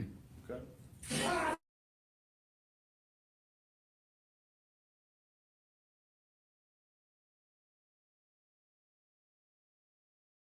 I'm sorry, but I have to keep doing this. Not letting a child or the family witness this.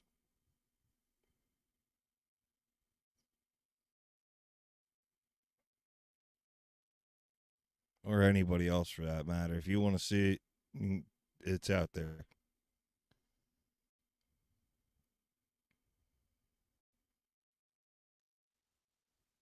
As soon as they start talking, I'll resume.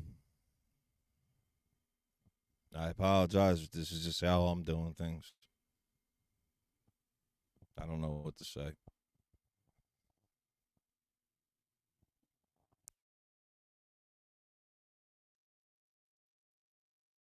Took his foot off, right? Mm-hmm.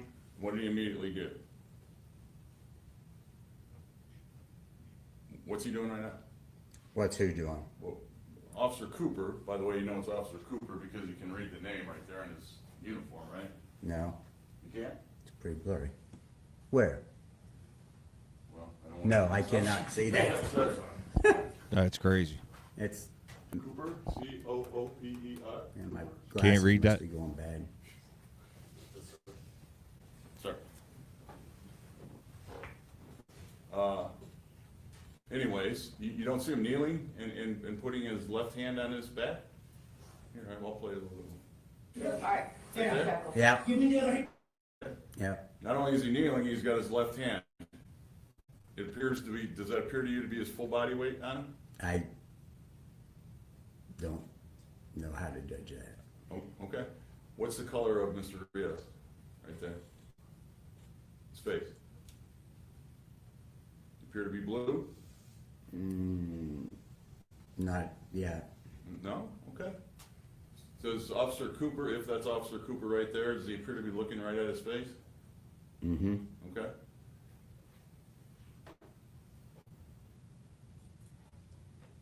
Yeah. There and Sorry. Sorry about that.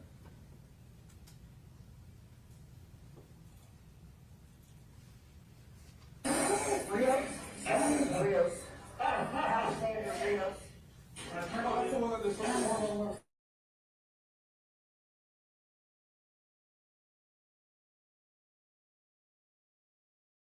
This part is just, it's horrible and it's too much. I'm not putting that on. I'm sorry, but I'm not sorry. They continue to do things and blah blah blah. Like I said, I don't take it lightly.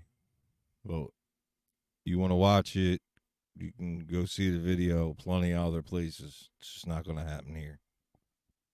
I apologize. It's just how I'm doing things.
that, first of all, is that the video you watched? No, it's not. It is not? Never seen that video. Okay. What video did you see? I was told it was the video from the jail. It was a longer distance, video. Okay, but it depicted those events, correct? I mean, From it a was- long distance, it did not depict what you just depicted up Okay. close. Yeah. But I'm saying it my question is, did it depict that skirmish? You're not talking about a different video, are we? A different incident? I saw the skirmish. I This- saw the skirmish, but I did not see that video. I guess you're missing, I'm missing you. It was the video you saw of that same event from a different angle? Yeah, from a different angle. Okay, There you all right, go. that's what I'm trying to make sure of. And having watched that, or having watched this different angle now, does it change your opinion about what caused Alexander Rios' death? No, You don't think Officer Cooper standing on the back of his, standing and kneeling on the back of his back, his torso, in the prone position, caused him not to breathe and not to get air to his brain? I don't think that was the lone cause, no. Nah, not at all. That wasn't the lone Slam. cause? Do you think it was a cause? I think I think like I said, with how I would have changed it today. I think- Asphyxiation, Yeah, mechanical asphyxiation, due due to Officer Cooper standing on his back. to a scuffle with the law enforcement. But the other officers didn't cause that, did they? I don't know what the tasing did, I don't know who all, I couldn't tell what was going on with, the video I saw. I Well, couldn't, I know, but you just saw this one. well, I just saw that for the first time. Okay, and I'm asking you, having Right. seen that, does that change It, anything? it doesn't, I think my bottom line was that the drug-induced delirium was a big cause of it. I can't tell you that the mechanical asphyxiation is worse than the drug-induced delirium causing Mr. Rios' death, is what I'm saying. But you don't even know he had a drug-induced delirium, because all we have is a presumptive test for amphetamines. I know he did. I mean, that's my opinion, is he was on methamphetamine. And you don't know to what level? You have no idea. No idea. Well, I think the visual is for us to see. I think it's pretty obvious in the visual. And the visual that we saw Both. of Officer Cooper Both, standing on the back. they're all involved, right?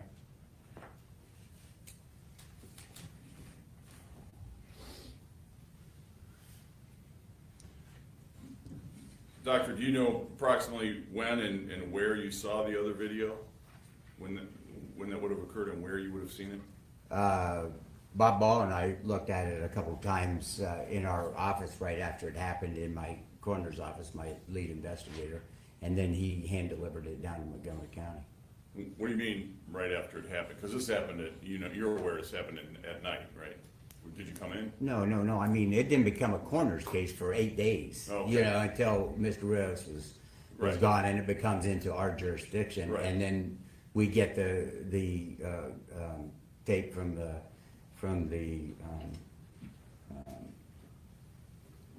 jail, and then Bob took it down to the Montgomery County Okay, so. at the autopsy. Right, so I was just gonna say, sometime before the autopsy was performed, you watched this video.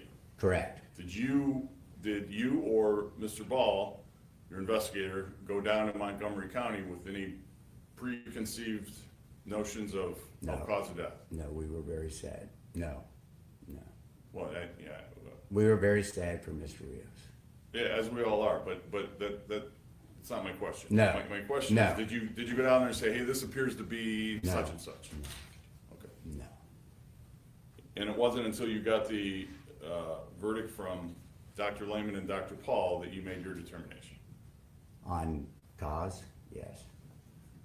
And man. I did the manner, yeah. Right. I did the manner. So, right, well, I'm sorry, you're right. So, right, they didn't determine that. I think you've told me before, Doctor, that this is the sole time that you've ruled excited delirium as cause of death. Absolutely. It Yes. is? Wait.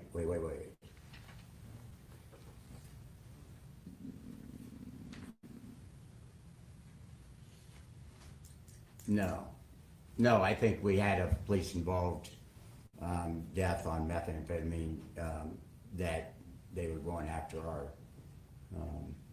police and they had to shoot him. And I think that was... And you real excited delirium from a gunshot wound? From the police, I think so, because of the drugs that he was on. I think. Don't quote me, I can't remember, but he was... Well, in that case, Doctor. And maybe it wasn't. Maybe it wasn't. Maybe gunshot wound, right? Cause of death would have been a gunshot wound to it. Yeah. Wherever. Excited delirium is an extremely rare thing. And again, I'll just say, you've told me in the past, this is the only time you've ever ruled this as cause of death. Do you recall that? That, as far as I can recall, I think our other case, if it was obviously a homicide because it was a lethal force and it was a gun by the police. Yes. Thank you. All right. Pretty moving.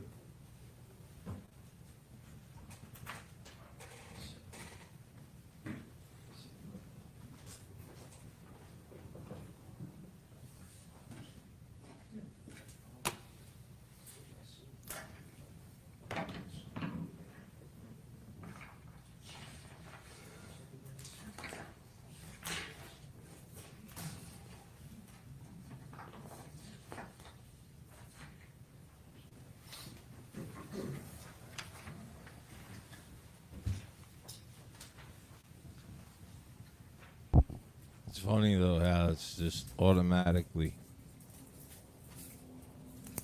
put down as excited delirium whenever there's an official involved. All right. Good afternoon, Dr. Burwell. Good afternoon. My name's Sean Boone. I represent Mr. Cooper back here. All right. I think we've spoken maybe in this same circumstances a time or two in the past. But as you know, I'm going to ask you some questions. Let me know if you don't understand what I'm asking. I'll try to do a better job, okay? Okay, thanks. All right. So you talked about your training and experience not only as the elected coroner here in Richland County, but also as a licensed physician, correct? Correct. And I think ultimately you said that for the past 33 years you have been a family practice doctor here in the city of Mansfield. Correct. And just so the jury knows, tell us a little bit about what a family doctor does. Well, really, there are experts in family medicine, and I would consider myself one. I see my job as getting people to the right place at the right time. So we're not really experts at cardiology. We're not experts at nephrology. We're not experts at neuroscience. We're not experts at OBGYN. But over the years, we're pretty good about identifying what people tell you in their language is going on and getting you to the right person at the right place at the right time at the most economical way you can, believe it or not. So we're expert at nothing, but it's too bad we don't have more experts in primary care because that's where the United States is lacking and it's getting worse. So I'm kind of an old dinosaur, but I don't deliver babies. I don't do major surgeries. I don't help surgeons take out appendixes like the old days, the good days. I don't set bones. But Thank God. it's not an easy thing, but we sure do use the experts like we do here in the coroner's office. Sure. So as a family practice doctor, you don't have an expertise in any one area, but you have to have a broad scope of knowledge on all of the areas, correct?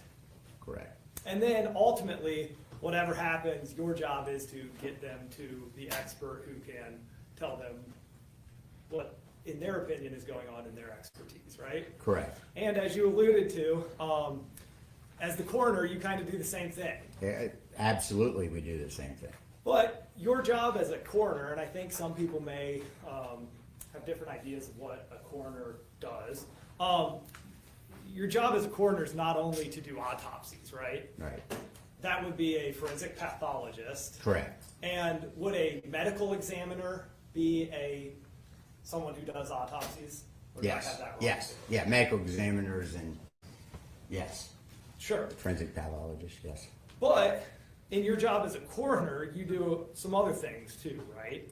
There are other duties. Correct, As a coroner, you, or not necessarily you specifically, but your office goes to death scenes, correct? correct. And do you go to, every time somebody dies in Richland County, does your office have to show up? Or No. We rely on first responders a lot. Every death at home has to be reported to our office. So the sheriff may call and say, we have so-and-so, here's their medical history, here's their medicines at home, there's no, they have Dr. so-and-so, and looks like a natural death. A wife saw him clutching their chest and been trying to get him to the hospital for the last week, and he just refused to go, and I went in and found him and he's dead. Something like that is determined, we just release the case. The call comes to us, we release the case to the family doc or the internist or whoever their doctor is, and they're responsible for signing the death certificate. So, we don't go to every call that we You show get. up to like suspicious deaths. We right? show up to murders or suspicious deaths, suicides, homicides, anything suspicious. All the drug cases, we have a body there, and usually, I mean, I go sometimes, but usually it's my investigators. Yes, let's talk about your investigators. Who Yes. works for you at the coroner's office? Bob Ball's my chief investigator. He's been there for so many years, I don't know. Honestly, I don't know how long he's been there. Was he there before you were the elected coroner? Oh, yeah. And you were actually in the coroner's office before you were the elected coroner as well, is that right? Yes, Bob's been there at least 16 years. You were a deputy coroner? Uh-huh. What's a deputy coroner do? Covers the coroner when he's in Florida. I'm not gonna say how often, because I love the guy. Fair enough. Part of your Interesting. office's job is to ID a decedent, is that right? Correct, Typically, that's not very difficult, but occasionally it can be, correct, right? Sometimes, job of your office is to collect and preserve evidence, is that right? correct, And occasionally, the evidence that you're asked to collect and preserve is located at an autopsy, is that right? correct. And you occasionally, I don't know if you do, you can tell me, do you ever attend the autopsies? I have, when I was an assistant coroner, we had a homicide, suicide at the same time, and I went to that autopsy. Okay, so out of all the autopsies that have been done, you can think of one. I've been So to one autopsy Not since typical. in the 16 years, yeah. Not typical for you to attend the autopsies, but somebody from your office might. Oh, yeah, they often do. And yes. that person would typically be Bob Ball, is that right? Bob or Tom, and Tom Storch is Tom. also my other investigator, and he's as good as they get too, and he's been with the office maybe I'm guessing 3 or 4 years less than Bob. Okay, and sometimes at these autopsies, there's evidence that's collected, and it's your office that actually sometimes collects that, right?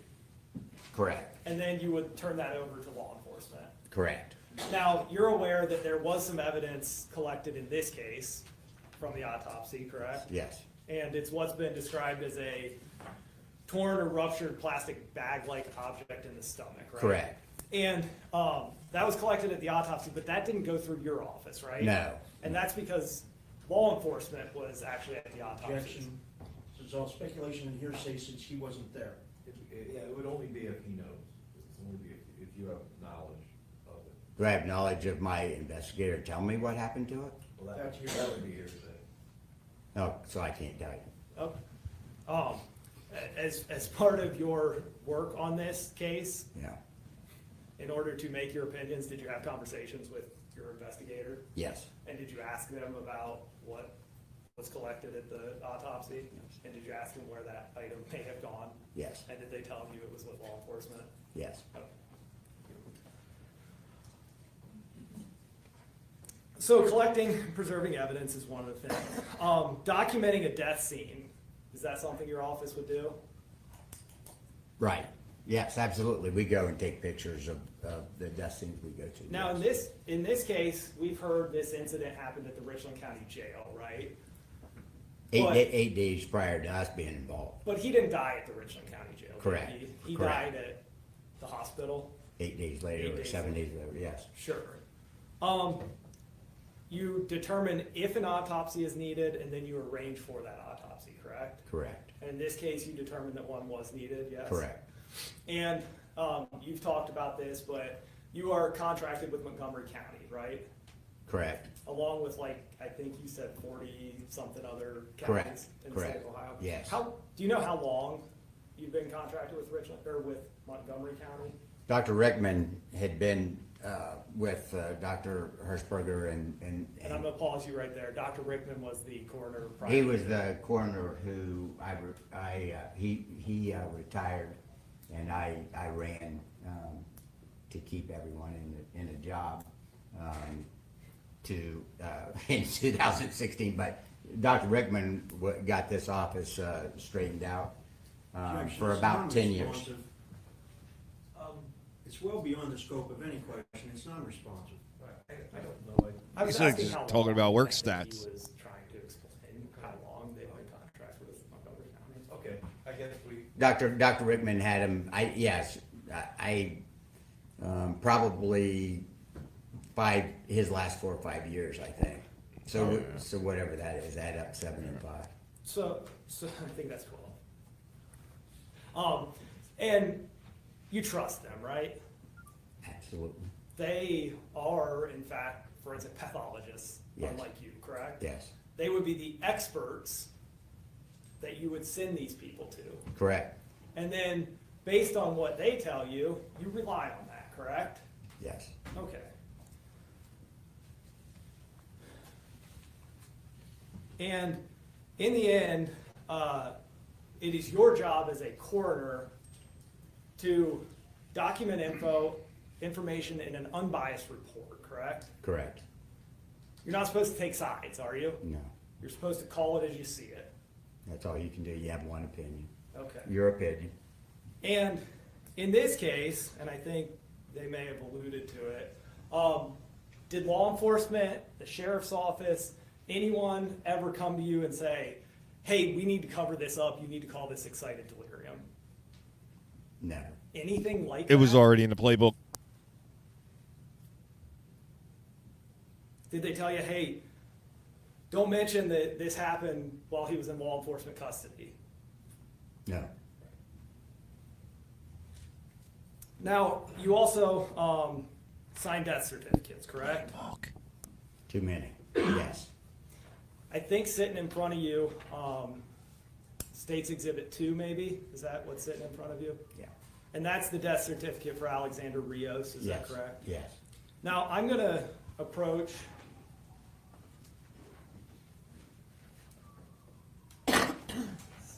Approach with caution, sir. I think you're out of order. I'm gonna approach you with permission from the court with Defendant's Exhibit E.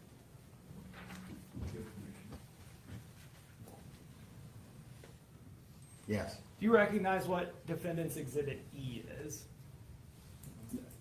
E is our pending, how we sign out a death certificate before we get all the information from the autopsy and the drug screen and everything. And it usually takes, I don't know how long it took in this case, but 6 weeks, 8 weeks. Okay, and in fact, on This is to allow them to go to the funeral home and have their funeral. yes, because until you sign a death certificate or a death certificate is signed, the body can't be released to the funeral home. Is that accurate? No, You tell me. no, I don't think so. I think it's just that if there's gonna be a cremation, there has to be a death certificate signed by me. Okay, and in this case, there was going to be a cremation. So I think that's why that's why we try to provide a quick service. And you did not want to delay that process Correct. to wait for that? Correct. Okay.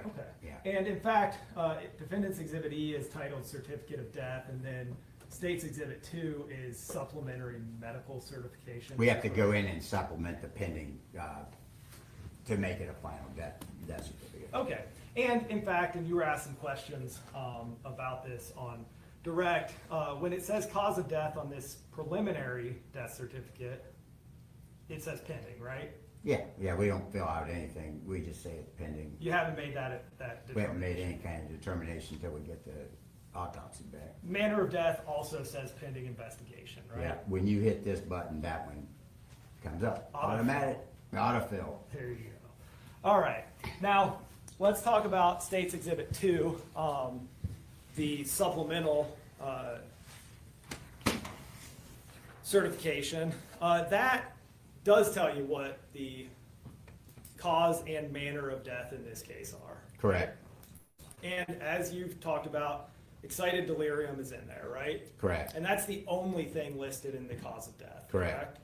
Now, and then manner of death is box number 32, is that right? yes, And that is listed as accident. correct, And you've testified to that as well. Now, after that, there are some more boxes. I think the box 33 sets. correct, Is that correct? yes, And box 33 talks about injuries, right? yes, yes, Okay. And in fact, on this death certificate, you give the date and time of the injury, correct? correct, September 19th, 2019 at 23:57, right? Correct. At the Richland County Jail, place of injury, correct? correct, And then down there, altercation with corrections officers, correct? correct, So you're not trying to hide in any way that this occurred in an altercation with corrections officers, is that right? no, I'm just trying to describe what happened. Just trying to describe what happened. Now, let's talk about that, because you were asked what your cause of death would be now in 2023, because as we've heard a lot of testimony, and as you indicated, excited delirium, no longer recognized, and I think the group that everybody keeps talking about is the National Association of Medical Examiners, is that right? Correct, That's like the big organization that most people in your position follow, correct? correct, Okay. And you said that you would not put excited delirium in there if you were given the opportunity to today, correct? correct, correct, Instead, what you said was you would list anoxic encephalopathy, correct? correct, Second, mechanical asphyxiation with altercation with law enforcement. correct, And third, probable drug-induced delirium. probable due to drug-induced delirium. I have that correct, right? Yes, And in doing this, you are following what the National Association of Medical Examiners has said to do instead of just saying excited delirium, correct? correct, Kind of like show your work. that's exactly right, And in the cause of death, what you're doing is you're talking about what the chain of events were that ultimately led to this person passing away, correct? correct, But we do it in reverse order. correct, So the start of the chain is at the very bottom and the end of the chain is at the very top, right? correct, So the start of your chain is this probable drug-induced delirium. correct, And you have given reasons on direct as to why you believed Alexander Rios to be under the influence of drugs and specifically methamphetamine at the time that this went down, correct? correct, And in doing that, you listed a number of things. The first thing you talked about was his behavior.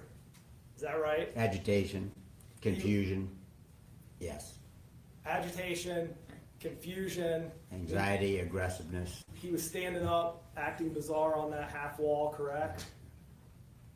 Yes, right? correct, And to you, those types of behaviors are consistent with someone who may be on methamphetamine, correct? absolutely.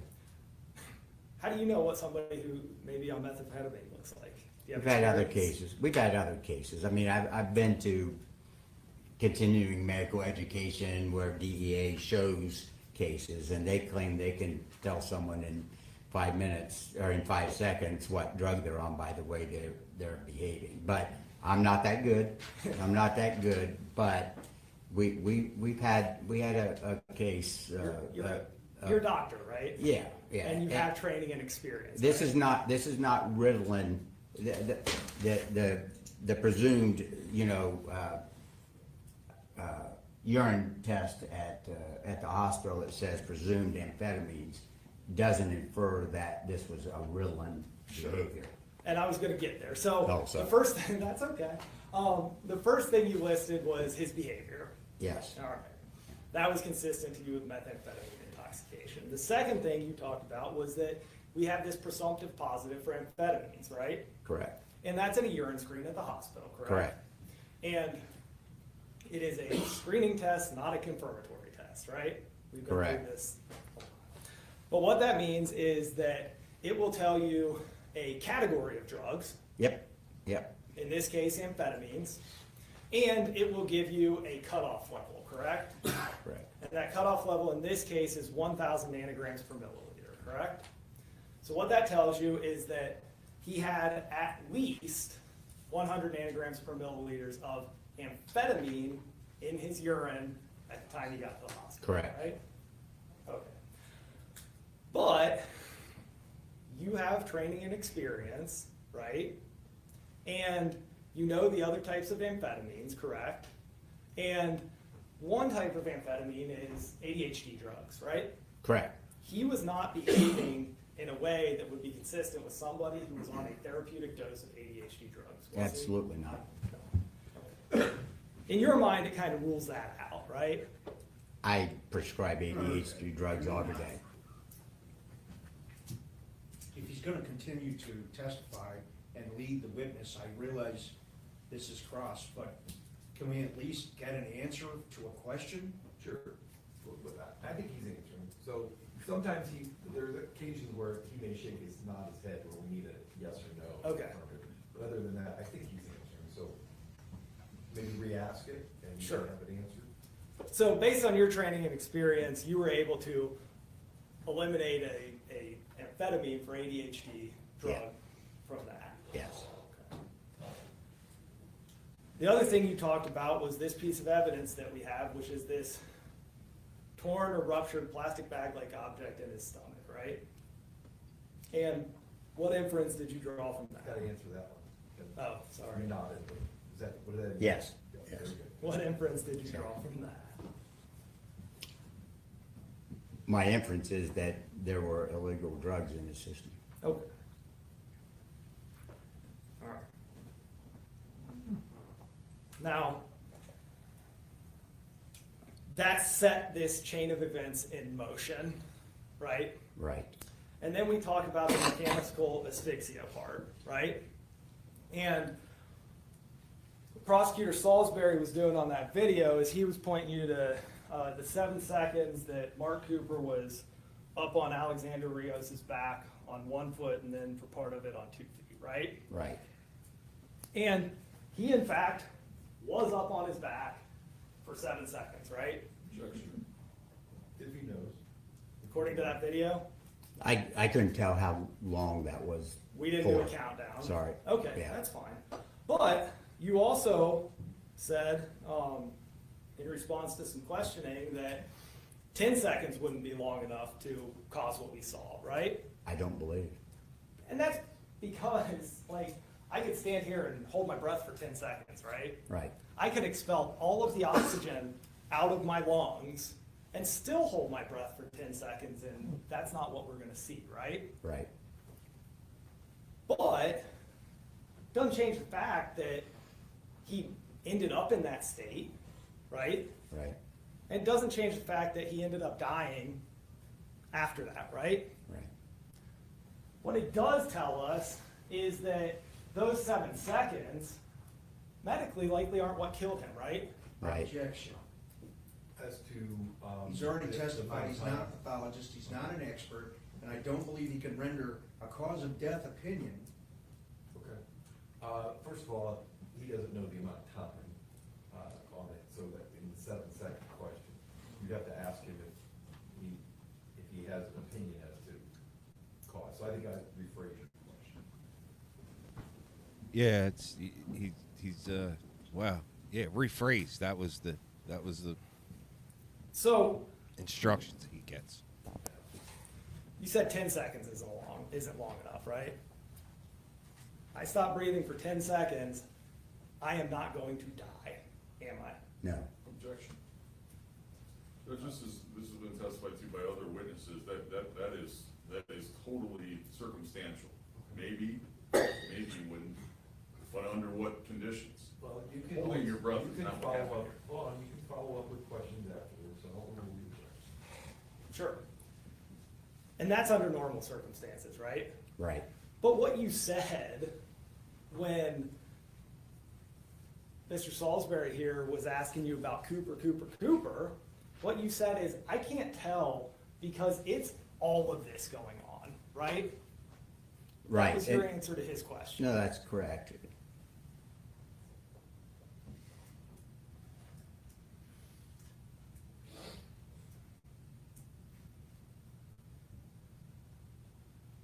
All right.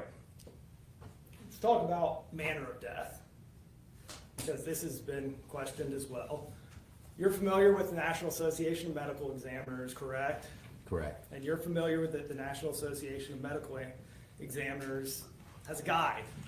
Yes. You've seen this, right? Correct. You've read this, right? Yes. Okay, this kind of tells you how to determine what the manner of death could be, right? Correct.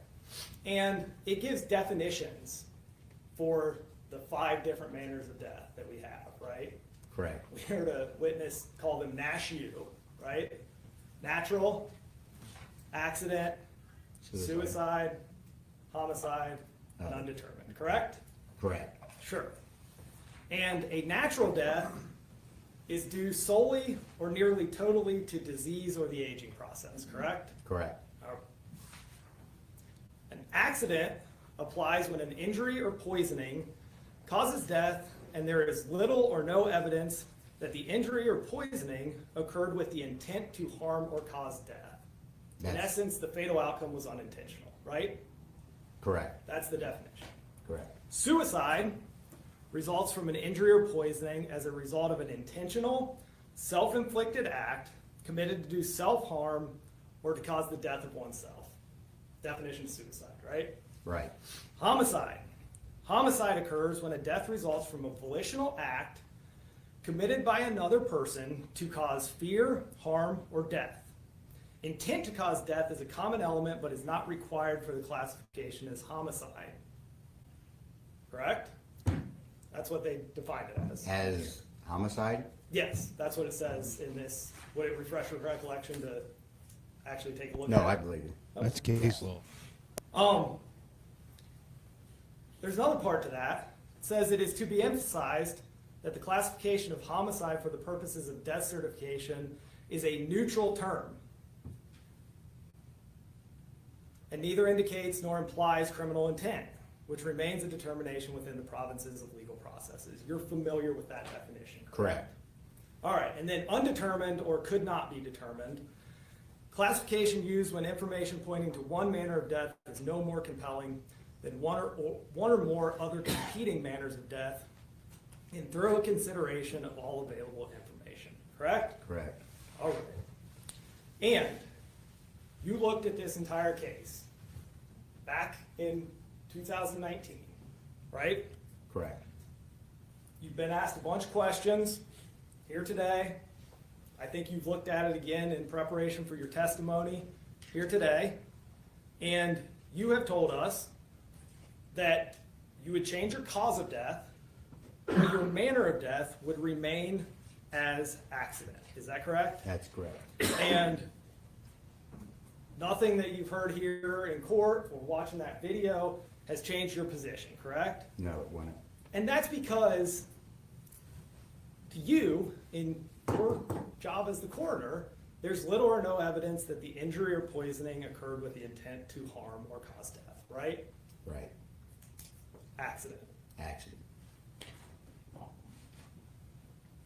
I don't have anything else, Judge.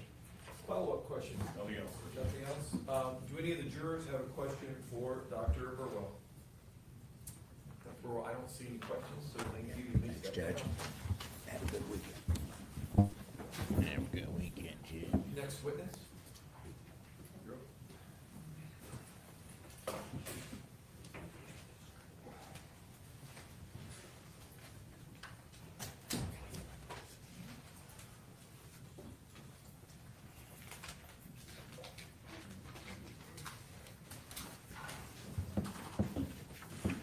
solemnly swear affirm the testimony you're about to give this court today is the truth, the whole truth, and nothing but the truth, so help you God?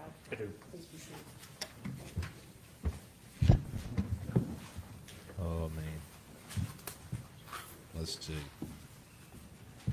State your name, spell your last for the record, please. Sure, my name's Eric Lanehart. The spelling of my last name is Lehnhart. Where are you employed? I'm employed at the Ohio Attorney General's Office, Bureau of Criminal Identification and Investigation. And are you a duly sworn peace officer in the state of Ohio? I am a law enforcement official, yes. But Okay. I do have a peace officer status, or a Okay. certificate. How long have you been a peace officer? I've been with the total approximately 28 years. Say again. Approximately 28 years. Okay. How long with BCI? 17 full years and about 8 months. Okay. What are your duties at BCI? I am an investigatory special agent. So at the time of this, I was assigned to the Richfield Regional Office. My primary duties are public official corruption, financial fraud, officer-involved critical incidents, Okay. things like that. Where are you assigned now? Where am I at now? Yeah. I'm actually assigned to the Ohio They Organized need the soundproof. Crime Investigations Commission. Okay. Tell us what BCI&I is. So, the Bureau of Criminal Identification and Investigation is the best way to describe it is we are, for the most part, a requested law enforcement agency, which means somebody with jurisdiction, whether that would be like the county sheriff, the prosecuting attorney, or a police chief, and in some instances you could be like a municipal law director or mayor in some cases. I'm sorry, and we do have original jurisdiction in a very few topics like narcotics, economic crimes, and some things like that. But our jurisdiction is very limited outside the request. Okay. And so tell us how BCI in general and you personally became involved in this case.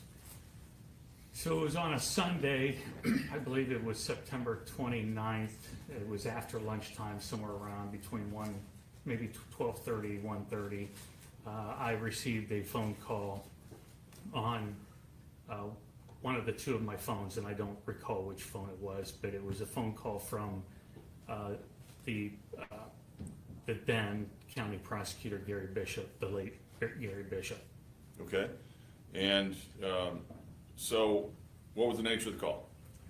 So the phone call was somewhat frustrating on the prosecutor's part, but because I have been involved in other cases in Richland County, obviously he had my phone numbers, so he called me to tell me that he was made aware that through the Sheriff's Department administration that there had been some kind of a critical incident in the jail, and that subsequently the person that was involved in that critical incident at the jail had passed away. And during that conversation, he made it known to me that the incident actually took place, I believe he said it was on the 20th, and what caused him frustration was that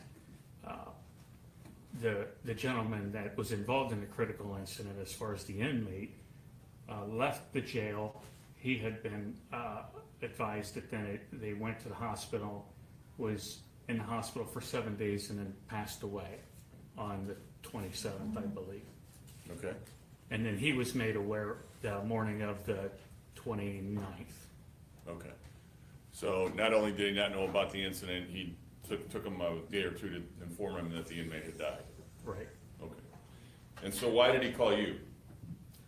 He called me to request BCI's assistance in reviewing or looking at the in-custody death. And why is that? Why you? Why couldn't the Richland County Sheriff's Office do it? I mean, I think it's pretty obvious, but just tell us. Well, I will say since this incident has happened, we have changed somewhat changed our policies moving forward on this, but why me as opposed to the No, sheriff's no. department? No, why BCI, not you personally? Well- Why BCI as opposed to the sheriff's department, yeah? We tend to get called in on things that either there's some kind of an expertise level that needs to be done, whether it's the crime scene unit or whether it's maybe forensic testing at the lab. There's different reasons, and this reason, he called us because he stated on the phone that he had a conflict of interest. Okay. But that's how we became involved, quite frankly. He had a conflict, so Medina County's prosecutor's office became involved. But BCI, again, they didn't want, isn't it because they didn't want Richland County Sheriff's Office investigating their own employees? Isn't that the reason BCI was called? I don't remember that was the exact reason that he told me. I do recall that he had a conflict, and because of that conflict, there was 2 employees, one being a corrections officer and one being, I believe, an assistant prosecutor, either had currently or had been at his office. Well, I think a lot of it's hearsay, so I think it can only be offered to show why he did what he did next. It's just a So lot. I think at this point,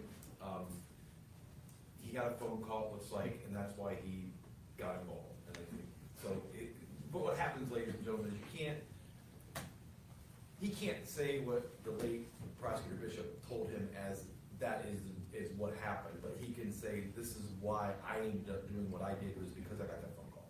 So that's how that's being offered. So, I think we're ready to move on. So, when you got the assignment, what did you do? I then called my supervisor at the time, and then the following morning, which was, I think, the 31st, I had some other conflicts, but eventually that assignment was given to me to at least be the lead. Okay, and go ahead, tell us what you did as part of your investigation in investigating this case. Because when we found out, or I found out that, I had ended up making some phone calls, and I believe one of the very first phone calls that I made was to Captain Zahner at the Sheriff's Department. That he has been the one in the past that we've went to as far as agency to agency contact. Made contact with him, and I was told at that point in time that Alex Rios, who was identified as the individual involved in the critical incident, was going to be sent down to Montgomery County either that evening, Sunday evening, or Monday morning for the post-examination. Okay, and as a result of that, what happened? My supervisor at the time, because I had a conflict on that morning, my supervisor called down to the London office and requested from that supervisor somebody to attend the autopsy. And that person was, as we know, is John Rodriguez, right? Yes. All right. So let me hand you, let's get this up. Sound Hand you what's been marked for identification purposes, State's Exhibit number 6. You go ahead and pull out the contents of that. What is that? This is a piece of evidence that Agent Rodriguez brought to me from the post-mortem examination of Alex Rios. Okay, and what markings are on that exhibit that cause you to believe that that is the same object that he brought to you on that day? The writing on the envelope, on the internal envelope, the initials, the date 9/30 of 19 is on there, and then Montgomery County Coroner's Office also, I thought, had a sticker on the outside here, yes, that indicated where it came from. And on the outside of the white envelope, there's also a chain of custody form, I believe, right? Yeah. And you see your name and signature on there? I do. Okay. And, by the way, you brought this to court, correct? I did.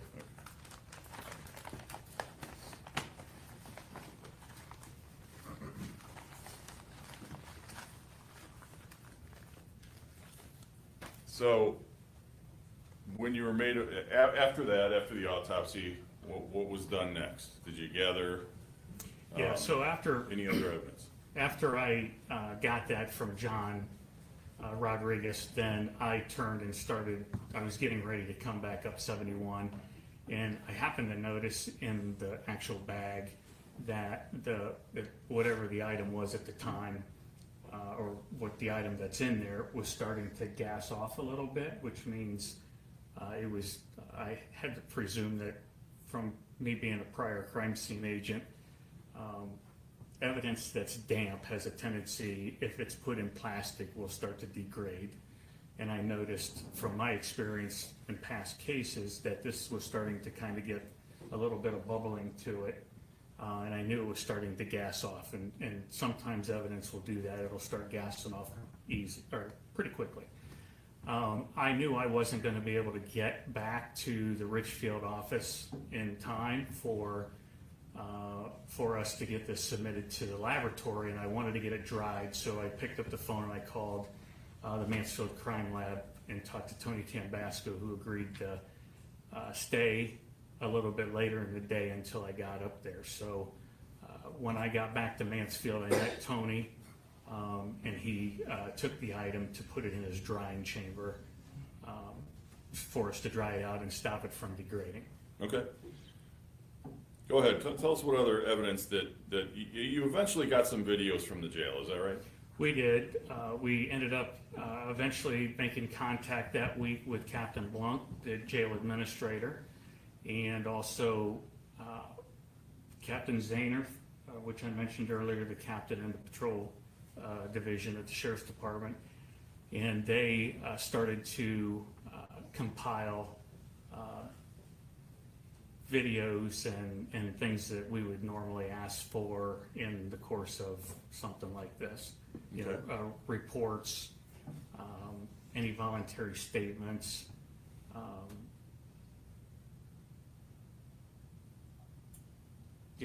That's Okay.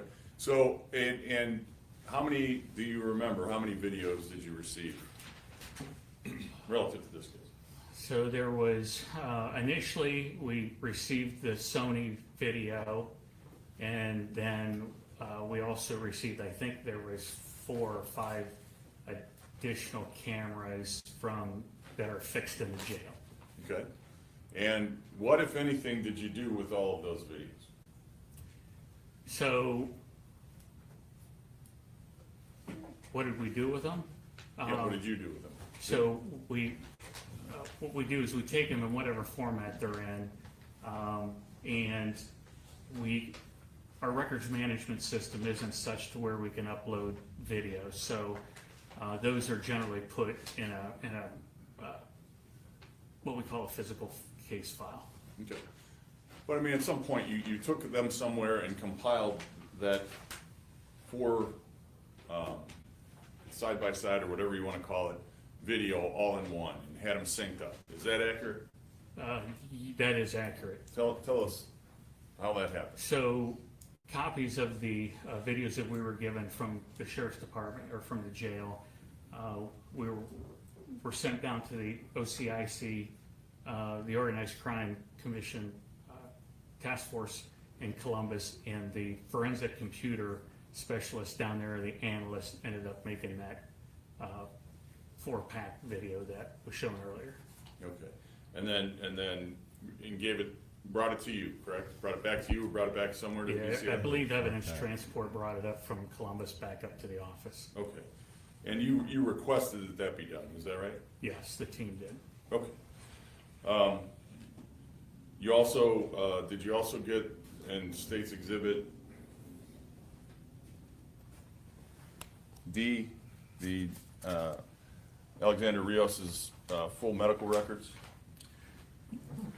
Yeah, so the Sheriff's Department in the days between the 20th or the 27th, I believe it was, no, it might have been before that. I'm not entirely sure what day it was, but the Sheriff's Department, prior to our involvement, had done a search warrant through the municipal courts and then served it on Ohio Health to get a copy of Alex's, Rios's medical records.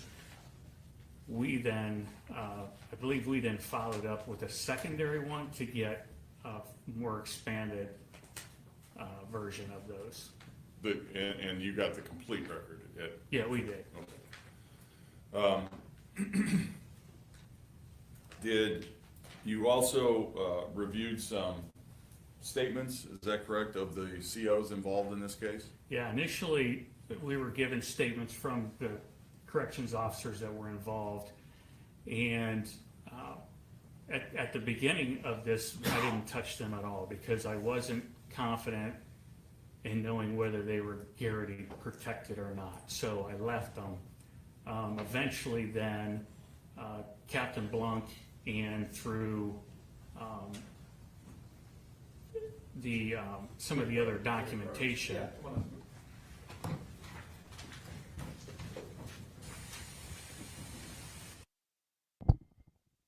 They put us in silent mode again. It's alright. It's been moving right along. It has been. This is a long day.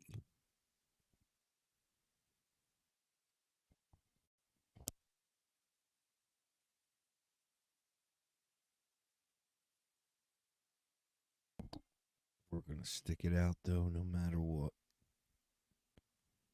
But in all seriousness, I don't know. I'm trying to joke around a little bit so this way I don't lose my mind.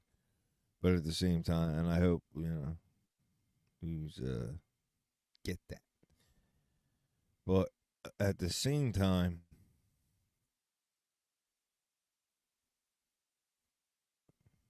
I have to be very serious about this. Because it is serious.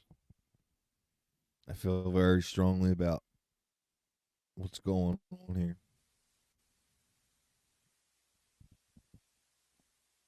I guess we're back.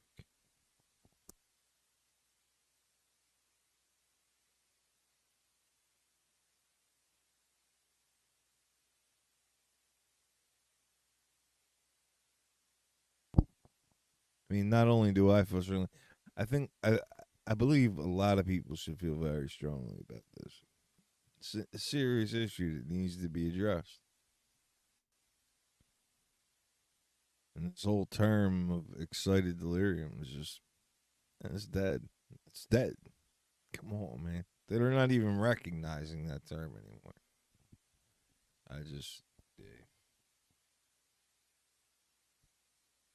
Thank you.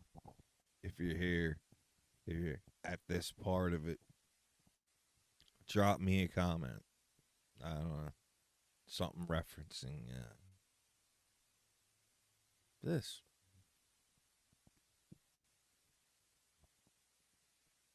I appreciate you all. Thank you. I don't expect people to sit in for 6 hours and going on 7 hours of testimony right now. I don't expect people to sit in for this. But it's something that I'm covering. It is what it is. Not doing this for the clicks, likes, and views. This is bigger, way bigger. Means a lot. Means a lot. And if we don't start getting our shit together as Americans, it's just going to keep on going on. Can't let the powers that be make the rulings on things of this nature. I mean, it's obvious they're going to do anything and everything they can to cover mistakes made by whoever. It's all in the playbook. But it's time now that we change that playbook. And I'm not like saying, oh yeah, you should do some crazy shit.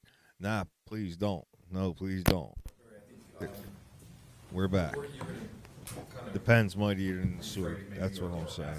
Thank you, George. Sure. And social media, use it. You ended up reviewing those voluntary statements from those COs, the audio and written statements, correct? Yes. Okay. And then beyond that, after you did that, you continued, or did you continue to Well, you tell me, what did you do to continue your investigation? What did you do?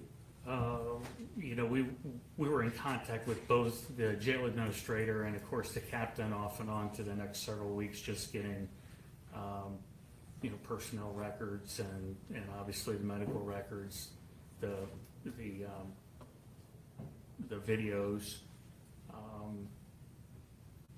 Yeah. Okay. And then eventually,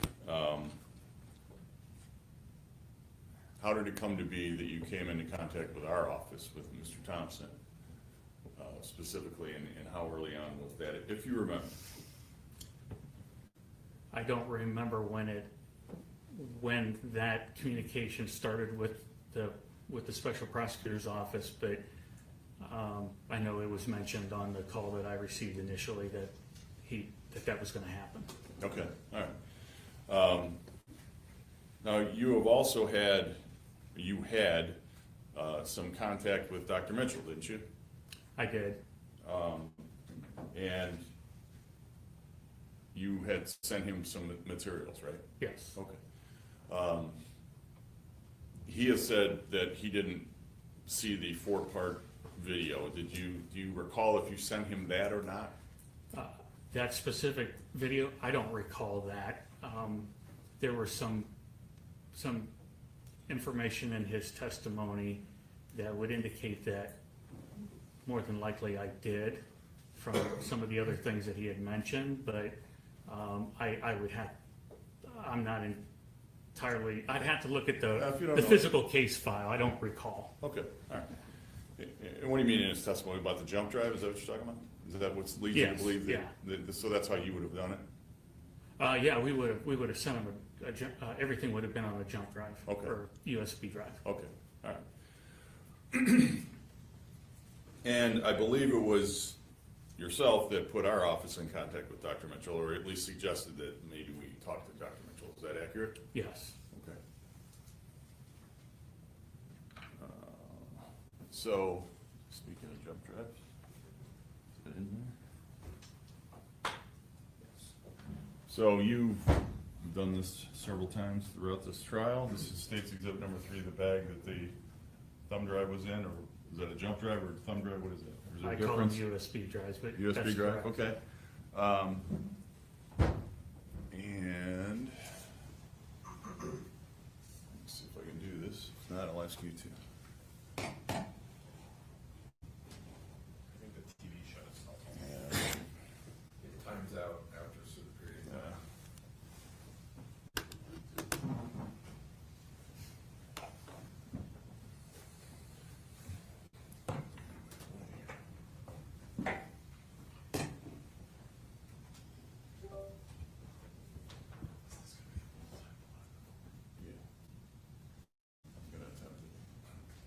If I double click this, is it gonna work?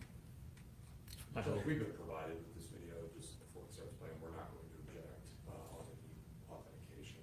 We're going to stipulate that it's on back without getting people from the OCIC or anywhere else. What's his last name? Rios. Rios, I need you to come down so we can. Okay. Alright. Alright. I'm not gonna call anybody unless you come down from down here. Okay, this is the last time I'm gonna ask you. I've asked you for like 5 minutes. I'm not gonna do it anymore. Okay? We're gonna put you in a restraint chair for your safety. Do not listening beyond advisor, causing a risk to harm yourself. We don't have time to continue that all night. Okay? Alright, this is the last time I'm asking you. We're gonna go in. We're gonna go ahead and put you in the chair.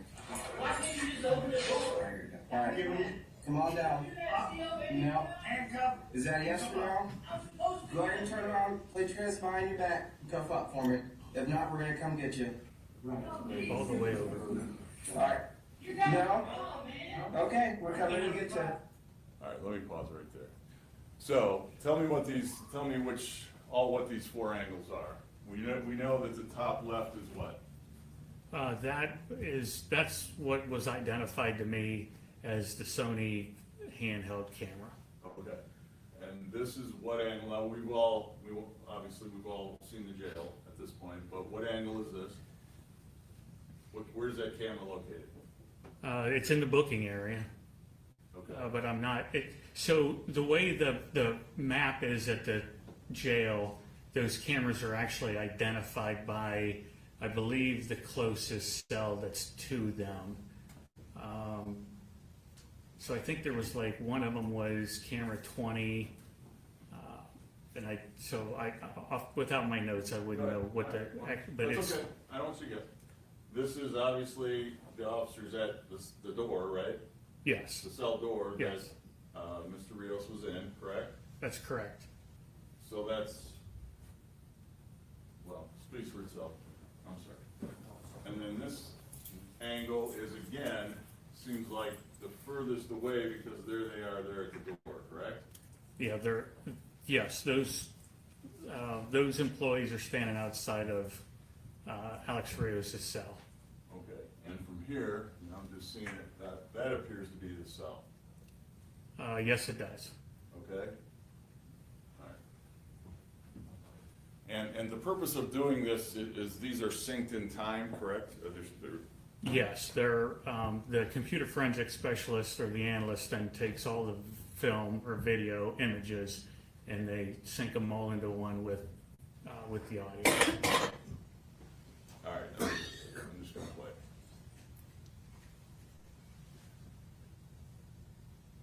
Below that in the corner. Oh, sorry. Thanks, Josh. Go.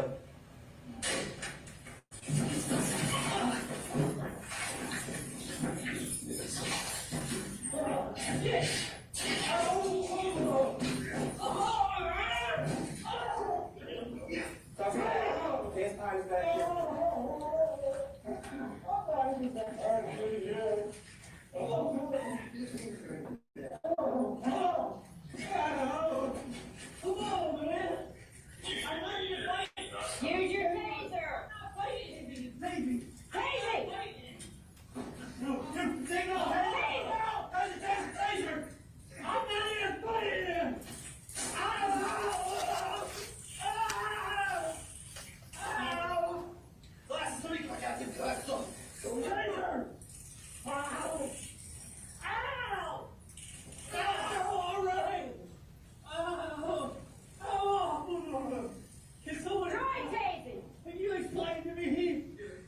you're the dumbass.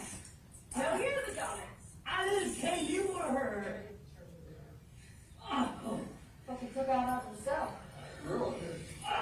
Yeah, he's like. Give me your hand behind your back. Oh, shit. Somebody take it. He's on some type of. Keep playing. You need to. We have anybody else available?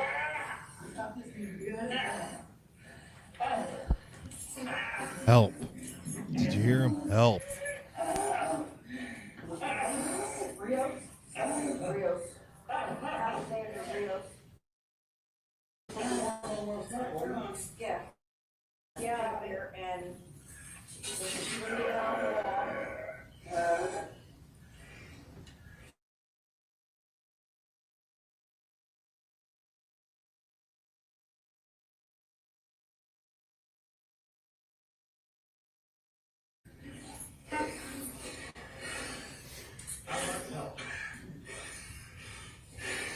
Let go of the car. I'll fucking.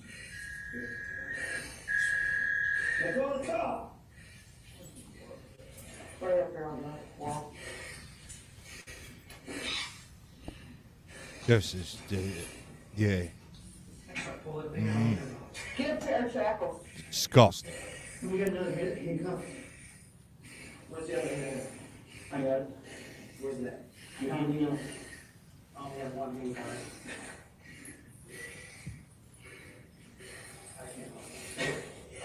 You want a pair of shackles? Okay, these over here. So I can't decide me. These are your. Get up. All right. Grab some, oh, he's got it. He got shackles. Ready? Alright, Yeah. shackles. Give me the other hand. Ready for it, guys? You got it? Shackling down there. This glove. I told a couple of them dudes in this that are in the lockup. You know, where's the ring? Is this on these ready? Let's find this foot out there. Alright. I might be able to send you up around the ankle. Do his ankles now, so. Keep going.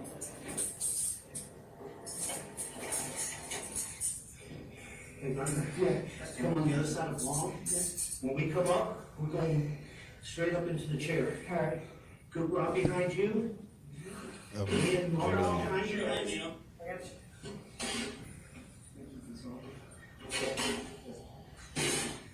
All right, I got the chair so it doesn't move. Okay. You two ready? Just turn him. Straight up. Hear me? Get off. He's turning blue. Call squad. Master Control, call the squad.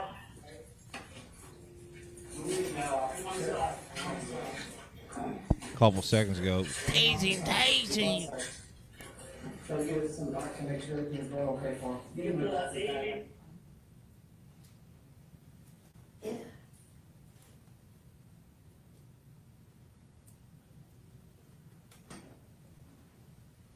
Despicable human being. At this point, there's no more audio, is that correct? That's correct.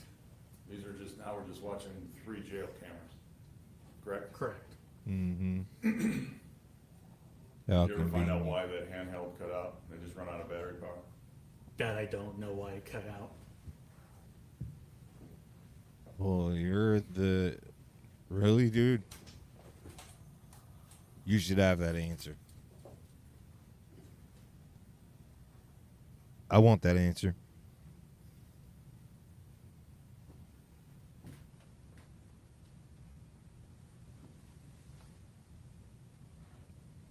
You guys put it together. Where's the audio? Correct or incorrect?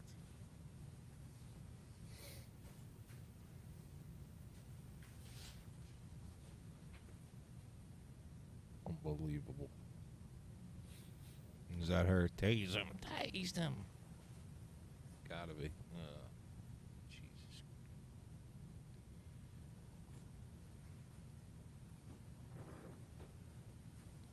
I apologize. That is not what I meant to let it happen.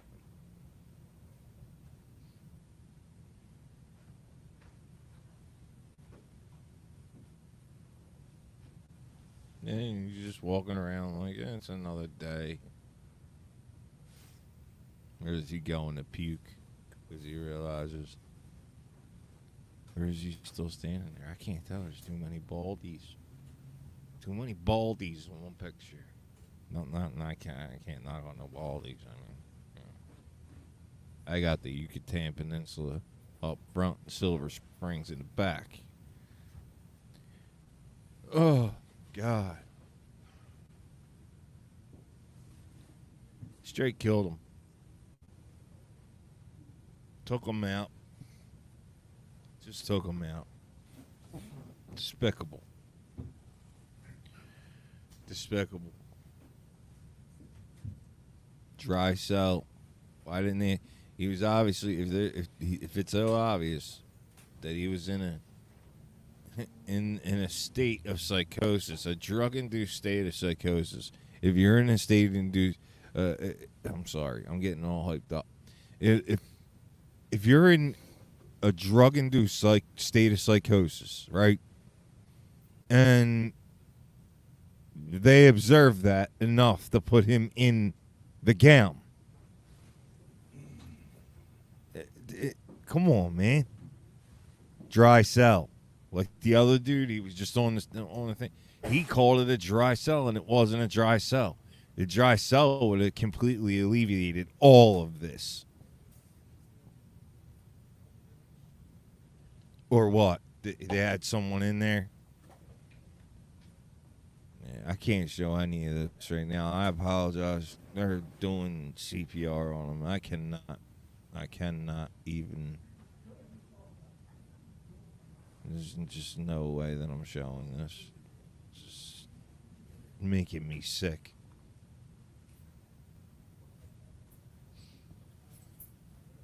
Dry cell. Or don't open the cell. If he hurts himself, he hurts himself. I mean, I don't know. Maybe my logic isn't in check. I don't know.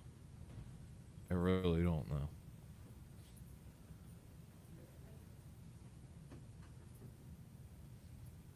I would really like someone else's opinion. A few people, you know.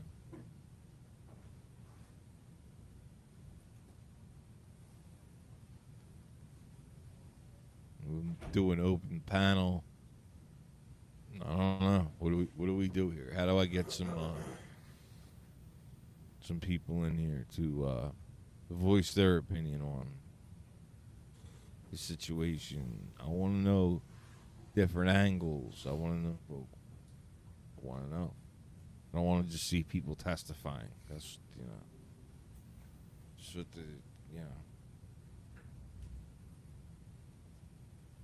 show this for a second.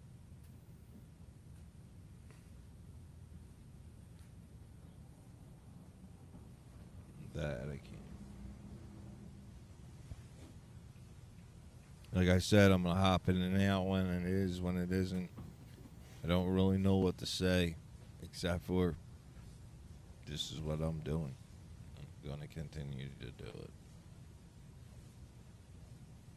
Need to keep it respectable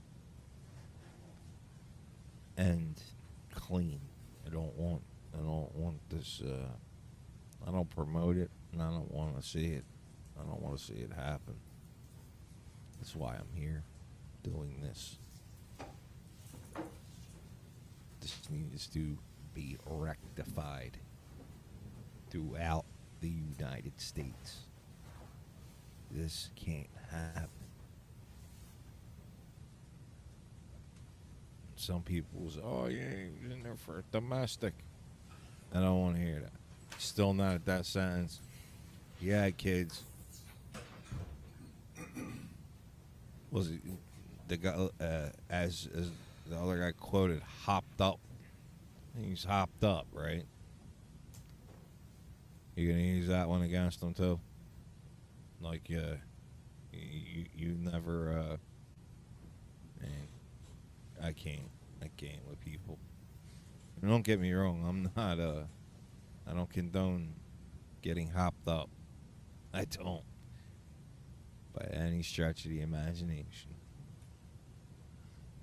I do believe that there is ways to handle these situations without this type of complete lack of regard. The only reason why there was a dangerous situation is because they popped the door. Don't pop the door.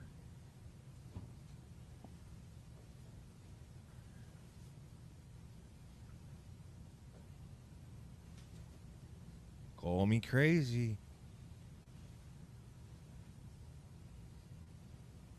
Everybody else does.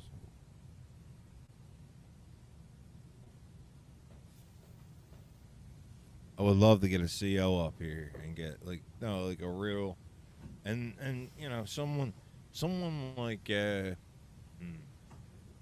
don't know, a couple notable ones, remarkable, that I would like to talk to. Maybe I can actually make that happen. We'll go over this situation. Let me get deep into my black book.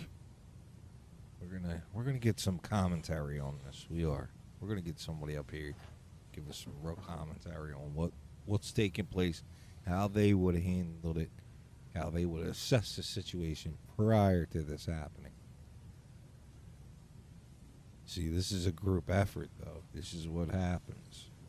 Too many people go into that emergency state too fast. And they overreact.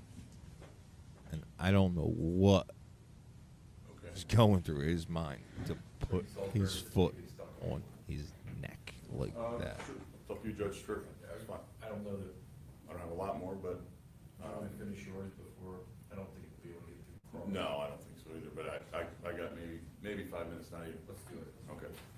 So, Agent Laner, this is the video that you had compiled, correct? Yes. And you've seen this before, Yes. correct? And I just wanna draw your attention to one spot and real briefly.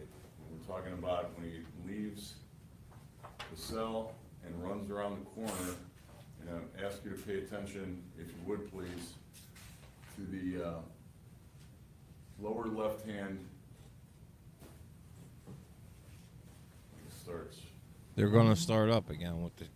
Come on. What's his last name? Rios. Rios, I need you to come down so we can. Okay. Alright. Alright. I'm not gonna call anybody unless you come down here. Okay, this is the last time I'm gonna ask you. I've asked you for like 5 minutes. I'm not gonna do it anymore. Okay? We're gonna put you in a restraint chair for your safety. Do not listening, be out of biter, causing a risk to harm yourself. We don't have time to I'm continue. gonna ask you to pay attention to this Okay. angle right here, okay? Alright, this is the Ask last you a time I'm question asking. about We're it. gonna go in, we're gonna go ahead and put you in the chair. Alright, come on down. No. Is that a yes or no? Go ahead and turn around, put your hands behind your back, and cuff up for me. If not, we're gonna come get you. Alright. No? Okay, we're coming to get you. Let's go. Go.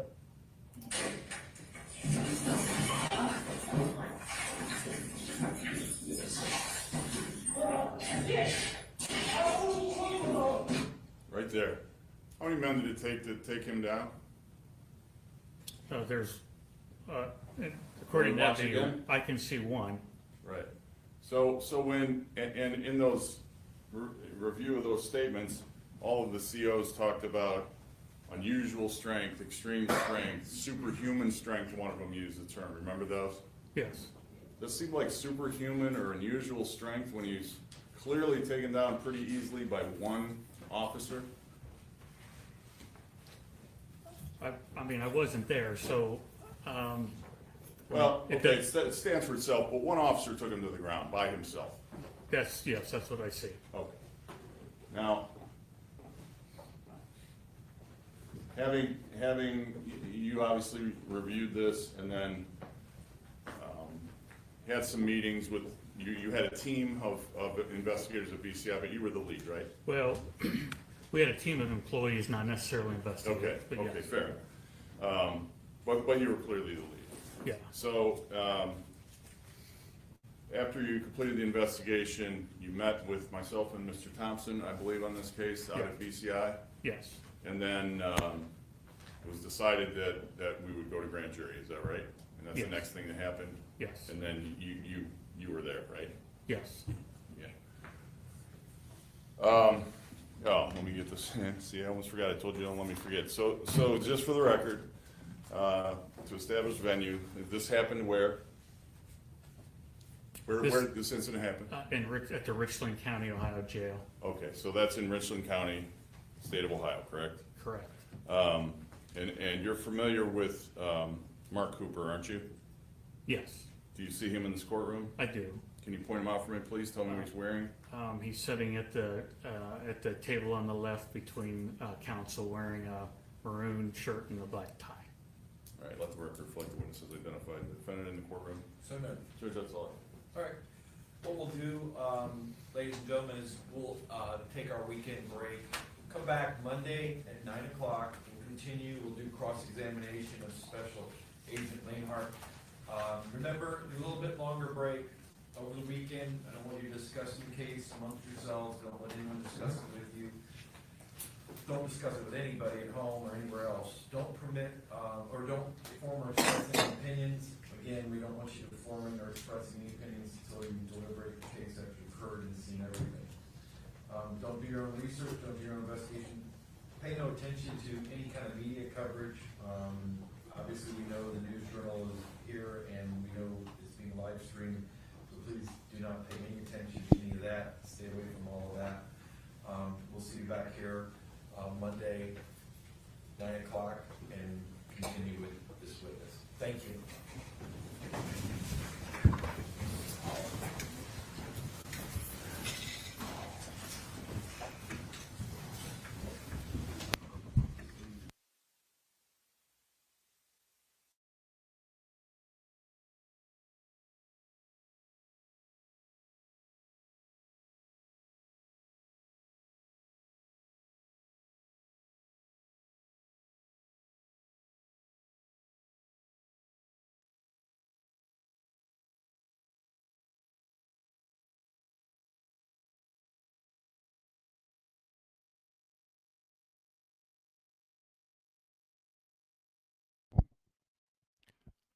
So,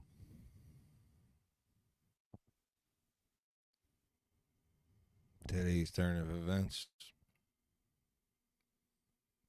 pretty standard. Pretty standard. What I am, I don't know what I'm going to say. Right?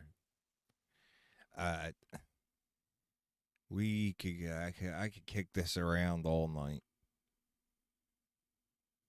I think it's pretty obvious what went on. I don't want to, and that's the other thing.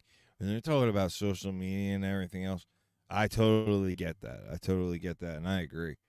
I'm not trying to sway anybody's opinion. Believe that. I don't think that I have that power anyway. Nor do I want that power. That's not for me, right? I'm not here to be the judge and juror. I'm just here stating my opinion, just my opinion on what I'm seeing based on facts.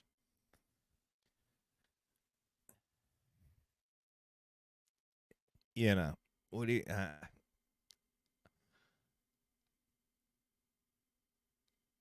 I don't want, like I said, I'm not trying to, I'm trying to find the words. I'm not trying to, exacerbate pain, for anyone at all. I'm simply just going over what is right in front of us. Nothing more, nothing less. Reporting on the news, reporting on trials, crime, some funny stuff, entertainment. That's what I'm doing here. We do here, okay? And that's what I'm going to continue to do. This is YouTube, right? Okay? So I want to get that out there and get this clear right away. It's not me, too. It's not about me. It's about you. It's about the viewer. I'm not saying I'm putting out killer content or anything like that. Believe me, I'm not. Got some dope shorts. But not, I'm not, I don't fancy myself a creator even yet. I guess I am for all intents and purposes, but I'm not an influencer. Okay, I'm not an influencer. I'm not here to tell you what to do with your life. If you need to an opinion on something, sure. If you want my opinion, I'll be obliged. But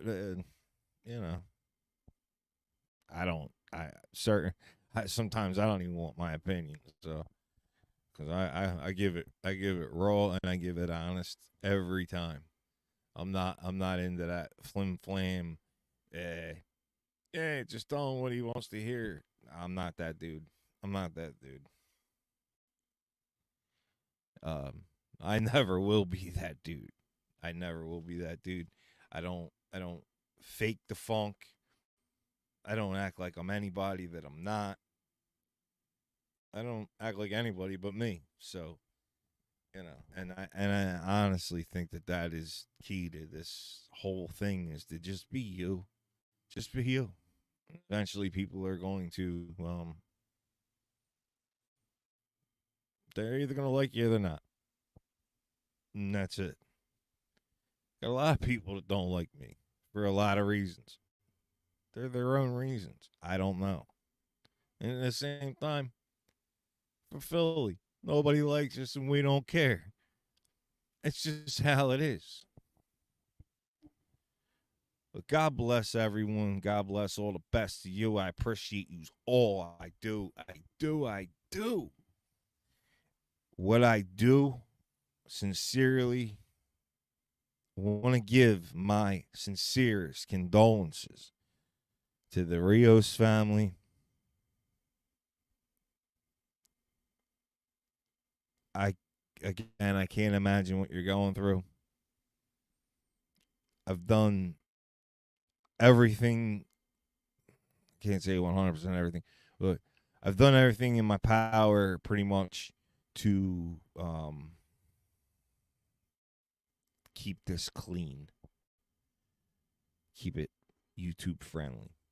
And again, I'm not here to exacerbate pain. I'm not here to make a bad situation worse at all. It's just about awareness, just completely and 100% about awareness. And this is happening far too often. You don't hear about it. You just don't. I mean, look, this trial's not getting much attention at all. I know there's going on a lot more cases. There's plenty of them. They're going on right now. Believe me. With that said, take care of yourself. Take care of each other. God bless all the best. Thank you very much for tuning in. Until the next time, salute. Talk to you soon. Oh, be back here tomorrow morning. Or no, not tomorrow morning. Monday morning. It's going to be up scheduled. So please like, share, subscribe. Like, subscribe. Please. I appreciate everyone has done what they have done for me. So I'm going to leave that there. Thank you. And have a good, safe weekend. Be safe this weekend, everyone. Toodaloo, mother.